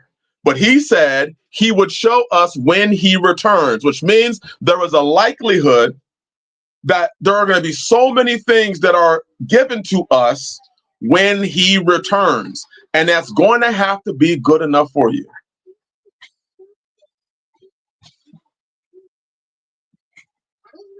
I go with dark and start a 24-hour clock. See, everybody, everybody has their, dark 24 hours. And I think that's the humbling thing. I mean, Paul said that he himself had a thorn in his side. The humbling thing is that we don't know, yet we pursue Yah. And there's probably a hell of a lot more of what we don't know than what we do know. We may only know enough to have us walk, but not enough to have us start creating our own towers of Babel. We may know only enough to have us walking.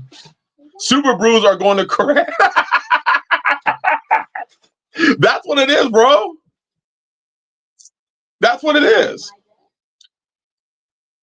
And that's why I am humbled. I am only humbled that Yah would call me and say, hey, I'm going to give you this. Walk in it.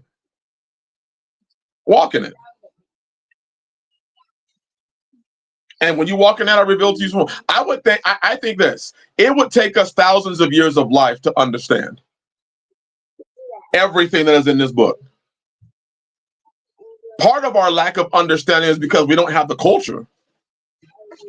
We don't live in Israel. I mean, here's another question. Is Israel even where that land is?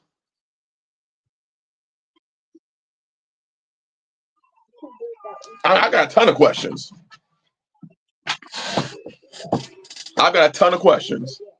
But to think that I'm going to understand everything and I just started out, I mean, you could be born in this thing and not understand it.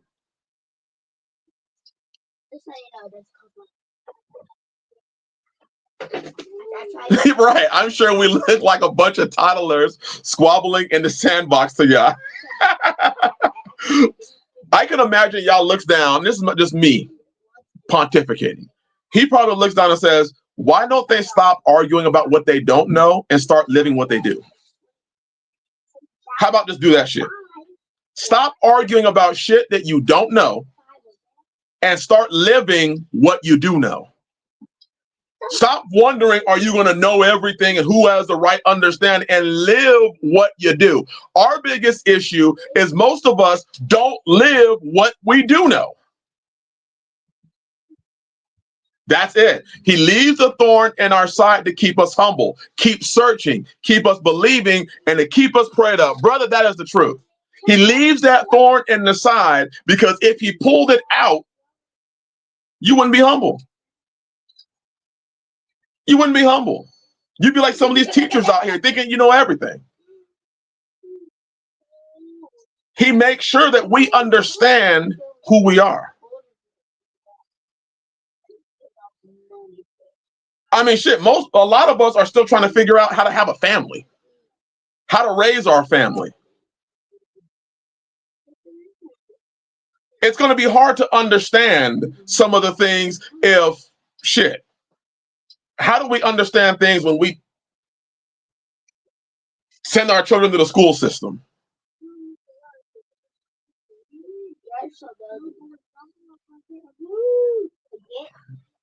I mean, I think it's a humbling thing.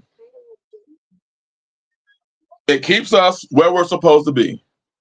And how that is continuously, just like the Bible says in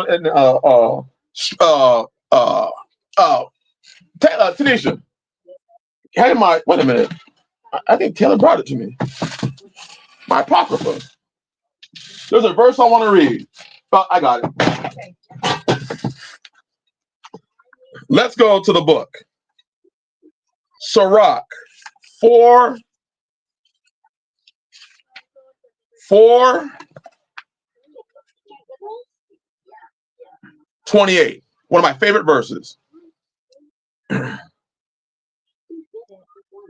He's still going with the idea that I said we need to understand everything. No, I ain't going nowhere. You tripping right now. I said that you slow your roll. Because don't tell me what I'm going on. You don't know me like that. You need to chill. I can't stand these prideful dudes that come and tell me what I think. You need to find your space and stay in that. You set tripping right now.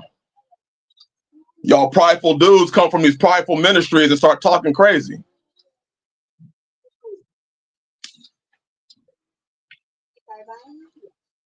Sirach 4:28. First of all, I ain't even talking to you. You set tripping. It reminds me, brother, and I'm just being real with you.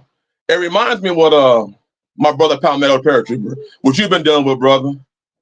These young dudes, they come out and they be talking crazy. They be talking crazy.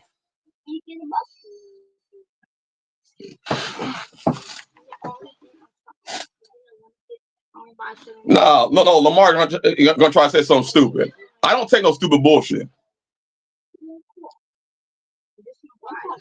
Talk about he's still talking about I said this. You don't know what I'm talking about. I ain't even talking to you. So I was just saying to you, Palmetto, how we've had talks where these dudes, you know, who 5 minutes into a faith, 5 minutes into anything, and they start talking like they know it. And most of what they know, they've been taught by a person they found out was a liar.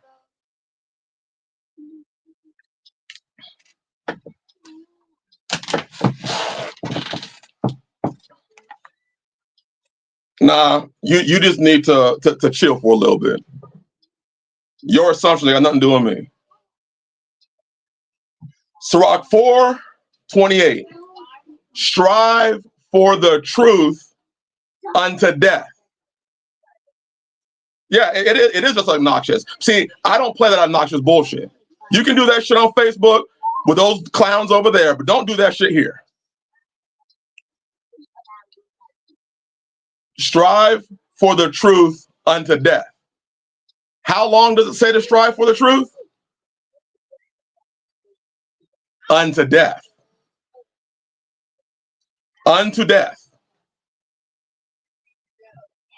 Which means our striving is going to be continuous until we die.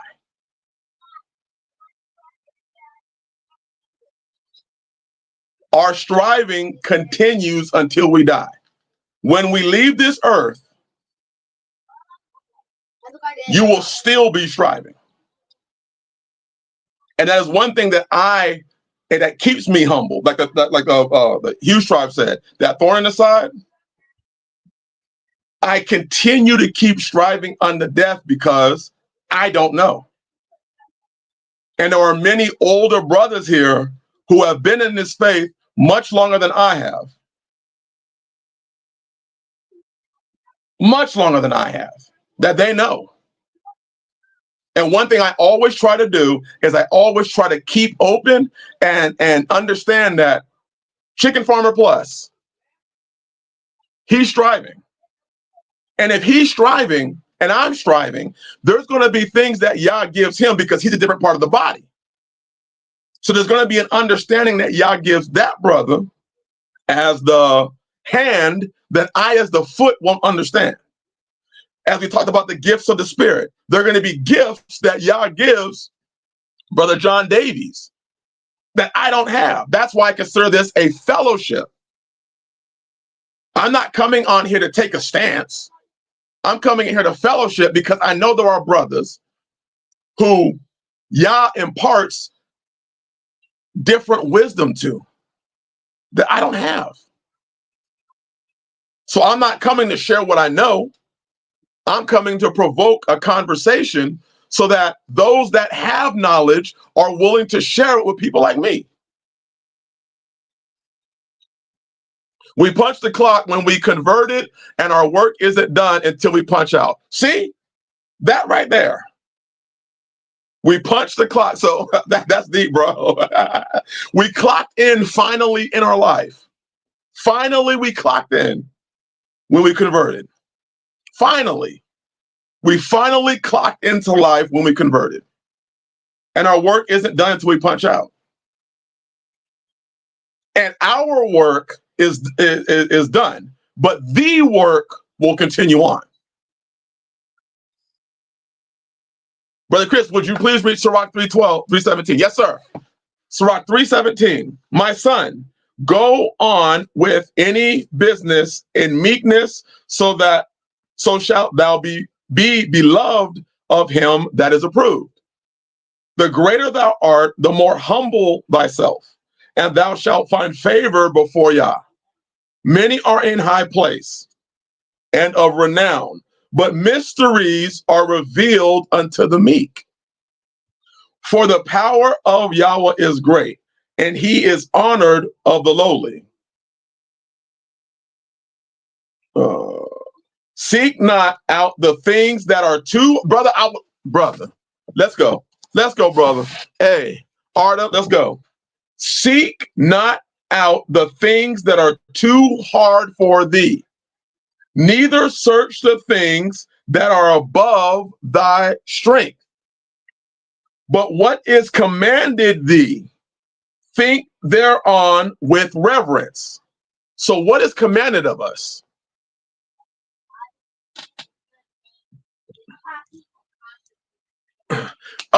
Brother Nathaniel, yes, sir. We will have a stream, brother. On that one, on Sirach 25. So our concern is on what is commanded to us. Man, I like that. I like that. But what is commanded thee, think thereupon with reverence, the law. For it is not needed for thee to see with thine eyes the things that are in secret. It's not needed for you to see them. Oftentimes we look for things that are not needed for us. In fact, in Sirach it says, be not curious in unnecessary matters, for more is shown to thee than men understand.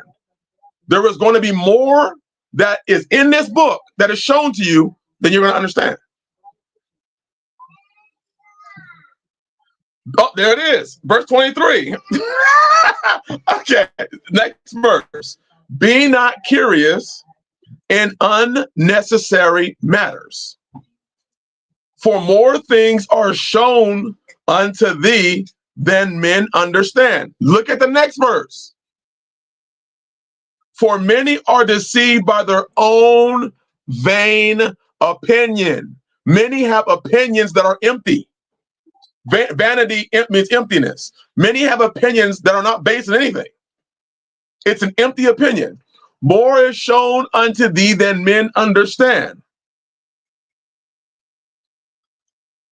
For many are deceived by their own vain opinion, and an evil suspicion hath overthrown their judgment.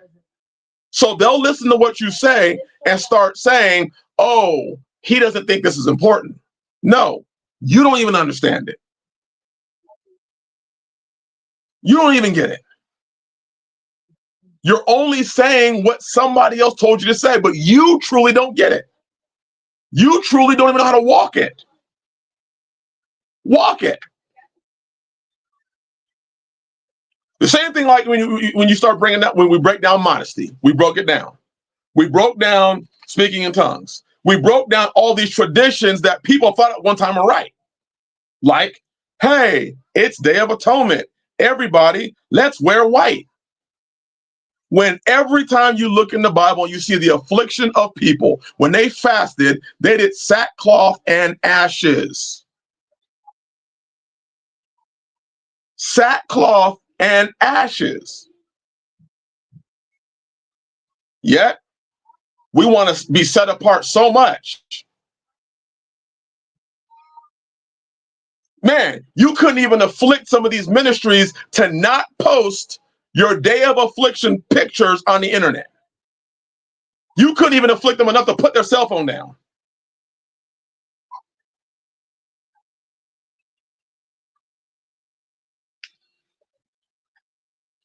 It was supposed to be the day of affliction.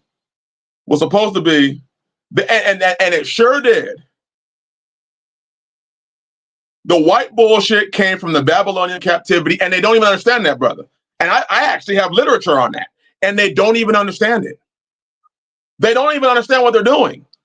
They're just following a guy. They're following the customs of a religious organization and have no clue where it came from. Palmetto said they're praying to be seen praying. I want to be as loud as I possibly can about, look at me and what I'm doing, everybody. You're not doing it like me.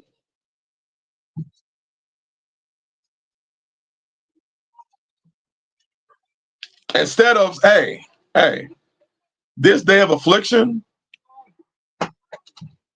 it's not supposed to be about letting everybody else know what we're doing. A man climbs the highest mountain to seek Yah. He falls to his knees, then posts it on Facebook.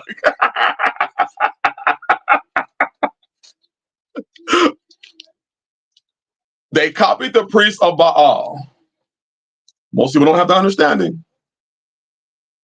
They don't know where their customs come from. When you tell them where their customs come from, it's like, no, you should question everything you believe. Just look at how our ancestors fasted and prayed. Because, of course, whenever they did, they all wore white and posted it on Facebook. They could not have possibly put sackcloth and ashes on. They could not have possibly, it's supposed to be a day of humbling. It's supposed to be a day of bringing down, of affliction. How do you afflict yourself when you tell everybody else, I'm better than you?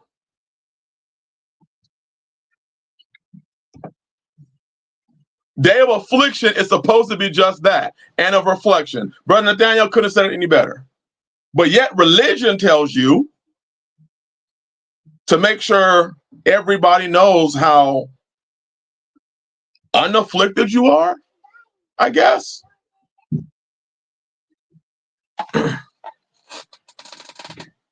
Yes. Flustercluck reminds me of the story of the woman with the mites. I ain't never seen this stuff before, Flustercluck. Everything's about, I need to show everybody else what I'm doing. Everybody needs to know how holy I am.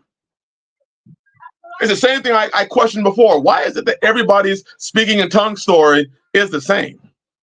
I was just crying and snot was flying out my nose. I'm like, y'all just heard your pastor tell the story. Now you tell the same story.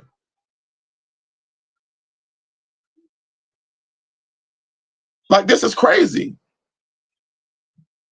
I speak in tongues and have spoken in tongues. But you want to know what? Most people don't know I do it. Because I don't run around telling everybody what I do. I don't run around, I don't take Yah's gift and make it a way to separate me from somebody else, because somebody else has a different gift.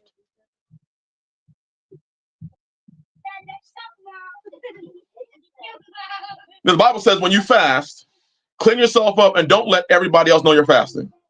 So what we do is we fast, and then we let everybody know that we're fasting.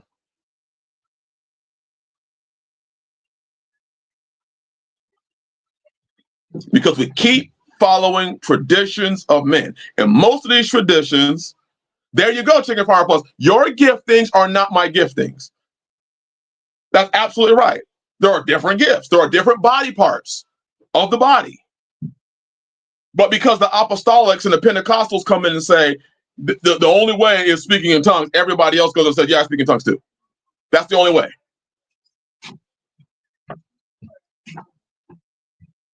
Palmetto, I recently learned that I can't judge everyone else by my understanding. I have a habit of doing that because I assume if I know it, everyone else should. Absolutely. Absolutely. Let not the right hand know what the left is doing. We just follow traditions, everybody. And we're following traditions of the so-called elders. Everybody wants to be ahead. I remember a brother that said to me, man, I just want to be a regular soldier. Brother, I just want to be, that's why I strive with everything that I can in these streams to not have it be there's the teacher and work, because I've told y'all, and I'll tell you again, I am a person who's in the trenches with y'all. I learn from y'all. I go back and I read your comments because I learn from them. I've talked with many of you, brethren, and learned from you. I'm not here so we can have church, a hierarchical church. I'm here because I know so many brothers that have left these churches and ministries who want the opportunity to be able to fellowship without having the need of joining themselves to a particular gang. I'm from IUIC, cuz. Hey, blood, this is ISUPK. It's the PK. This is HOY, House of Israel. HOD, House of David. Hey, this is straight way.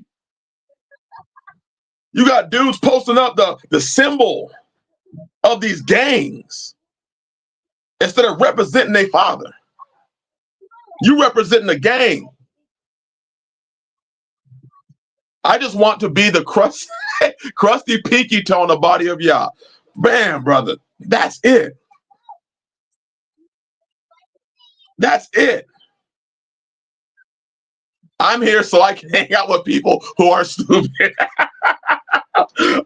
I like hanging out with a bunch of brothers that are willing to say, I don't know. And here's the thing that I notice. It's the dudes, the brothers that have been in this faith for a minute.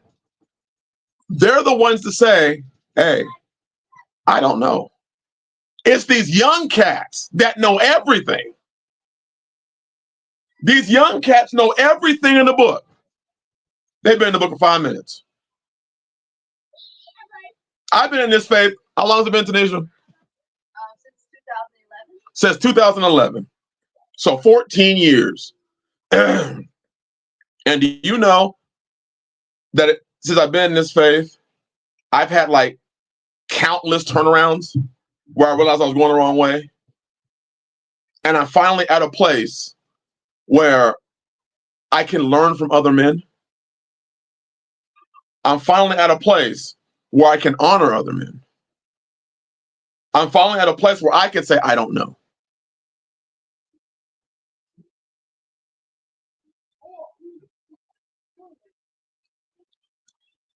We too busy, as Palmetto said right there, we too busy attacking Christians that we ourselves ain't even living this thing right. We forget that for some of us, it was 3, 4, 5, 6 years ago. You were just putting Christmas presents under a Christmas tree. And suddenly we became so prideful that now we're talking shit at those same people. See, I don't ever forget where I'm from. I don't forget the bros and the sisters and all the bloods that I used to know and roll with. Because I realized that if I can live this light and show them, they could see the light. And some of them are on the stream right now. They'll straight up give you a suit whoop right here or straight up on the screen.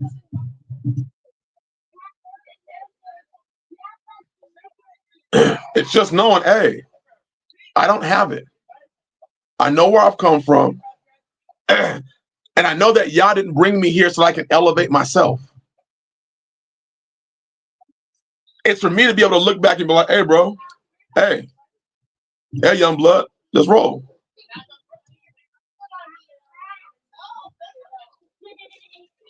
And we got to remember that. We got to remember where we just were. Instead of pridefully acting like we weren't there. Instead of pridefully acting like, hey, we didn't eat pork. We didn't go to Sunday church. We acted like we never did those things. And now we talk. We don't say, hey, bro, let me show you what the book actually say. We call these people pagans and heathens and they're foolish and stupid and they're all going to hell. You see what I'm saying? Because we joined some ministry where all these ministries do is talk shit on people that don't know yet. So instead of being a light, we got a lot of these groups out there that are nothing but stumbling blocks. That's it. Yeah. Was it New Torah? L count? I think it was Zach said, when you first start understanding, many become Torah terrorists. They sure do. They run around the faith screaming Allah Akbar. And they have that little clicker. And they just waiting to blow somebody up. and they don't know nothing themselves. All they've been is cannon fodder. When the southern kingdom, Judah, was taken into captivity by Babylon, they adapted the religious practices of the Babylonians. The Babylonian priests of Baal wore white robes, so the Jews copied the practice. There it is.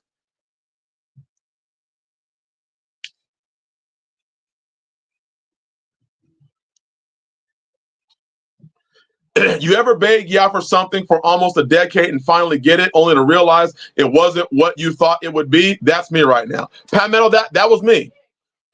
Coming into these churches, you pray for good fellowship, for a church family. Then you get it, and you realize that was the worst thing for you.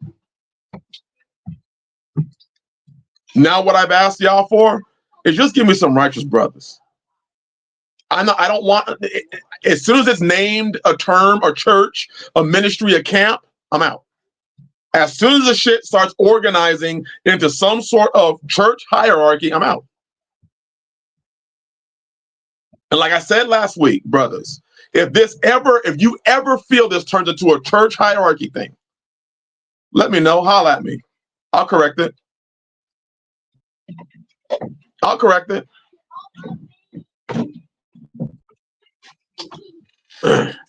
Yah did not give us the information that we have for us to hoard it and for us to use it to lift ourselves up above others.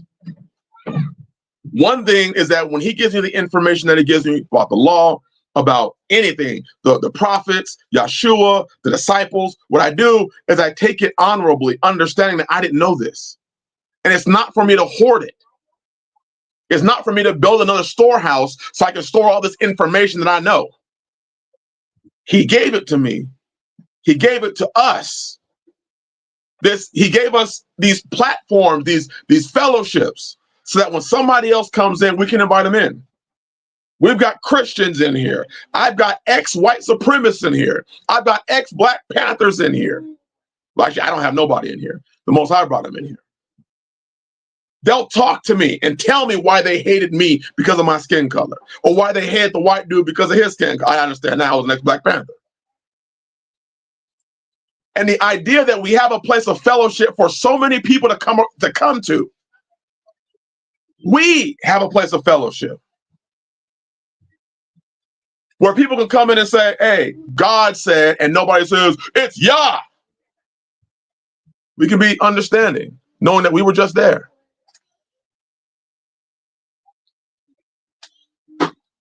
I'm looking forward to it. I'm looking forward to it, Brother Gary. My granddaddy wasn't the KKK. I'm sure he's mad that I like rap music. I'll be looking forward to your phone call, Brother Gary. Anyways, I hope that this has been edifying. I truly do hope this has been edifying. My voice is going out. Man, you will never beat the love of Yeshua into someone and expect to gain them as a brother or sister. Or what we've taught ourselves to do, exclude as many people as we can so we can be holy. We exclude as many people as we can so that we can be set apart. When in reality, Yahshua went for the lost sheep of the house of Israel. That's who he's looking after. And you might be surprised that many people that are the lost sheep of the house of Israel call themselves Christians today. Just like you did. Just like I did. They call themselves different terms and different names. Well, Brother Nathaniel, you were blocked. Brother, after the stream, right after the stream, I'm going to send you a message. Because you shouldn't be blocked. I haven't been on Facebook for a minute. Bless you, huge tribe. And you know what? I'm out too. Bless y'all, everybody. Have a blessed Shabbat. Blessings and honor to y'all's houses, to your lands, to your families. It has been once again an honor to be able to fellowship with y'all, to listen to y'all, to be able to fellowship with y'all, to learn from y'all. I thoroughly enjoy these opportunities, especially for y'all older brethren who speak up, who share with me and help me as I grow.